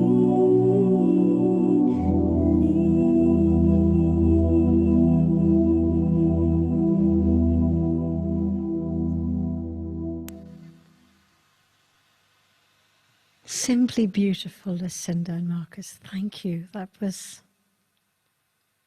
really magical. Your voice has a very pure quality, and every word was so clear. The meaning was so clear and heartfelt. We thank you, and Marcus, and we look forward to welcoming you back to Healing Our Earth, our Global Online Summit, again in the future. Thank you once again. Well, dear friends, I'm so honored to have been hosting this hour. I'd like to introduce our last, well, my last participants, my last presenters, on a very high and jolly note. I heard them a couple of weeks ago, and I must say, girls, blown away by you. So these are two sisters here. I shall give them a wave. Hello, Andrea and Sarah, all the way from the US of A. Yes. And we're going to be having, they're going to be actually singing a live healing recital and performance from their latest album. Now, the great guru, Deepak Chopra, said of Andrea and Sarah's unbelievable journey that it was an inspiring odyssey of finding the divine in everyday life. Now, today, Shanti Shanti, that's their name, are the only Sanskrit all-female rock band in America. Amazing. What a great group. Raised in Nevada, USA, Andrea and Sarah discovered in their childhood, well, this is extraordinary, they discovered in their childhood that they could spontaneously read and recite Sanskrit, the world's oldest language, without any prior training. Well, extraordinary indeed. With their angelic voices and piercing Sanskrit pronunciation, they combine traditional Sanskrit recitation with popular lyrics, which gives them a unique sound, unlike any other in the world today. And they have over 9 albums to their name. So without further ado, looking forward to hearing you two angels sing. Namaste. Welcome to Healing Our Earth once again. Thank you for having us. Yes. We're very happy to be here. What we were thinking about doing is just doing 2 Sanskrit pieces from the Vedas, since you already have people doing music and beautiful songs, beautiful music. We thought our contribution could be chanting from the Vedas, since so much of the Ayurvedic principles and so many of the foundation of what you're talking about comes from the Vedas. So the first piece we're going to do is as out of an Upanishad, and it says, the Creator presents the utmost, and then the summary of this to grasp, truth and knowledge of creation. The knowledge stands with pleasure as the supreme understanding of the elements, space, air, fire, water, and the earth and the moon. And these are with us, and they are within the self, and they're an aspect of the self, residing in time and in the directions of north and south. For the supreme self, the Atman. This is the shloka. So we'll chant that first. It's very short. That's out of the Vedas, and I think talking about the elements is super important, because so much of Ayurveda goes back to the study of the elements as they are in the body and as they are in our environment. Nature. Yeah. So. Om Brahma Vida Apnoti Param Tadesha Bhukta Satyam Jnanam Anandam Brahma Yo Vedanitam Guhayam Parame Vyoman So Oshnute Sarvan Kama Ansa Brahmana Vipashiteti tasmadva etasmadatmana akasha samputah akasha dvayu vayoragnihi agnerapaham anpyaha prithivya oshadhayah oshadhivyonnam annat purushah sava esha purushonnara samayah tasyedameva shirah ayam dakshinaha pakshah ayam uttaraha pakshah ayam atma idam pucham pratishtah tarapyesha shloko bhavati. So the next piece we want to share with you is one that you can chant with us. It's actually out of the Vedas as well. And I love this piece. It's called the Mantra Pushpam, the flower mantra. And it's perfect for those of us who are starting our gardens and getting ready for summer. And basically, and just the fertility of life. The fertility of life, the production, the abundance of life.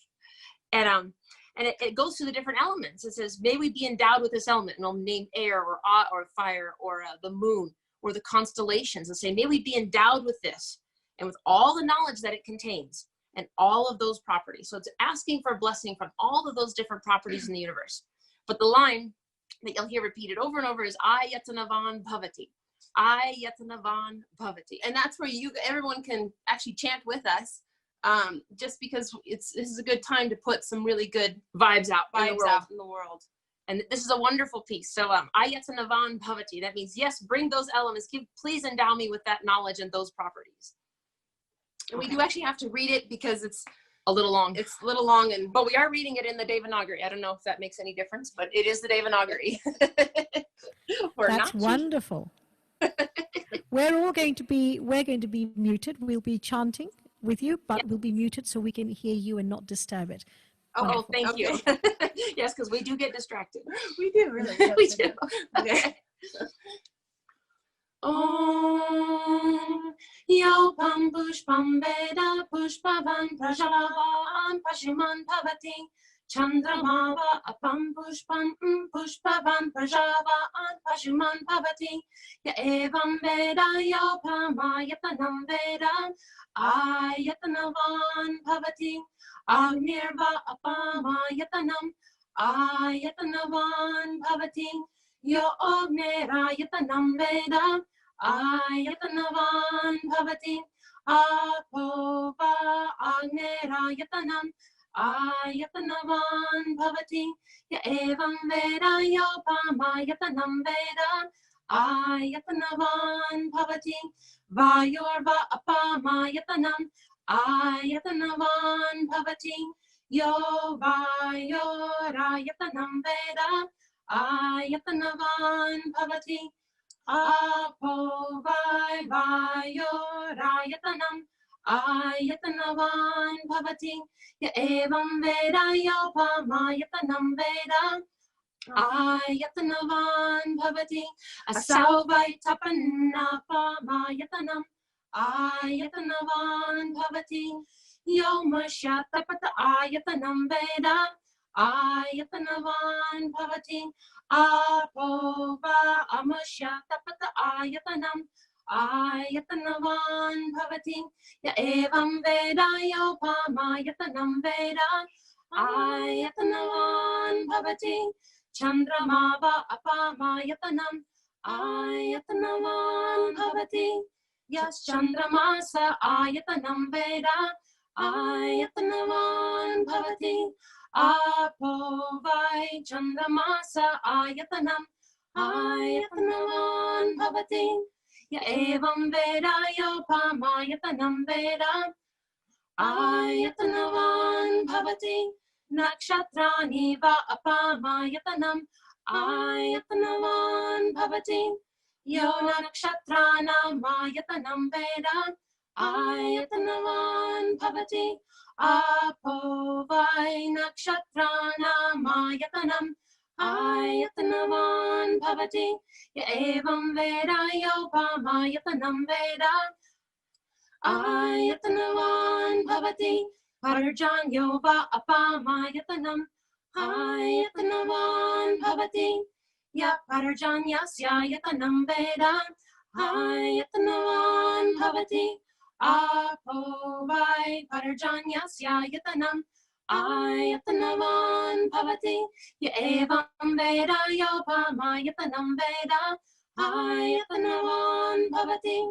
sanvatsaro va apamayatanam ayatanavan bhavati ya sanvatsarasya yatanam veda ayatanavan bhavati apo vai sanvatsarasya yatanam ayatanavan bhavati evam veda yo opsunavam pratishitam veda pratyeva tishtati.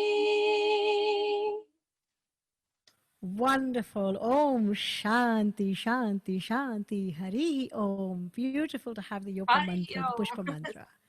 Fantastic. Thank you so much and look forward to seeing you here again. Well, dear friends, what an incredible hour we've had of wisdom, of knowledge, of music, of joy, of compassion and sharing.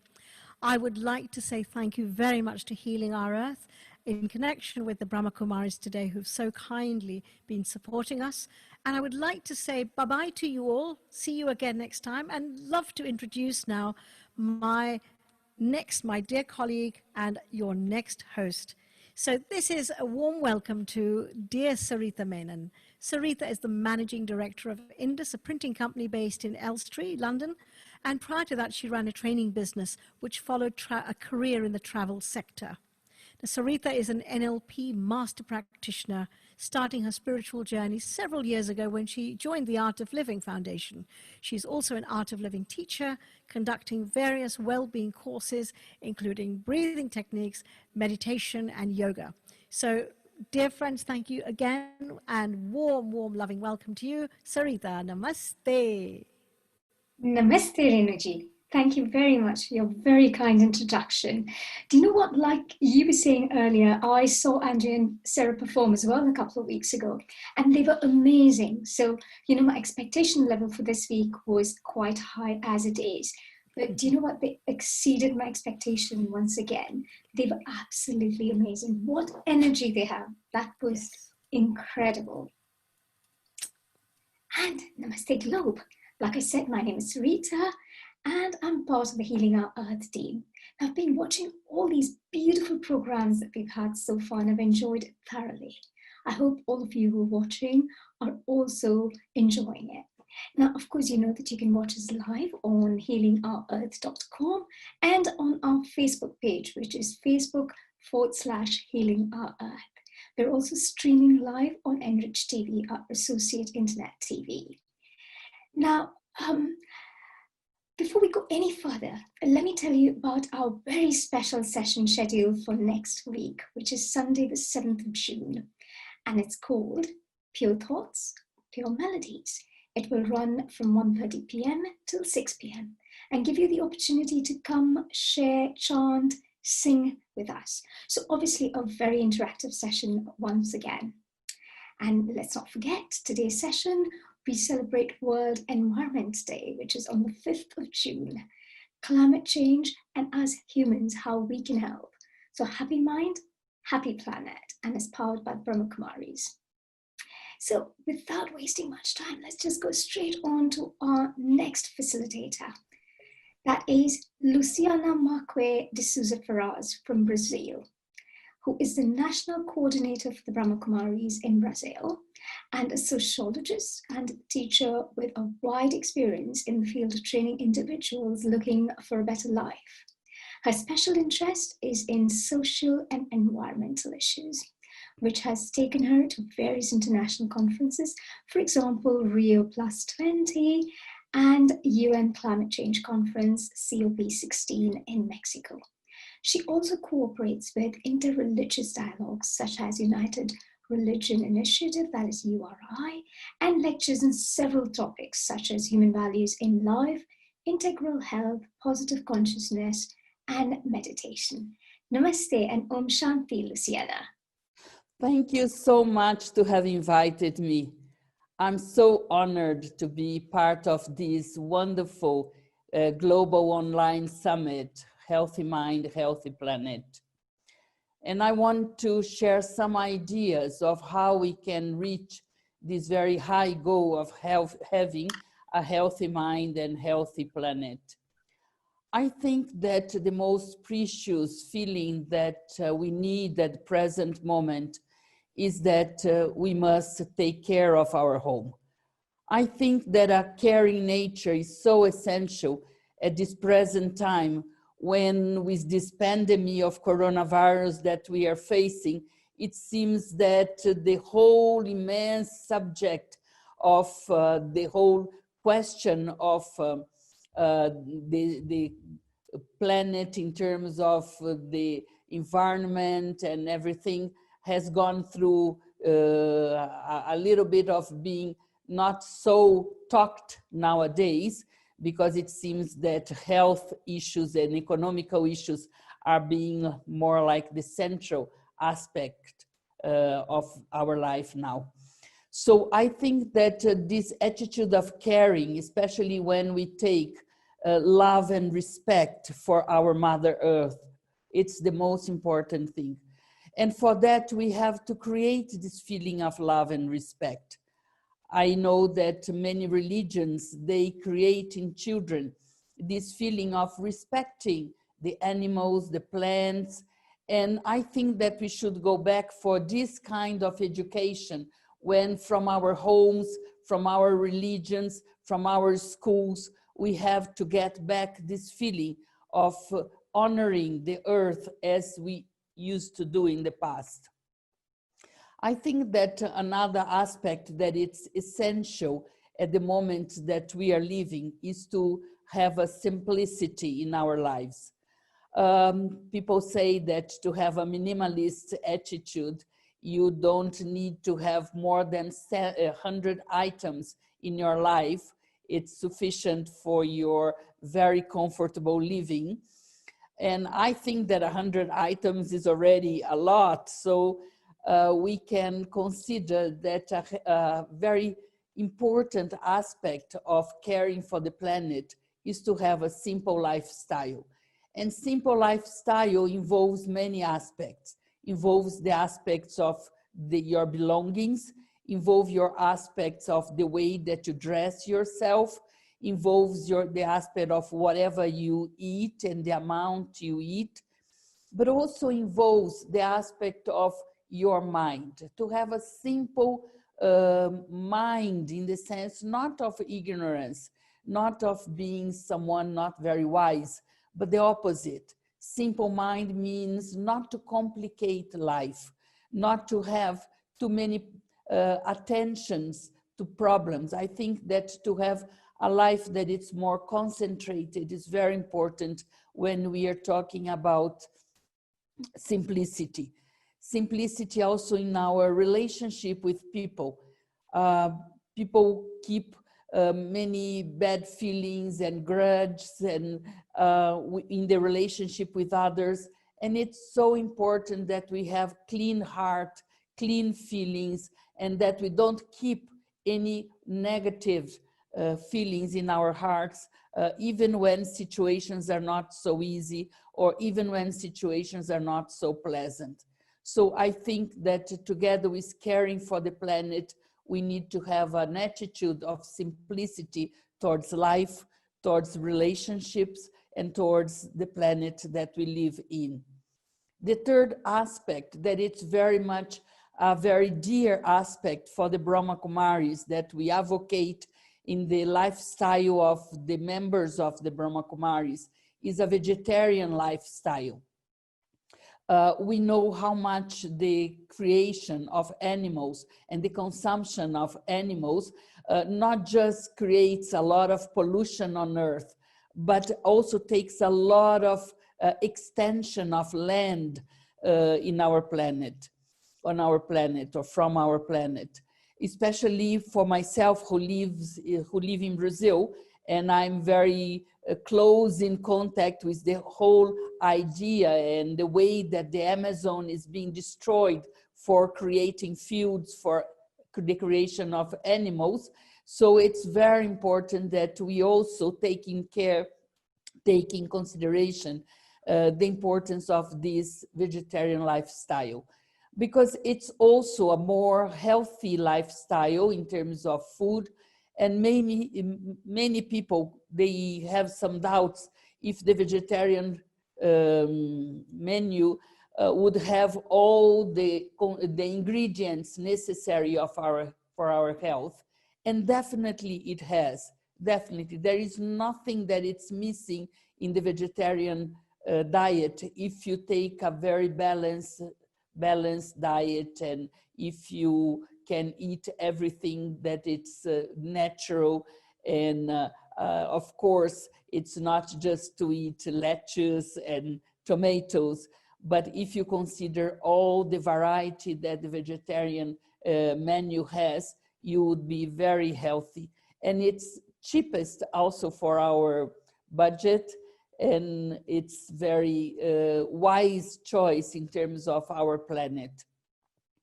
And the fourth aspect that I would like to take in consideration is to have a more clean use of energy, a renewable source of energy. And we have many examples in the Brahma Kumaris, especially in our headquarters and also in our many centers around the world, but especially taking consideration of our headquarters. We have our kitchen all managed in renewable energy, and that's probably one of the biggest kitchens in terms of renewable energy on the planet. And also here where I live, we have a small retreat place, and in this retreat place, we are self-independent, we are self-sufficient in terms of photovoltaic energy, in terms of solar energy, in terms of planting our own vegetables, and many other aspects of the very healthy way of living that we are creating. So it's very wonderful to see that more and more people are tending to buy and to apply this energy to their homes and to their whatever cities that they are living in. But especially the Brahma Kumaris has a very advanced attitude in terms of the renewable energy. I think also that there is a very important aspect in terms of our mind, because we speak too much about the pollution on earth, but how much we are taking care of the pollution of our thoughts. And what I see is that most of the people cannot control their thoughts. They have these ill feelings towards people who have done something to them. And even from morning to evening, they have this running horse in their minds that they are not able really to have a selection of thoughts in their minds. So I think that it's very important to advocate for these positive feelings and positive mind and thoughts, which doesn't mean that you are not seeing reality. It doesn't mean that you are not interpreting reality and all the difficulties and all the problems that there are in the world. But you can see everything, but still keep a very positive attitude of hope, of courage, of seeing a better future, a better, more light, let us say, in the horizon, which is very important. I think that there is another aspect that it's also important because especially now we are living in a moment, and I am here in Brazil, where there is so much criticism towards government, towards decision-making powers. And it's true that it's not been a very happy and wise moment that we are living in our country, but it's still, as much more we give our vibration and our attitude of criticism for these leaders, we are just increasing the power of their negativity. So it's very important that together with having this real attitude of what is going on, we change our vibration. We change the conversation that we have inside of us. Instead of just criticizing, instead of just seeing defects, let's spread our good wishes. Let's spread some hope that these people will be able to wake up and take some good decisions. And if we can influence in the whatever is happening in terms of the real political arena, we should do that. But at least we should not be just sitting and criticizing, because we are reinforcing all the negativity that is going on in terms of the planet and in terms of whoever are the leaders of our world. Because in fact, I can see that it's not Brazil, the only country that doesn't have a very good leadership. It's, in fact, I think majority of the countries are not having the most wise leadership. I can see in India, I can see in England, it's not much difference. So I think that this is important, not to add to the vibration of despair, not to add to the vibration of destruction, but just try to propose through your mind, through your words, through your lifestyle, through the way that you spend your energy, your physical energy, your mental energy, your financial energy, your time, everything, every resource that we have, we should use for creating this better planet that we want.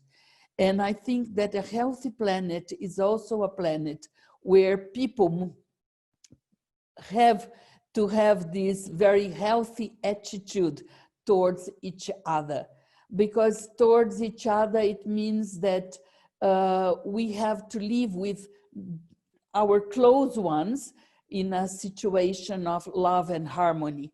We are seeing the news that, especially during this pandemic, the increase of violence, home violence, has increased so much, something like 20% around the world.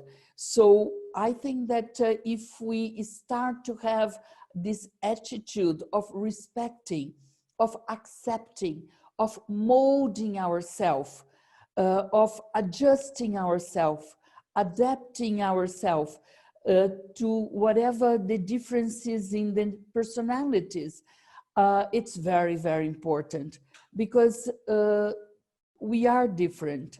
We are going to remain different. We are not going to be the same ever. So just to be tolerant, to be adjusting, for that we require power. And I think the way that Brahma Kumaris promote this inner power is through meditation. Again, that was absolutely amazing, Luciana. To summarize, I loved what you said, which is, you know, create respect for our earth within us and each other. That was amazing. A simple mind, a minimalistic life. Well, 100 you said, and you said that's too much, right? A vegetarian lifestyle, fantastic. And do you know what I loved was also what you said about cleansing the thoughts, not adding to the vibration of despair and negativity. So I thought that was amazing. Thank you very much, Luciana. That was very enlightening. Thank you. So let's see, what have we had so far? Besides the little technical glitch we had, so far we've had facilitators from all over the world. We've had from India, Philippines, Hong Kong, Kuwait, Australia, UK, Greece, Germany, Denmark, South Africa, USA, Costa Rica, and Brazil so far. So we're having a truly global session. And we still have presenters from Peru, Canada, Czech Republic, and USA to join us.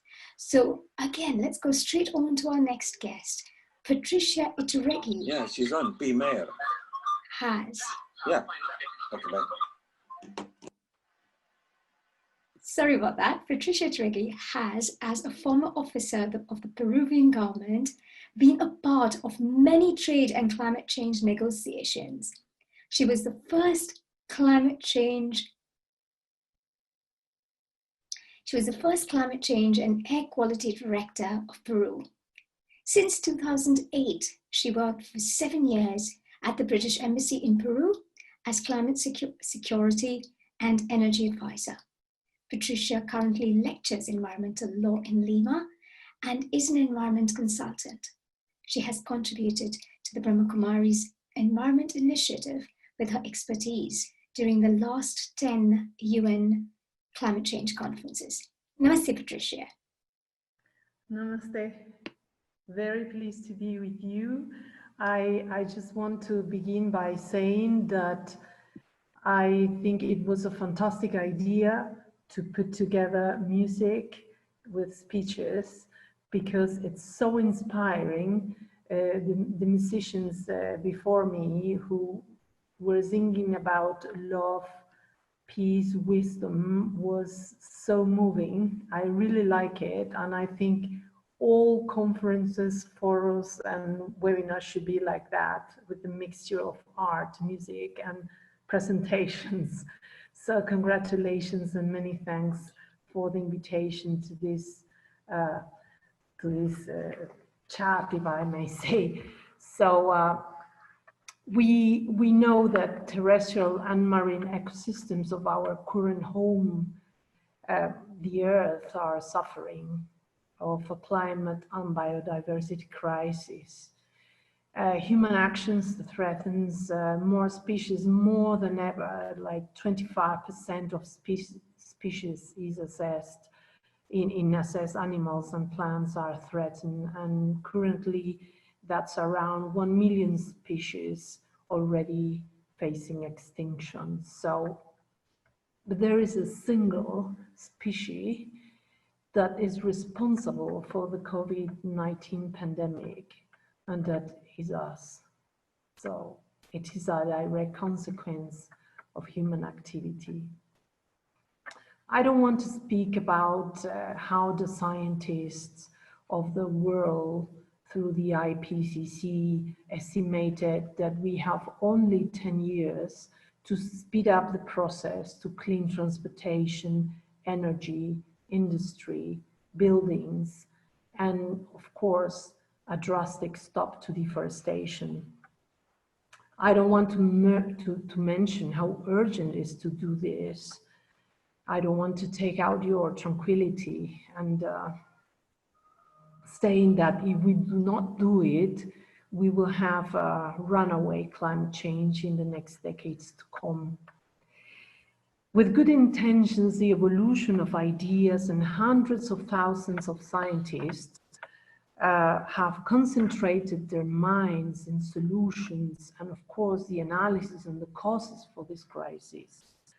But I don't want to speak now on how all these solutions have not been heard or badly communicated. I do not want to detail either how the mass media has preferred groups, have preferred pessimist views, have preferred gossips, they have preferred pessimistic approaches instead of outraging examples of environmental and social heroes all over the world that are saving nature and social communities. I don't want to mention either how badly the people around the world is feeling more and more unprotected by their authorities. I don't want to mention either how the virus of fake news takes out time and how negativity absorbs our good energy within social media and social networks. Last but not least, I do not want to recall how many brilliant minds of the IPCC and the Science Policy Platform on Biodiversity and Ecosystem Services have been listened, but with their hearts closed to the environment solutions.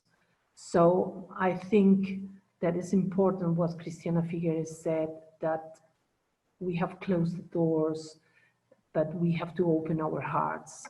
So I don't want to mention all these things because it is not the point in time to accept the defeat. We need to find the victory over this crisis with completely different approach. In other way, so perhaps Einstein was right when he said, the world as we have created, is it a process of our thinking? It cannot be changed without changing our thinking. So I would like to share a PowerPoint here, if I may.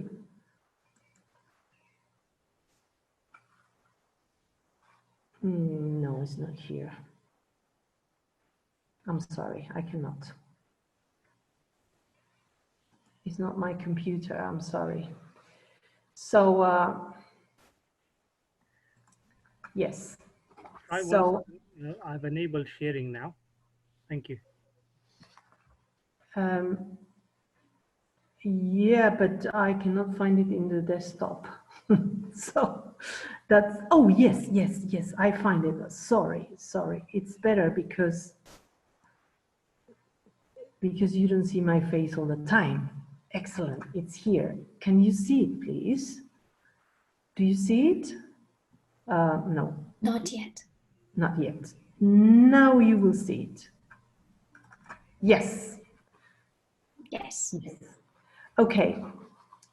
So that's what Einstein said, that the world as we have created, it is a process of our thinking, so it cannot be changed without changing our thinking. So I have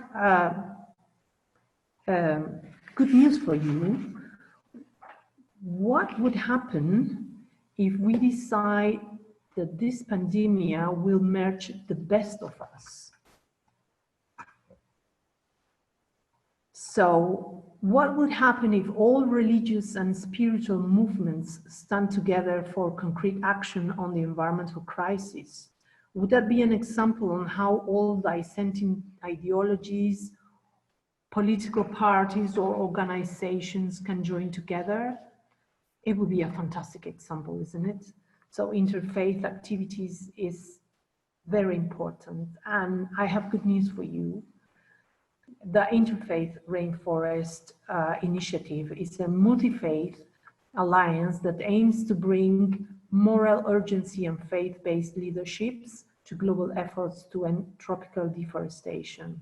It is a platform of religious leaders to work hand in hand with indigenous people, governments, civil society, business, on actions that protect rainforests and safeguard those that serve as the guardians. The coverage of the initiative is 70% of the rainforests worldwide, involving Brazil, Colombia, Congo, Indonesia, and Peru. Other good news is the UNESCO Declaration of Ethical Principles in relation to climate change adopted in 2017 highlights the importance of solidarity, cooperation, responsibility on climate change action. Is this enough to say that we are changing what we think? Would not be better to do it under an individual approach? Each of us doing things completely different as business as usual.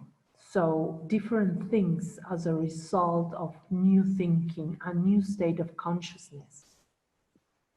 Although hearing some good news is energizing, we all know that this pandemic is changing everything, and now each being of the world will not be the same anymore.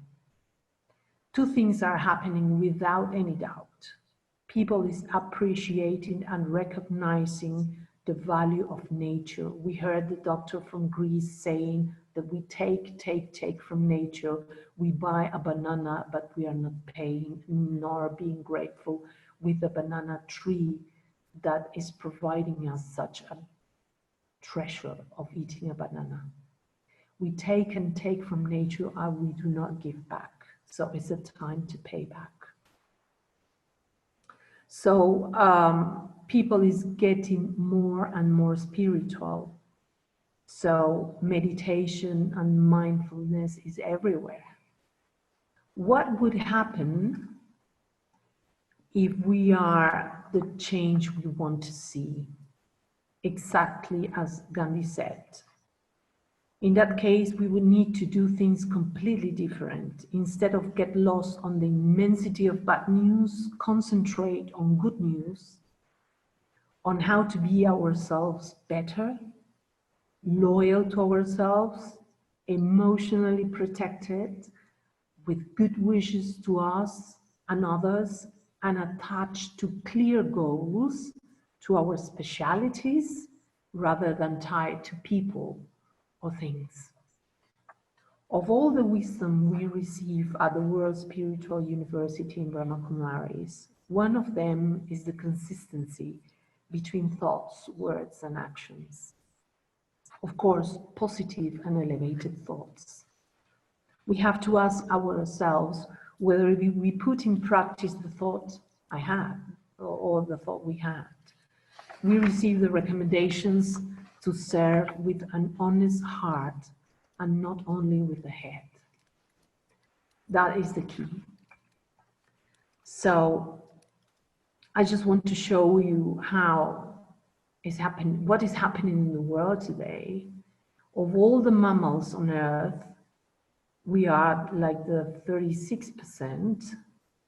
Livestock and pets are 60%, and wild mammals are only 4% of the world. We need to change this dramatically.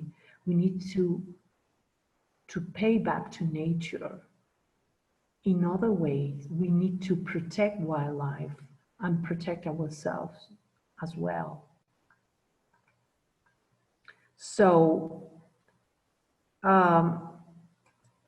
here we need to think that biodiversity is very important. We need to measure our impact in biodiversity, especially the food we consume, and avoid meat, of course.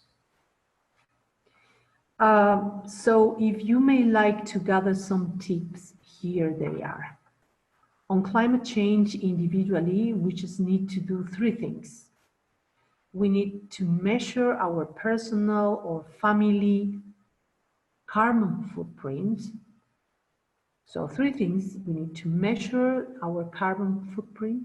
Secondly, do something about it. And third, if feasible, compensate the part that cannot be reduced directly by us.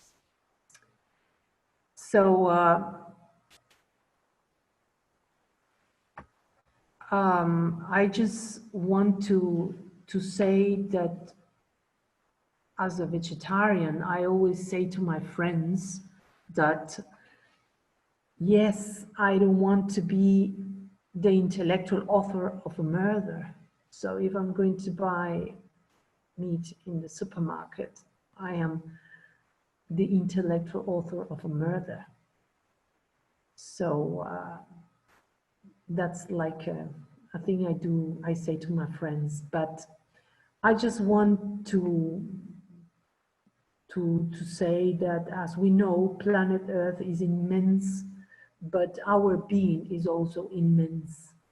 And to go inside myself is to encounter with all the human beings, wildlife, and ecosystem. And I just want to finish by reading what Einstein said, that a human being is a part of the whole called by us universe, a part limited in time and space. He experiences himself, his thoughts and feelings as something separated from the rest, a kind of optical delusion of his consciousness.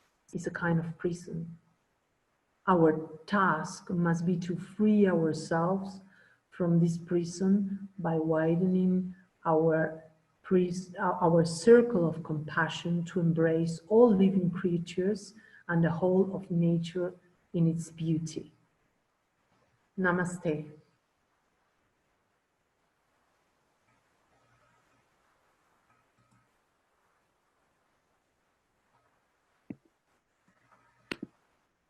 Namaste, Patricia. Thank you very much for that. That was absolutely amazing. What you spoke about correlation between thoughts, words, and actions, that was absolutely amazing. Thank you very much for being here today. I think you're still sharing your screen, so would you unshare, please?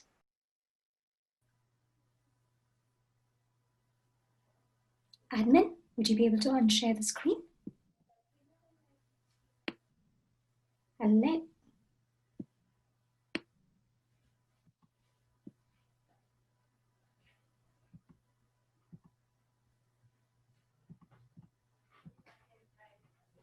Fantastic. Thank you very much for that, Admin.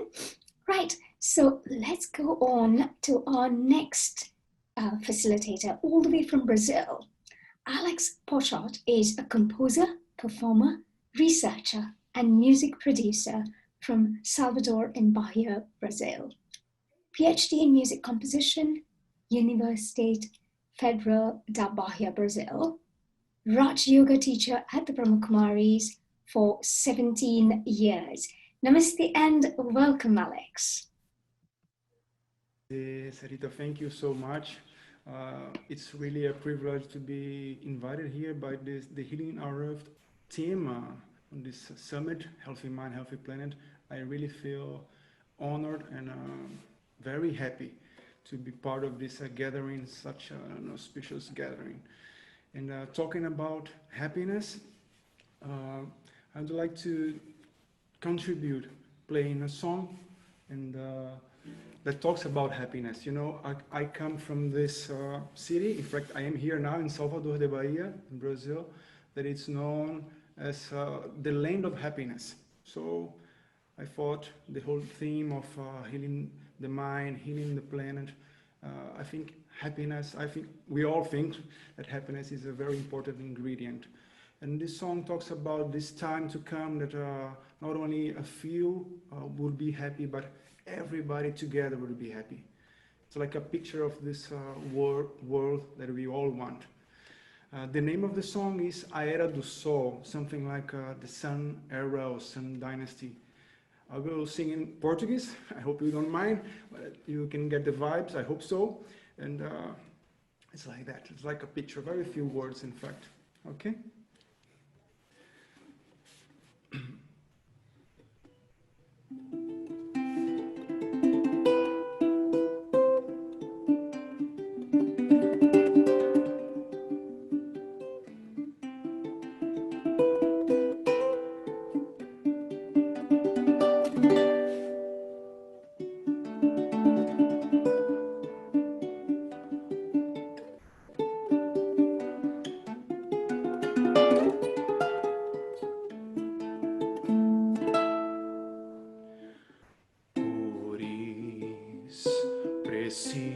Preciosas como sonhos, diamantes brilhando em palácios pra você e pra mim.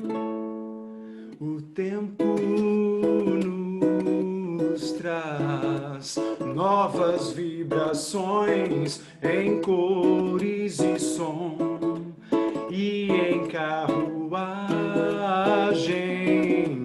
pelo ar vem a era do sol.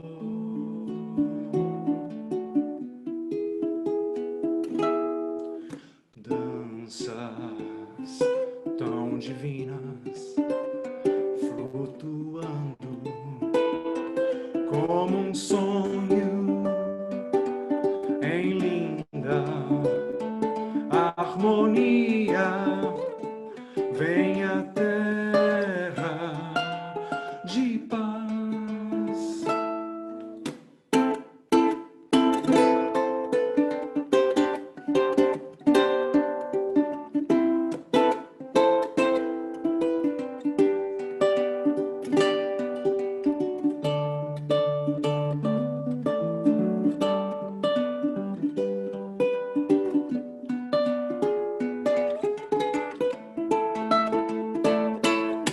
the time will come for you and me and every one of us, and with new colors spreading all its love comes the dynasty of the sun. Tempo nos traz novas vibrações em cores e som, and with new colors spreading all its love comes the dynasty of the sun.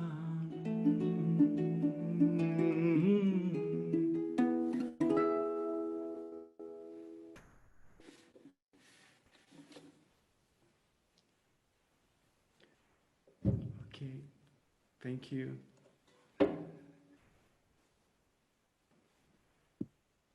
Thank you very much, and namaste. That was beautiful, from a somber message to a little bit of music to lighten our mood. Let's go off to our next facilitator, which is from here from the UK. Lubo Stranta is an experienced holistic and wellness practitioner with a master's degree in acupuncture and traditional Chinese medicine.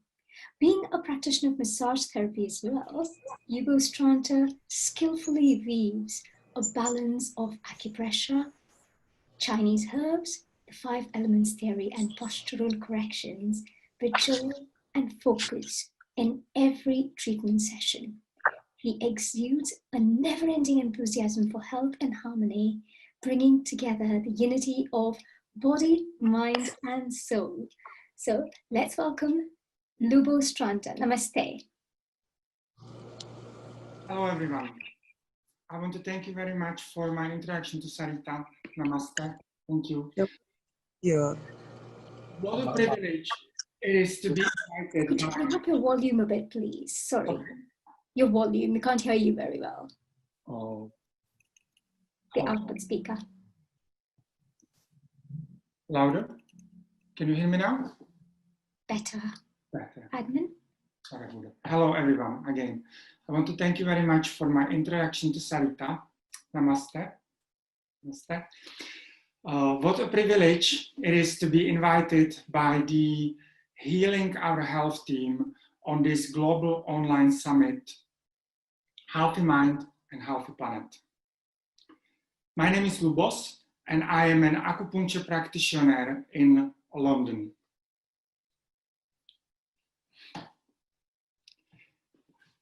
In traditional Chinese medicine, we recognize 5 elements. Every one of them is very unique and important. Each of us has a very unique makeup of those elements.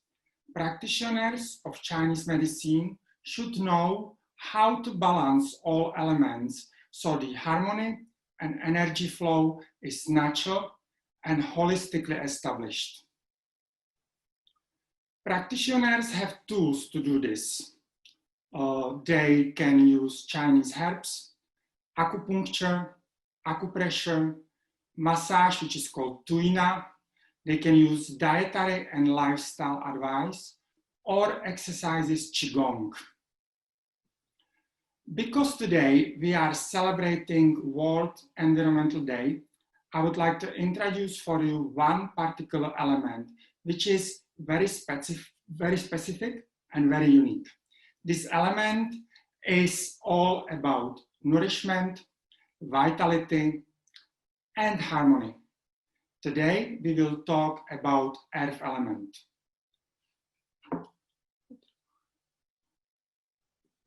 Planet Earth feeds us and obviously heals us.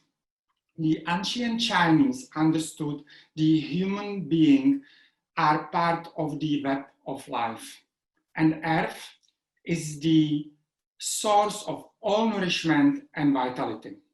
The earth element and 5 element acupuncture theory is regarded as the center of the 5 elements. Everything is born from and it will return to the earth.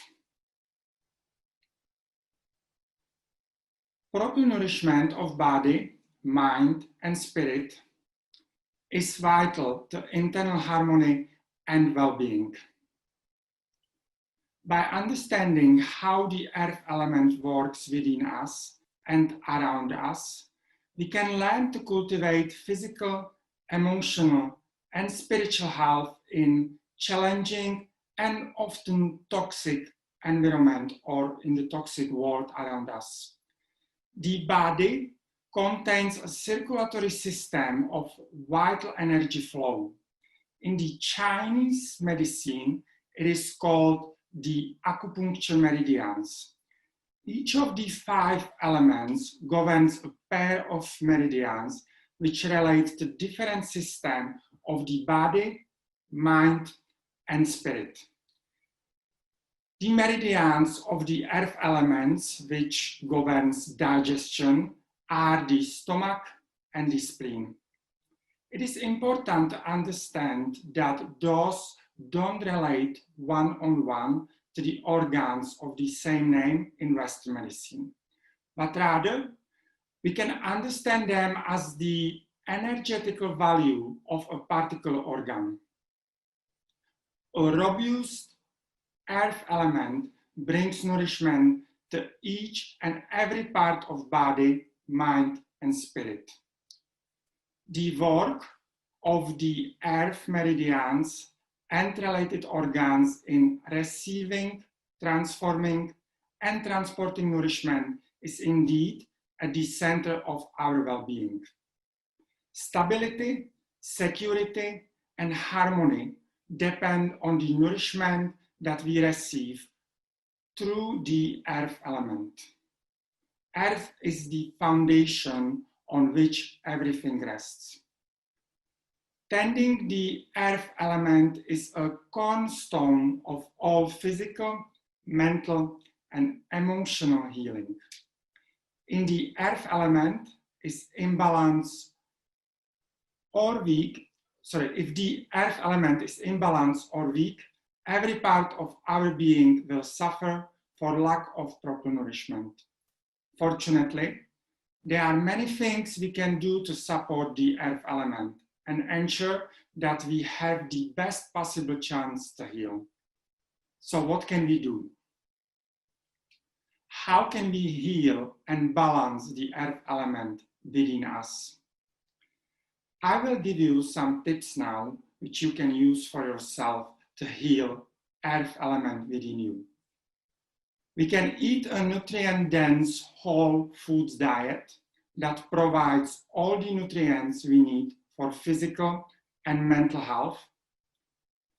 We should also avoid information overload by maintaining a healthy mental diet and limiting exposure to media and advertising.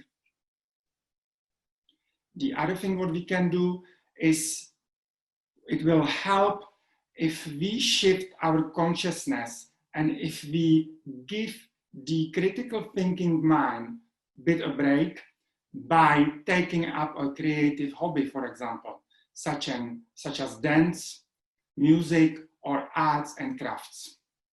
We should learn practice body-mind wellness method like yoga, meditation, or Tai Chi, which shift the nervous system away from defensive fight or fly, sympathetic, towards the rest and digest, which is rather parasympathetic.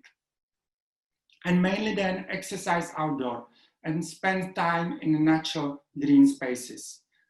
Touch the earth to support the earth element within us. 2 articles will follow this short workshop. One of them is the first one is yellow food, which in moderation will balance and help harmonize 2 main organs of earth element, which are spleen and stomach. Any food in yellow, orange color is perfect, and especially then in the 5th season of the year, which Chinese call late summer.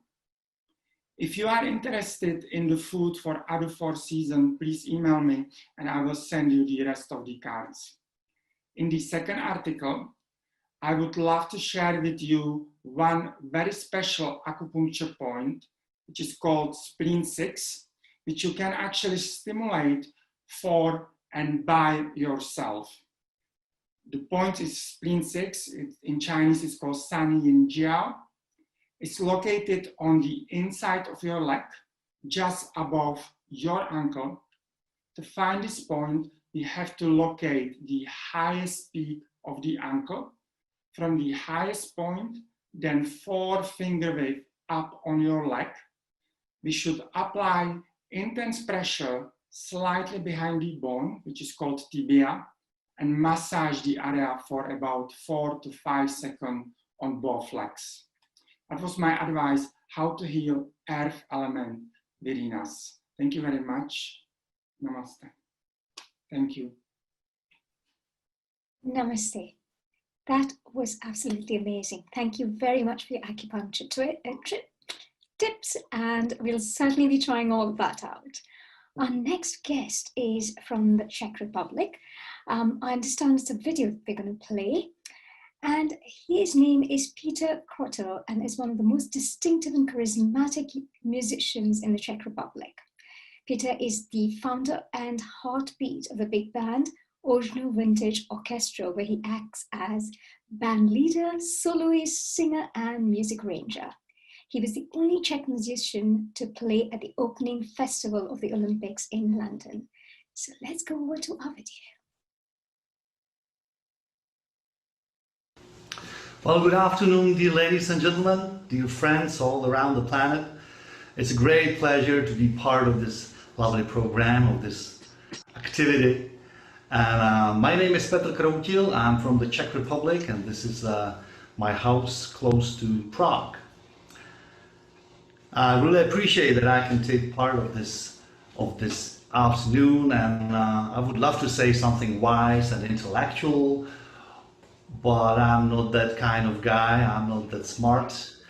But one thing I can do I'm pretty good at it. It's music, because I've been a jazz musician for over 30 years now, and I'm a sax player and a singer, and I run my own big band, Original Vintage Orchestra, for some time. And what I can contribute for healing the planet, healing the earth, is playing music. Nothing wise from me, from the Czech Republic, but a little bit of music. And I will try, I'll do my best to cheer you up a bit and please your spirit, your soul, and raise you up a bit, if it's possible, with music. This one's called What a Wonderful World. I would say this is one of the most beautiful jazz songs I've ever heard, and this planet that has ever heard. And it was made famous by Louis Armstrong. What a wonderful world. Happy listening. Here we go.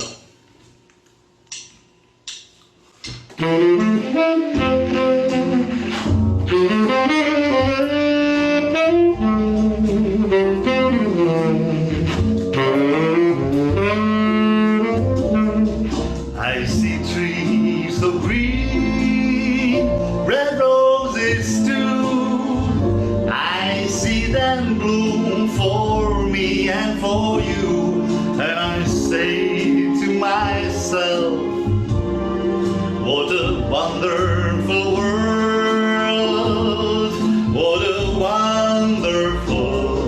I see sky of blue and clouds of white, bright colored days and dark sacred nights. And I say to myself, what a wonderful world.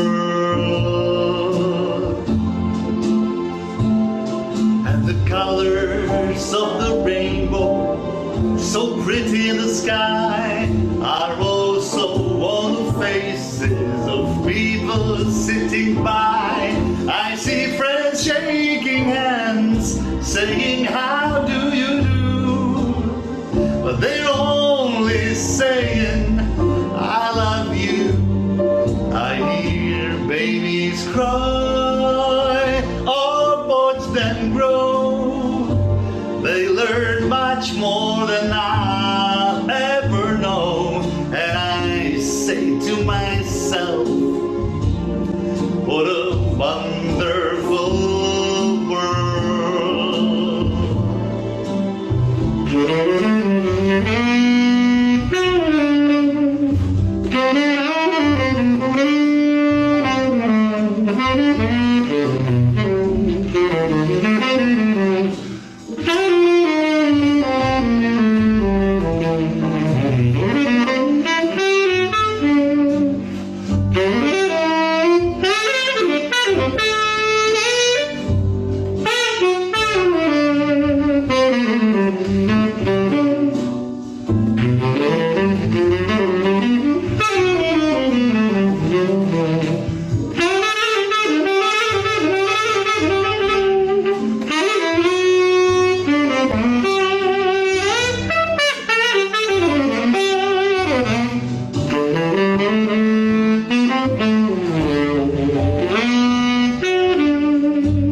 I see star blue, clouds of white, bright colored days and dark sacred nights. And I say to myself, what a wonderful world. And I say to myself, what a wonderful world. A wonderful world this could be. Have a great afternoon and thank you very much. Goodbye.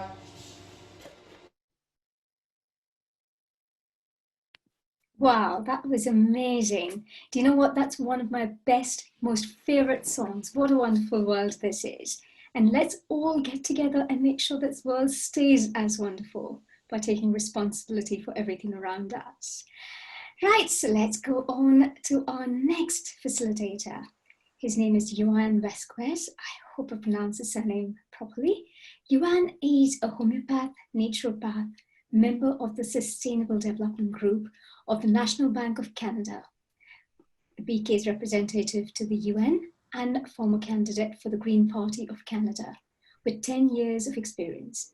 Johan has been a leader in the deep ecology movement that responds to the need for spiritual transformation in the context of climate change, sustainable development, and biodiversity.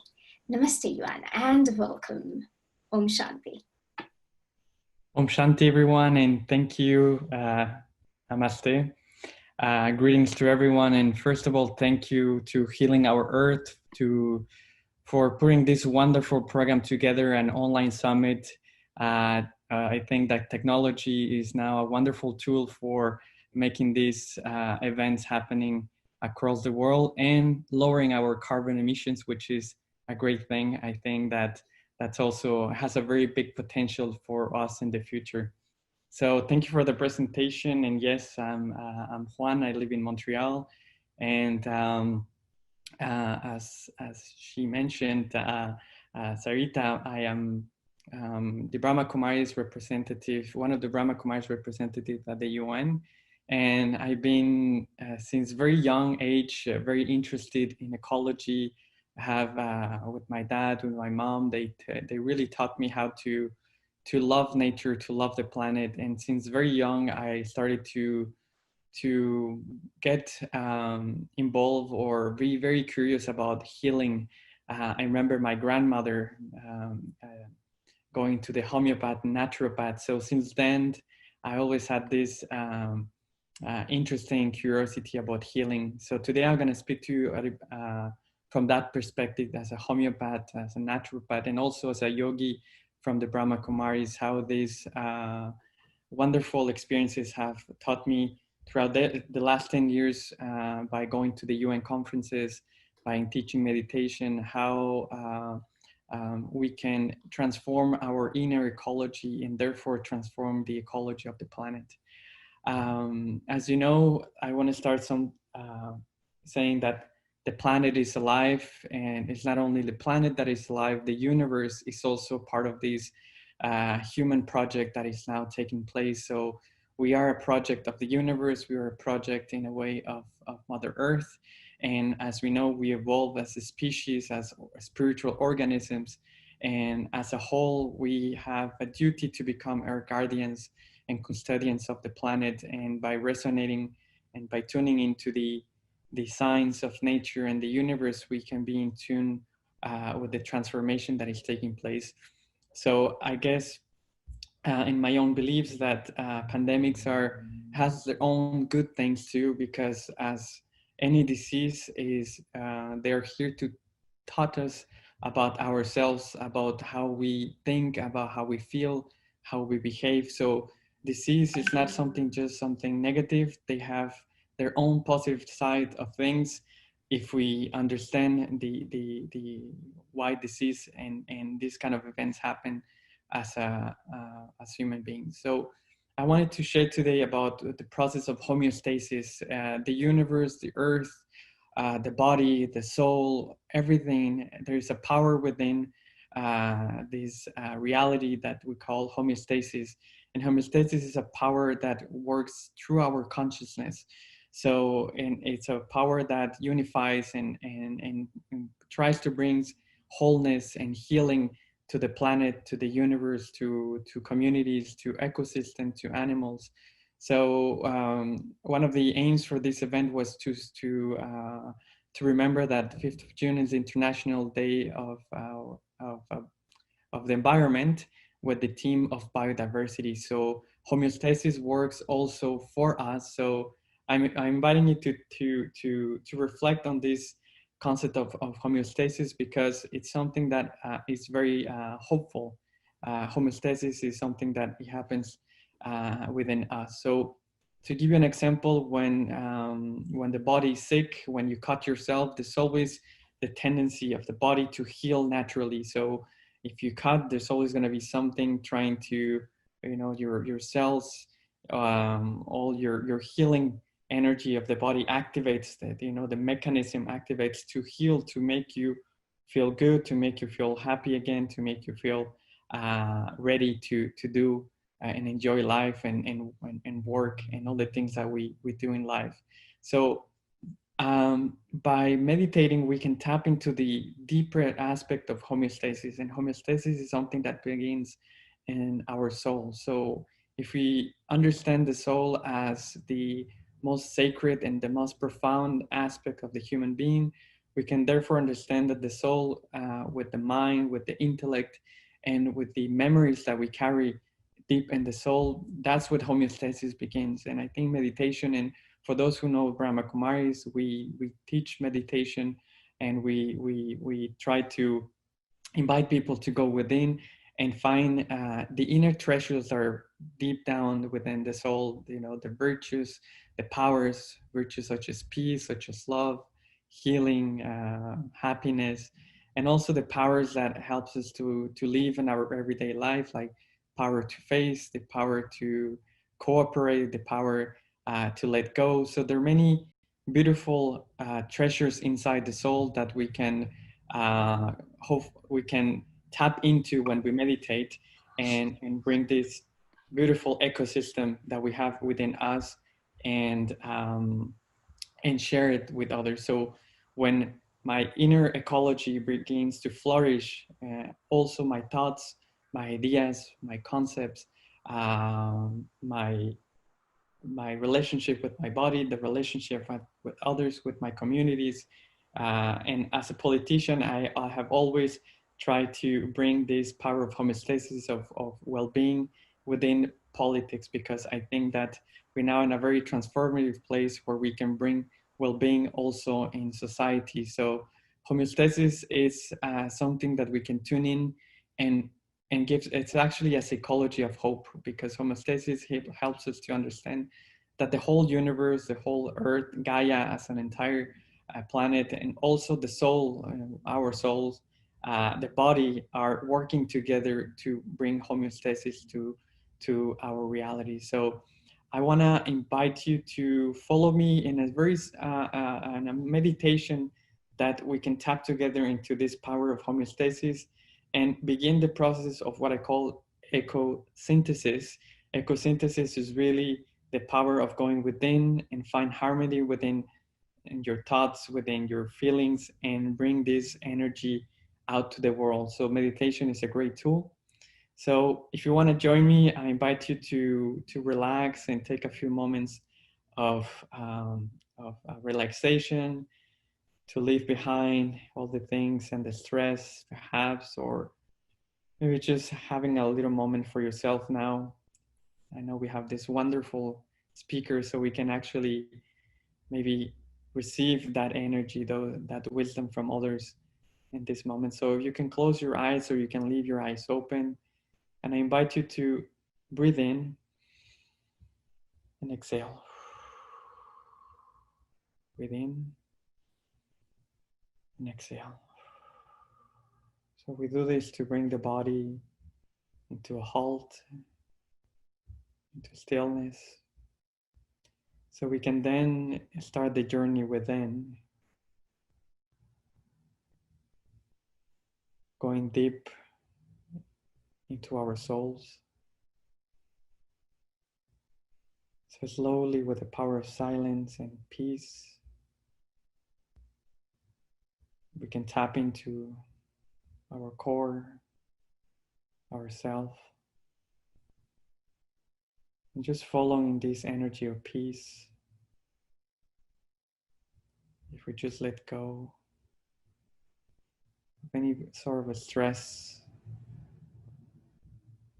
anything that is holding us, and we let go to flow with the energy of peace,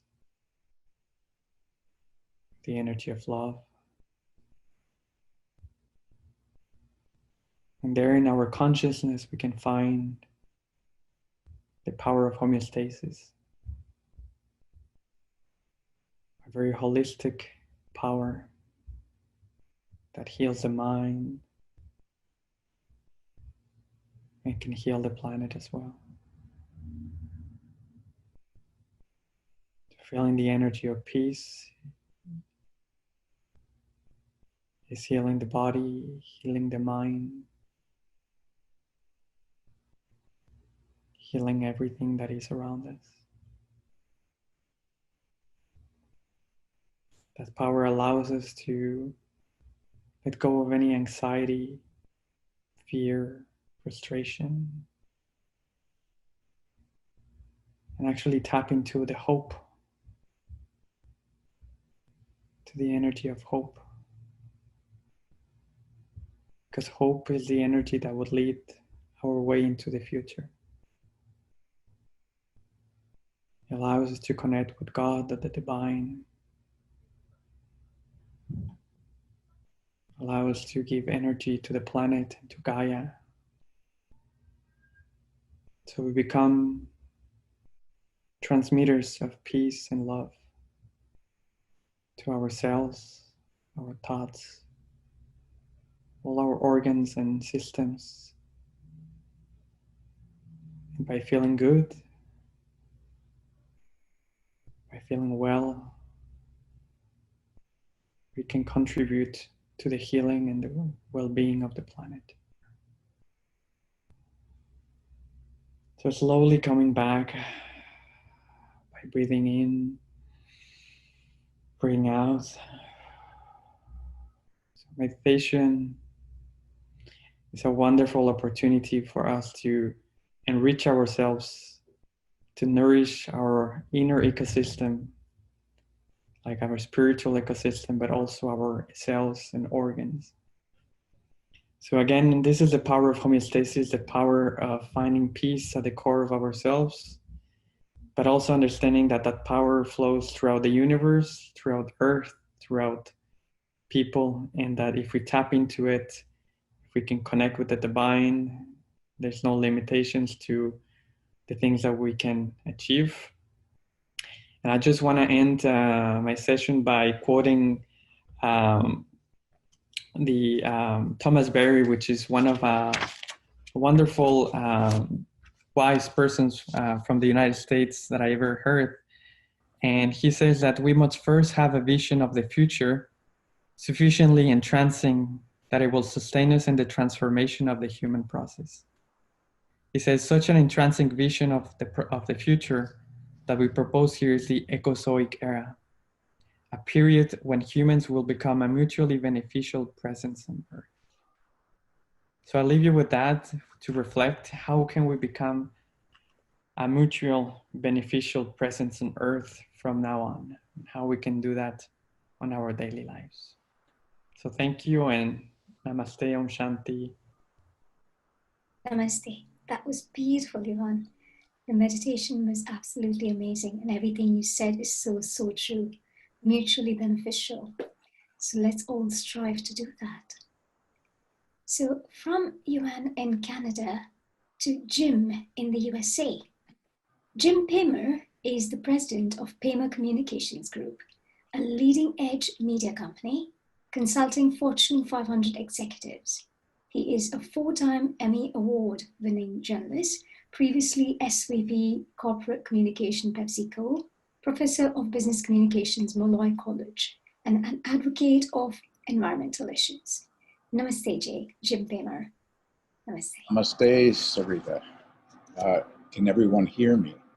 Yes, we can. Okay, great. Well, I just want to say that I'm very happy to be part of Healing Our Earth. It's a very nice day here in New York. We are at the epicenter of the coronavirus. So it has not been too pleasant here. We've been locked down for quite a while. And hopefully we're getting a little bit better here. And hopefully the world heals as well. And you know, it's a real pleasure to be speaking to you all today about something that's very near and dear to my heart, which is saving our precious Earth from the ravages of pollution and climate change. I'd like to start off by telling you a personal story about how I became involved with the environmental movement. I was born and raised in a place called Duluth, Minnesota. And I'm going to try and share my screen with you right now so you can see. Let me just get back here for 1 second. Share my screen here. Put this up here. Okay. So can you see the pictures here? Or not? I guess no one can hear me, but well, maybe they're not sharing the pictures. But I was born and raised on the western tip of Lake Superior in a place called Duluth, Minnesota. And we were blessed with being on this wonderful lake, which actually has 10% of all the fresh water on planet Earth. It is so big, it's the size of Australia, Austria, I should say. When I grew up in the 50s and the 60s, our water came directly from the lake. It was so pure, you could just drink it right out of the lake. And to the north of Duluth, there were these beautiful stands of red and white pine. There were 15 million trees covering 17 million acres of Minnesota. Today, all but 40 acres remain. We lost them all, except for the 40 acres. They're called the Lost 40. And apparently the timber barons forgot to put these on the map. So they are preserved, but everything else disappeared. Also to the north of us was a place called the Iron Range, where iron ore was ripped and clawed from the earth and sent to steel mills across the Great Lakes and turned into steel products. Now, the raw iron ore eventually gave out, and engineers found a rock that had between 25% of ore still remaining in the rock. And a company called Reserve Mining came in, and they built a plant on Lake Superior to crush the rock and extract the remaining ore And this was called taconite. I don't know if you've ever heard that word. But when they were crushing the rock, there were all these sediments left behind from the rock, which were dumped directly into Lake Superior. 67,000 tons every single day dumped into this beautiful, magnificent lake that was so huge, that was so wonderful. By the late 60s, environmental groups and legal groups started to challenge this company. And they knew all about the pollution that was being caused. And within these taconite tailings were asbestos fibers. And in those asbestos fibers, they flowed down to where we lived at the edge of the lake and along a lot of other communities. And here we had the freshest, purest water in the world. We had to go to a temporary filtration center and bring plastic jugs down and collect water because we could no longer drink water out of our lake. It was appalling and it was shocking, and we were all very stunned. You know, this was a cancer-causing agent. My best friend, who was 35 years old, believed he died as a result of the asbestos fibers. Well, the people started taking action, and we fought back with lawsuits into the Minnesota State Supreme Court. Eventually, it was ended, and they put these tailings on land, which I don't know what the environmental impact has been. I've been gone so long now, but there's a huge blot in Lake Superior of this taconite, and it can never be removed because you can't stir it up because the cancer-causing tailings will then be distributed in the lake. So, you know, rampant greed, mining, logging, fossil fuels, agricultural companies, ravaging the earth. I then moved to British Columbia in Canada, where I started my radio career, and I saw the rampant destruction of the forest, clear cutting, which I'd never seen before. Total mountains just looked like a moonscape. And I couldn't believe what they had done. No replanting, nothing, just bare land. You know, and this is going on all around the world. Luciana earlier talked about what was going on in the Amazon. We know that this is going on in Borneo and Sumatra. Everywhere that there is some resource, you have greedy, rich corporations and individuals who are laying claim to it. And at the same time, we're destroying the planet. So let me fast forward to about 1986. I'm now working at the NBC television station in San Francisco. And I went to the Philippines to cover the election of Ferdinand Marcos, who was a brutal dictator, stealing billions of dollars from his own people. And he was challenged by a woman by the name of Corazon Aquino. Her husband was assassinated because he was supposed to be the original contender against Marcos. But his wife Corazon took over. They blamed, of course, Marcos for his assassination, and we don't know to this date what happened. But I'd like to show you a short story of what is actually transpiring today and has transpired in the Philippines when I went there.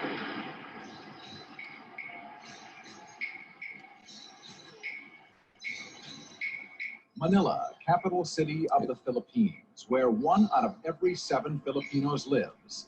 Manila is a city of high-rise hotels, gleaming office towers, the base in the Pacific for multinational corporations. It is home port for this island nation on the South China Sea. Jim? This is another side of Jim? Jim? Yes? Mountain, the We largest can't see anything. We can only hear you. Hear the tape. fire. Can't see But it. this is much more than a dump. It is home to thousands of Filipinos who have no other place to call. Jim, you can start again. You need to share your screen so we see your screen. Thank you. And the poverty of a place like We have given you a co-host. You're going to share screen, Jim. From I can't. Can you stop the video? Share the screen. I'm trying to stop it. That's it. Now play it, please. Yes. It's Get the video and play. very poor area, probably the worst that I've ever No, Jim, you are back again. You need to share the screen. The people here, they pick through the stop garbage this here. to get whatever they can Sorry recycle about that. to sell. Okay, stop the video first, share the screen, and then play, please. The audio. Okay, I'm sorry about that. No panic. We are all here. We are learning, so no worry at all. We are at the tail end. Let's have good fun. To make a long story short, what happened was we went to this place called Smoky Mountain, and it was a mountain of garbage. And there were people living all around this massive mountain of garbage. There was no fresh water. There was open pit sewage. Little kids were clawing through the garbage to pick out a piece of metal or something that could be sold. It just was total desperation. And I think that we're finding this going on all around the world. We're seeing that we are not caring for our earth. We are letting our earth be ravaged by corporations who are only seeking profit.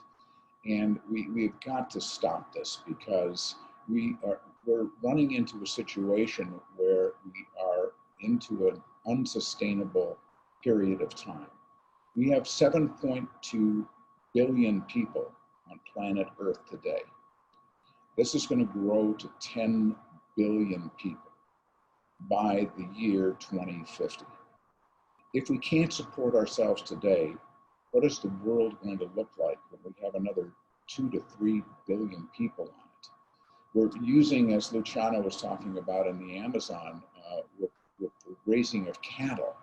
Did you know that if cattle were a country and in production of methane gases and greenhouse gases, they would rate number 3 after the People's Republic of China and the United States as the leading emitter of greenhouse gases.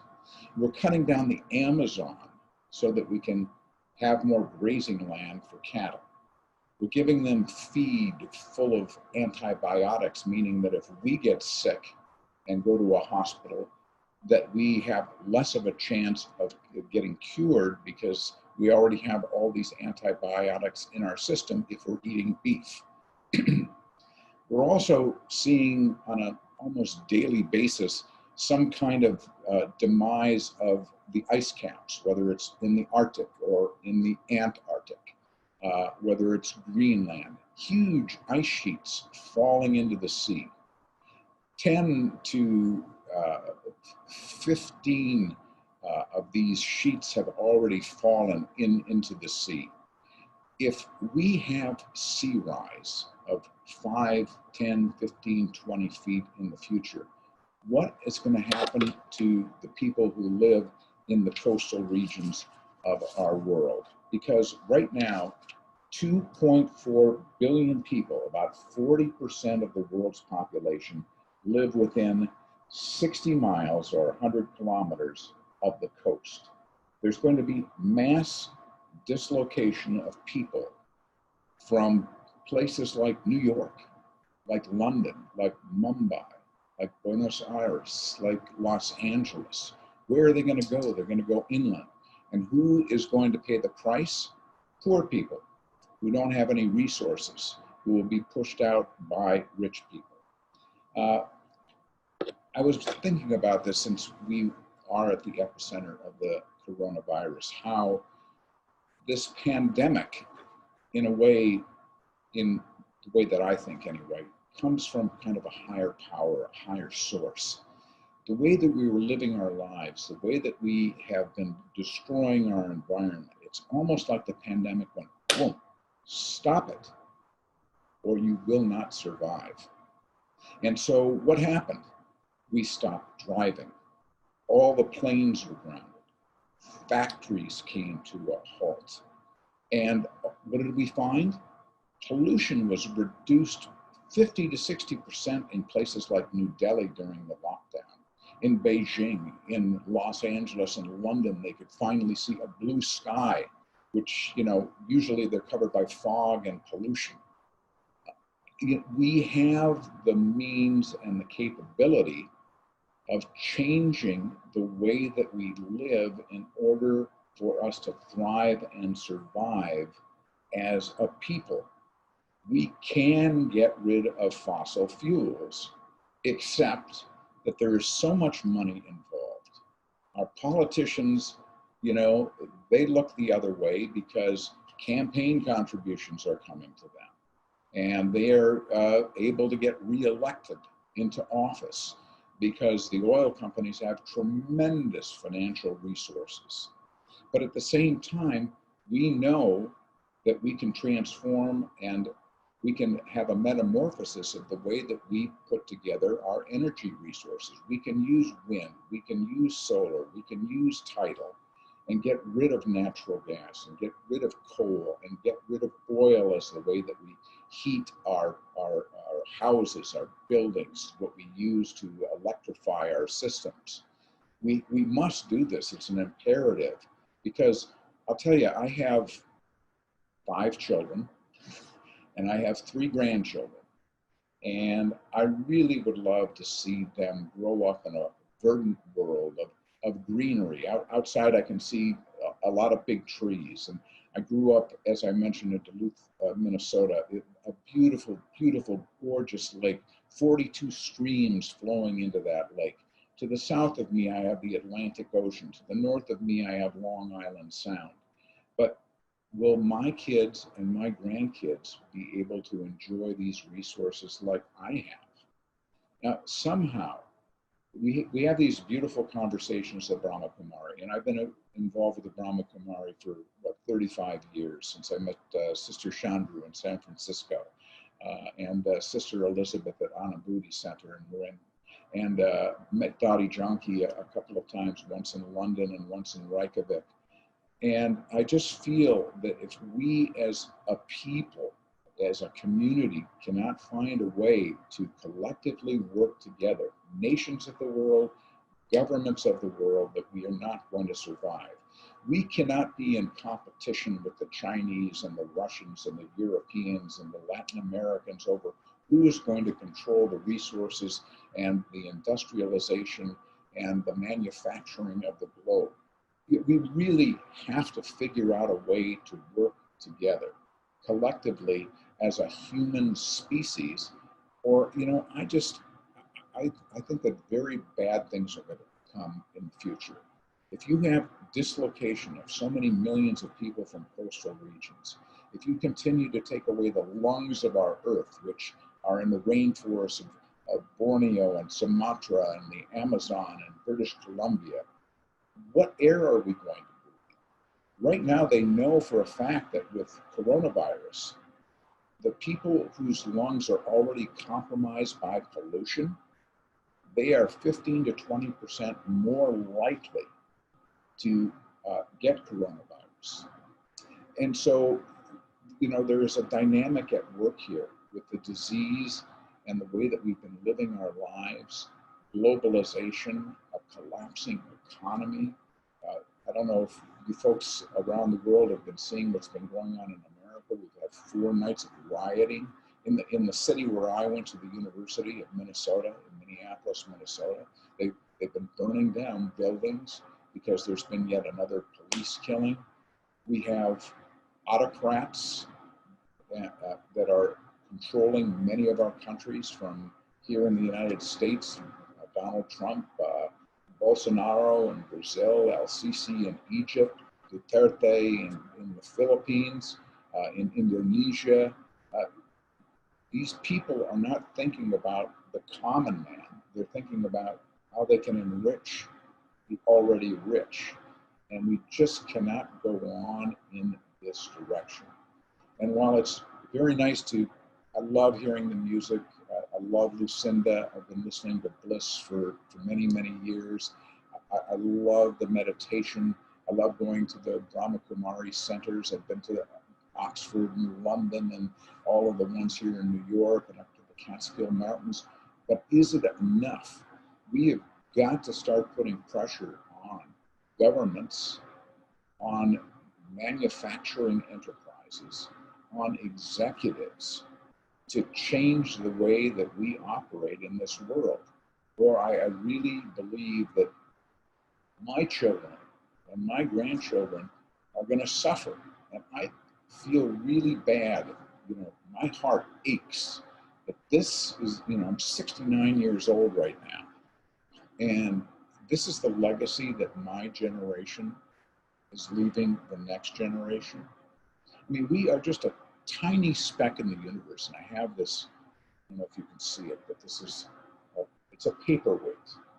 It's a picture of the globe, you know, wrapped in glass. And I can hold it in my hand.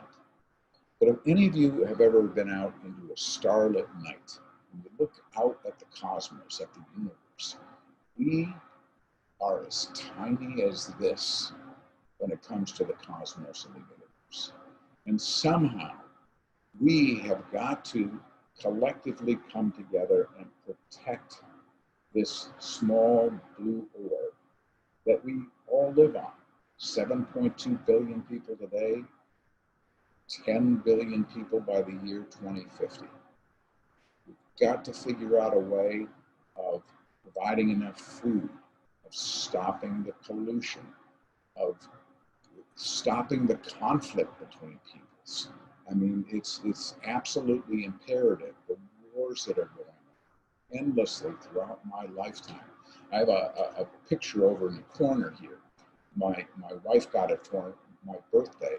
It's my birth date, 11/19/1950. It talks about UN and US forces bombing Korea. It was 69 years ago. We're still fighting that war. The Palestinians and the Israelis still fighting that war. The Pakistanis and the Indians still fighting that war. When does it end? And I think, have I gone to my limit? Sarita?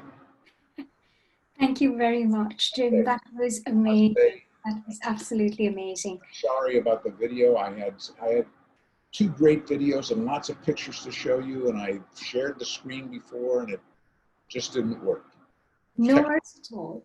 Thank you very much for coming here today with this very somber message. That was amazing. Thank you very much. And again, we're still with the USA, and we'd like to call on Christine Hoffman, whose goal is to spread love, light, peace, and truth into the world through the vehicles of music and energetic frequency. A strong advocate for peace and ocean conservation, Christine has appeared internationally at environmental concerts and conventions, including TEDx in San Francisco. Her songs reflect her personal luminosity, her warmth, and her talent for bringing out music's healing power. Namaste and welcome, Christine Hoffman. Thank you, Sarita. It's such an honor to be here sharing during Healthy Mind, Healthy Planet. I am just sending my heartfelt love and peace to everyone who's with us today. And I'd like to share a piece. I'll start with a chant about compassion.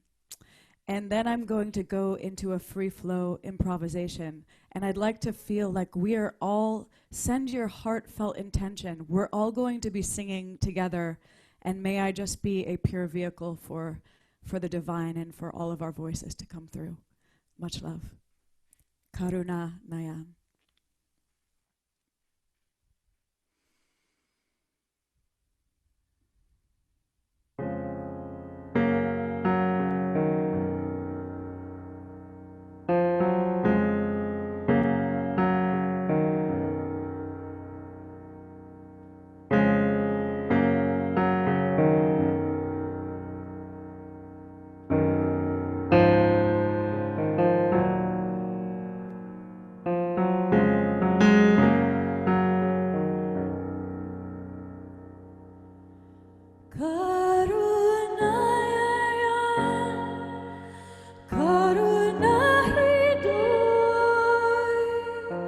Eshu eshu tatagata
Shanti. Oh,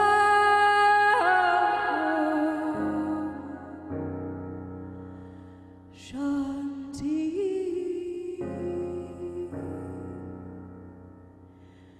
Shanti. Oh,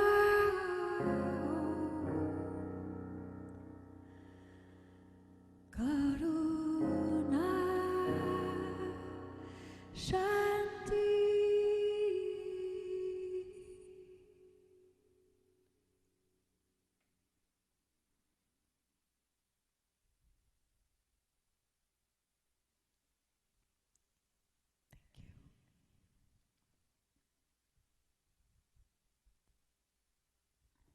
That was absolutely beautiful, Christine. Thank you very much. Christine, I mean, all I can say is you obviously sing from your heart because it's reached out to me for sure. So thank you very much for that. So Christine, what brought you into oceans and conservation? What brought you on that path? Yes, hold on. Let me turn my effect off. Here we go. Thank you so much.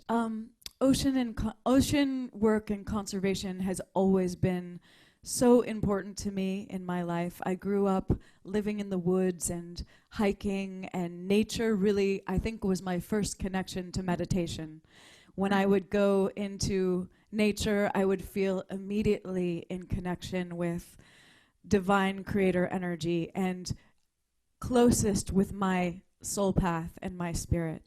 So taking care of this planet has been a call, an inner call, and an outer call for years now. And I feel that about 10 years ago or a bit more, I really, my call to use music as a powerful vehicle, as the powerful vehicle it is, to share awareness about our planet became more important to me than ever before.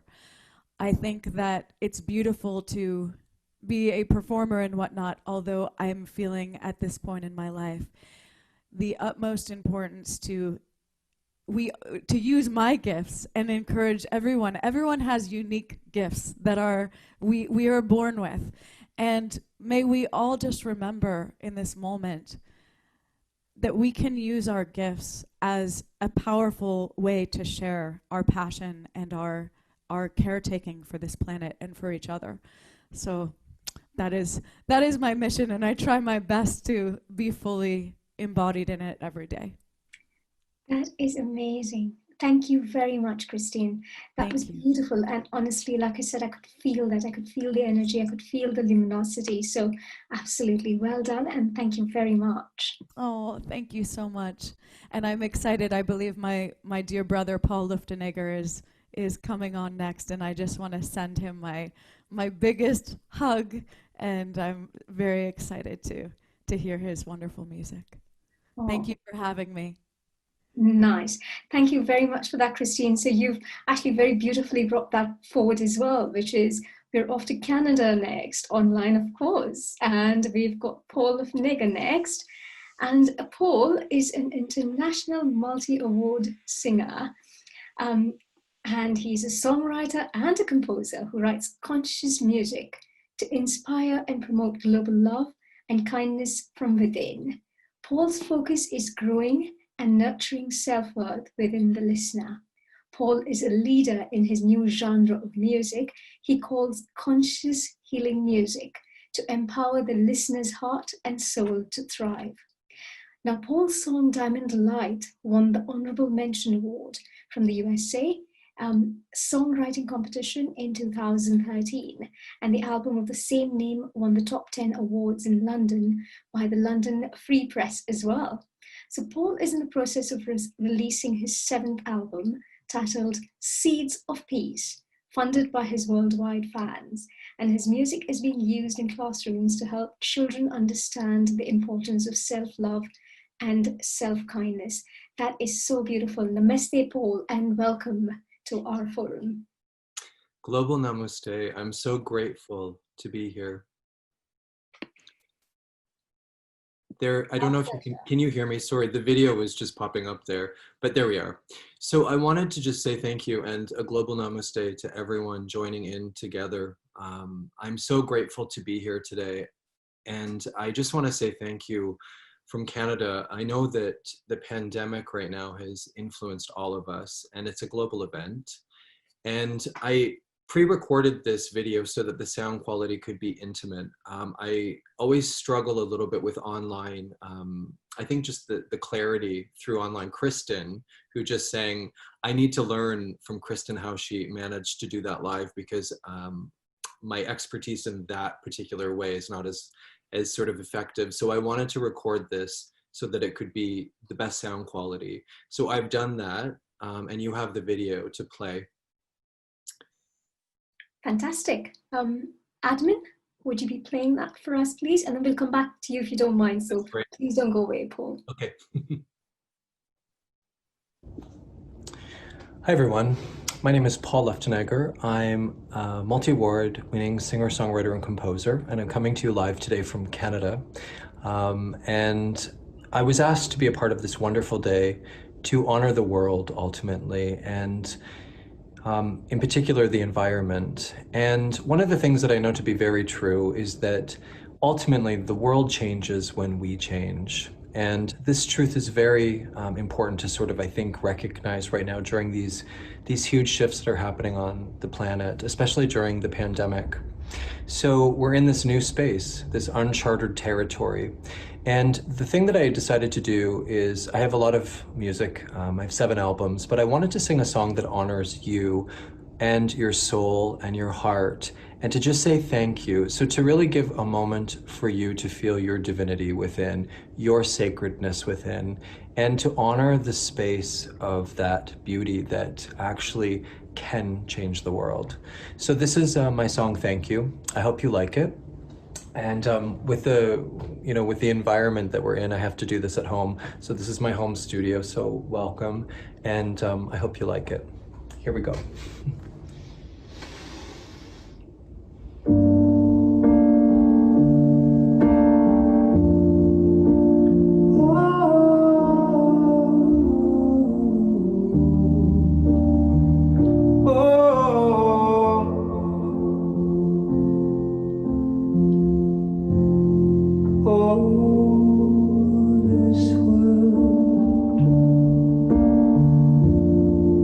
This world is changing again. Oh, this world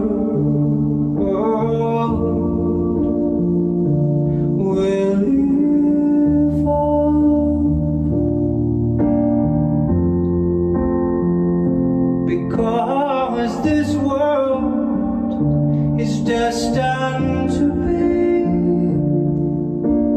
beautiful, because this world is not gonna wait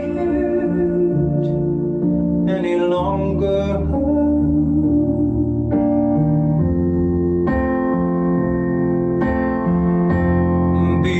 Because yes,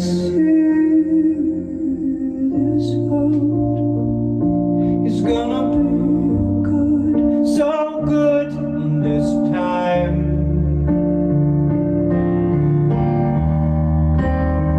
Because this time love has come for everyone. Because this time shall be done for everyone. I want to thank you for being here with your heart. I want to say thank you for being all the love that you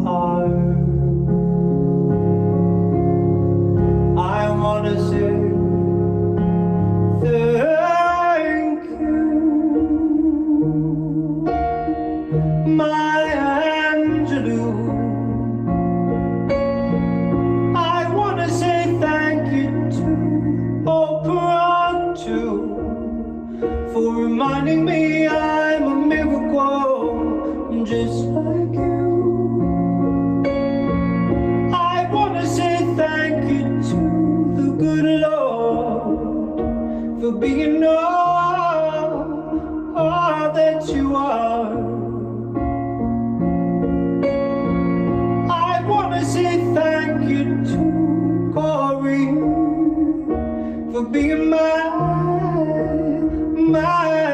glory.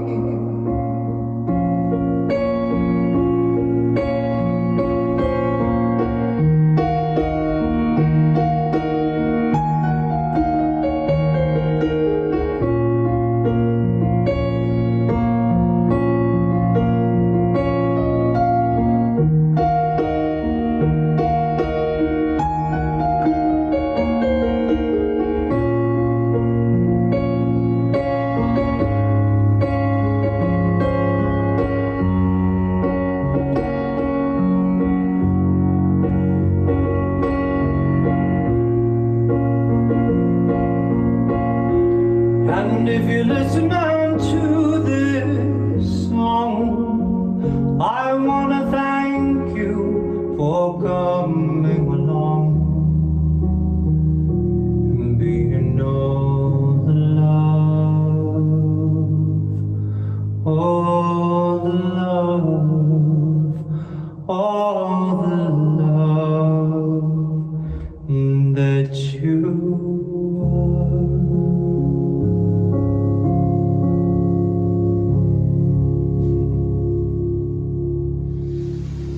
So I just want to thank you for being all the love that you are.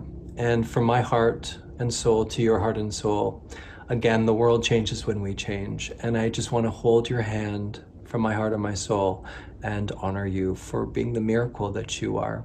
So live from Canada, have a beautiful rest of your day. And thank you again for this wonderful opportunity to share a moment of love and gratitude. Bye, everyone. And I'm still here. Excellent. Thank you, Paul. Thank you. That was absolutely beautiful. Thank you for being you too. And thank you for coming to our lovely little forum. Now, Paul, I was on your website, so I looked at it. And just wondering, why do you call yourself the musical alchemist? A beautiful name, but how did that come about? Well, the long story short is it's interesting. I want to just mention the Healthy Mind, Healthy Planet. I want to say thank you to you for doing this. And of course, the Brahma Kumari and all the sisters and brothers around the world. The reason why I call myself what I do is in 2011, long story short is my father took his own life in 2011. And I had an experience with God. And the thing that I think most people don't understand, the way God works, God is alchemy in every way. So God sort of works this magical wonder and space through the inside. And I think until we can understand that God sort of works like Wi-Fi, always there, always present. And in so many ways, I'm an alchemist because I feel that when we lift our vibrations up, which is why music is so powerful, it's the one thing that can get inside of us. I have learned answering the call from God to do what I do, which we all have the ability to do, our own unique vibration, is an alchemy because it helps other people understand energy. So I think that, we're in a time, obviously, these times have been predicted. And we need to go back to the sacred technologies, which is very much alchemy. And we, I think, need to understand that music is a very powerful vessel to allow us to be at peace within ourselves. And when we get to that space, that's where we find God most clearly. So I love, Kristen sang before, I felt so at peace when she sang. And that's the magic and alchemy of music. Amazing. Well, thank you very much for coming here, Paul, and thank you very much for spreading the positivity and the alchemy. Thank you. Thank you so much, and a global Om Shanti to everyone. Om Shanti. Om Shanti to you too, Kristen. Right. So let's go into our who made this event happen then from the Healing Our Earth team. There's obviously our program director, Nil Kumar. There's our technical director, who's Nishib Kotak, and Malish, who is our co-technical director. Now, our host team, which is Simon Nahuja, Dr. Lalit Soda, Renu Gidimal, and myself, of course, Sarita.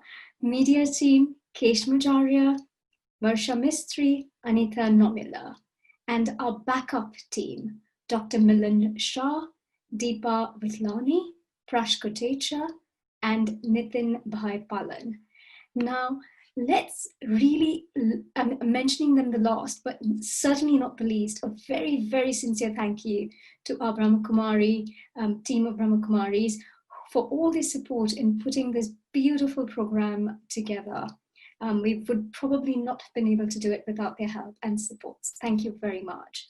So let's not forget also, in today's session, we celebrate World Environment Day, which is on the 5th of June, climate change and us humans and the correlation and how we can help. So how we can make happy mind and happy planet, healthy mind and healthy planet. And it's powered by the Brahmakumaris. Our very special schedule also for next week, Sunday the 7th of June, named Pure Thoughts, Pure Melodies, and it will run from 1:30 p.m. to 6 p.m. and gives you the opportunity to come, share, chant, sing with us. So obviously a very interactive session, and we hope to see you all there. Now, last but not the least again, is a lovely person called Priya Kumar from USA. Born in California, Priya Kumar is a singer of Indian origin who made her first appearance in Saregama singing Superstars in 2010. She was a top finalist of NTV Star Search that year and has several Hindi and Bangla albums to her credit. Priya is also a professional model and trained classical dancer in the Bharatanatyam and Kuchipudi styles.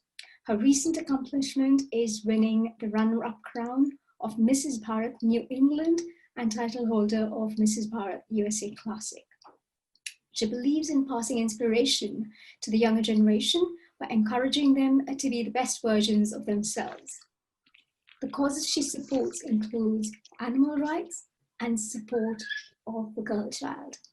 Namaste Priya, welcome and thank you for your patience. So sorry to keep you waiting. Namaste to you as well. And namaste to all of the wonderful listeners, whoever is watching our program. Thank you so much for inviting me.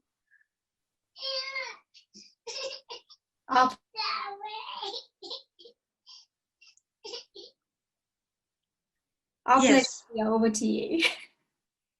Certainly. So, yes, first of all, I'd like to thank Healing Our Earth and the Brahma Kumaris for holding this wonderful global summit. I think it's a great way to connect, considering all of us are going through isolation. So it's a nice way to bring the world together, I believe. Another thing that definitely heals at a time like this is music, because while concerts have been canceled, virtual shows, virtual stage, and music has definitely not been canceled. Hope has not been canceled. So the first song I'm going to sing is a song of hope, a song of peace. I'm not in the studio, so I'll be singing without music. I hope you will all bear with me and enjoy the music. I'd like to build the world a home and furnish it with love. Grow apple trees and honeybees and snow white turtle doves. I'd like to teach the world to sing in perfect harmony. I'd like to hold it in my arms and keep it company. That's the song I hear. Let the world sing today. A song of peace that echoes on and never goes away. I'd like to build the world a home and furnish it with love.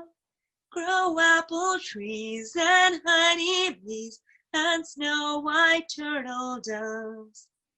I'd like to teach the world to sing in perfect harmony. I'd like to hold it in my arms and keep it company. Thank you. The second song I'd like to sing is a song that's been translated in many, many languages. I'll start with English and then I'll move across. This is a song of hope. This is a song that we will all overcome. I thought the song is very appropriate because although we are in the midst of a pandemic and we are facing unprecedented and extremely challenging times as a nation, as a world, in fact, this song brings a ray of hope. And I always aspire to be an angel of hope for people around me. Mother Teresa once said, "Never let anyone leave you without feeling happier and better about themselves." And this is a quote that has transformed my life completely. So we are all in this together. And the way we are going to get through this pandemic is helping each other, uplifting each other through the power of music and spirituality. So this is my second song, dedicated to everyone across the globe. We shall overcome, we shall overcome, we shall overcome someday. Oh, deep in my heart, I do believe we shall overcome someday.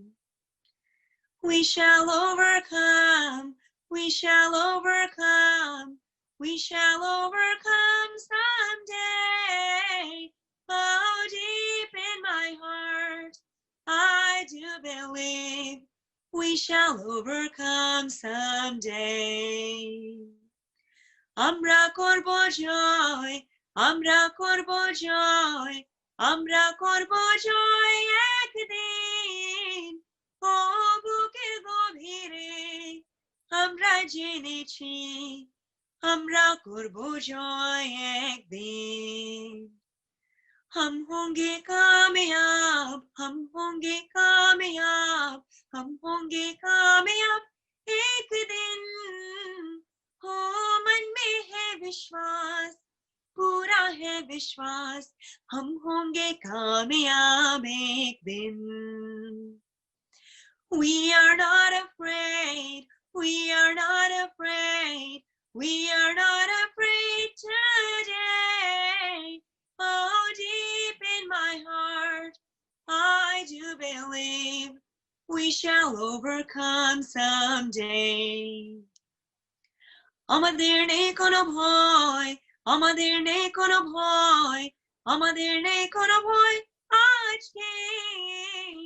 ও বুকের গভীরে আমরা জেনেছি আমরা করব জয় একদিন. We shall overcome, we shall overcome, we shall overcome someday. Oh, deep in my heart, I do believe we shall overcome someday. বুকের গভীরে আমরা জেনেছি আমরা করব জয় একদিন. हो मन में है विश्वास, पूरा है विश्वास, हम होंगे कामयाब एक दिन. Thank you so very much for listening. Namaste to all of you. And I do hope you're all doing very well, considering the circumstances. Thank you very much for that, Priya. That was absolutely amazing. And you know what? Honestly, we did not feel that there was no music because it was absolutely flawless and beautiful. Priya, thank you. Priya, coming back to you. So what brought you into singing and how did you come about with inspiring the younger generation to be better versions of themselves? I think that's such a fantastic thing to do. What inspired you to do that? Well, as a child, my parents have definitely been pivotal. In fact, they used to take me to India almost every summer so I could learn classical Indian music the right way. And those lessons really inspired me to continue singing. Even after coming back to America, I joined choir, I joined band, and I was singing constantly. In fact, I was even taking vocal lessons for the longest time. Even today, I'm learning from Shri Anup Borua.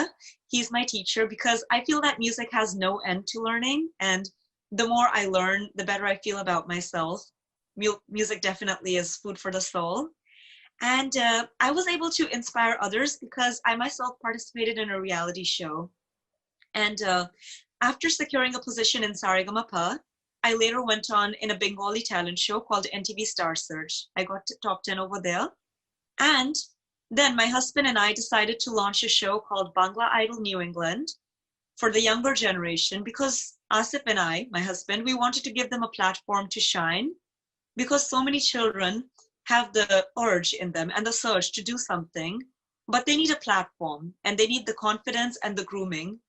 So thankfully, we were able to get a group of judges who groomed them, who prepared them for the rounds and for the stage. And this show was very successful thanks to the help of our mentors, our judges, who were instrumental in helping our children grow. We did this show for 2 seasons. In fact, last year was our grand finale, and we had almost 6 winners because it was quite a competition. Excellent. Well, thank you very much for coming here today, and thank you for supporting Healing Our Earth. So thank you. Thank you so much. It's been a pleasure meeting all of you, and I've enjoyed the singing of Paul and Kristen as well. So namaste to all of you once again. Namaste. Thank you. Right, so we're nearly at the end of our program. It means for me to say thank you very much to all the audience. Obviously, you know, you can watch us live on healingourearth.com and on our Facebook page, which is Facebook.com/Healing Our Earth. And we're also streaming live on Enrich TV, our associate internet TV. Now, the Healing Our Earth team are both humbled by the huge response that they've had and very happy that they're making a difference with our programs so far. Today, we dealt with the topic very close to our heart, which is our planet. How can we do our part in limiting the negative effects of climate change? What can we do to conserve our planet Earth? So I'm going to leave with something that one of our facilitators, Christiana, said earlier today. She said, physical distancing is unavoidable, but now more than ever, it's important to keep our heart connection alive. Thank you very much, and namaste.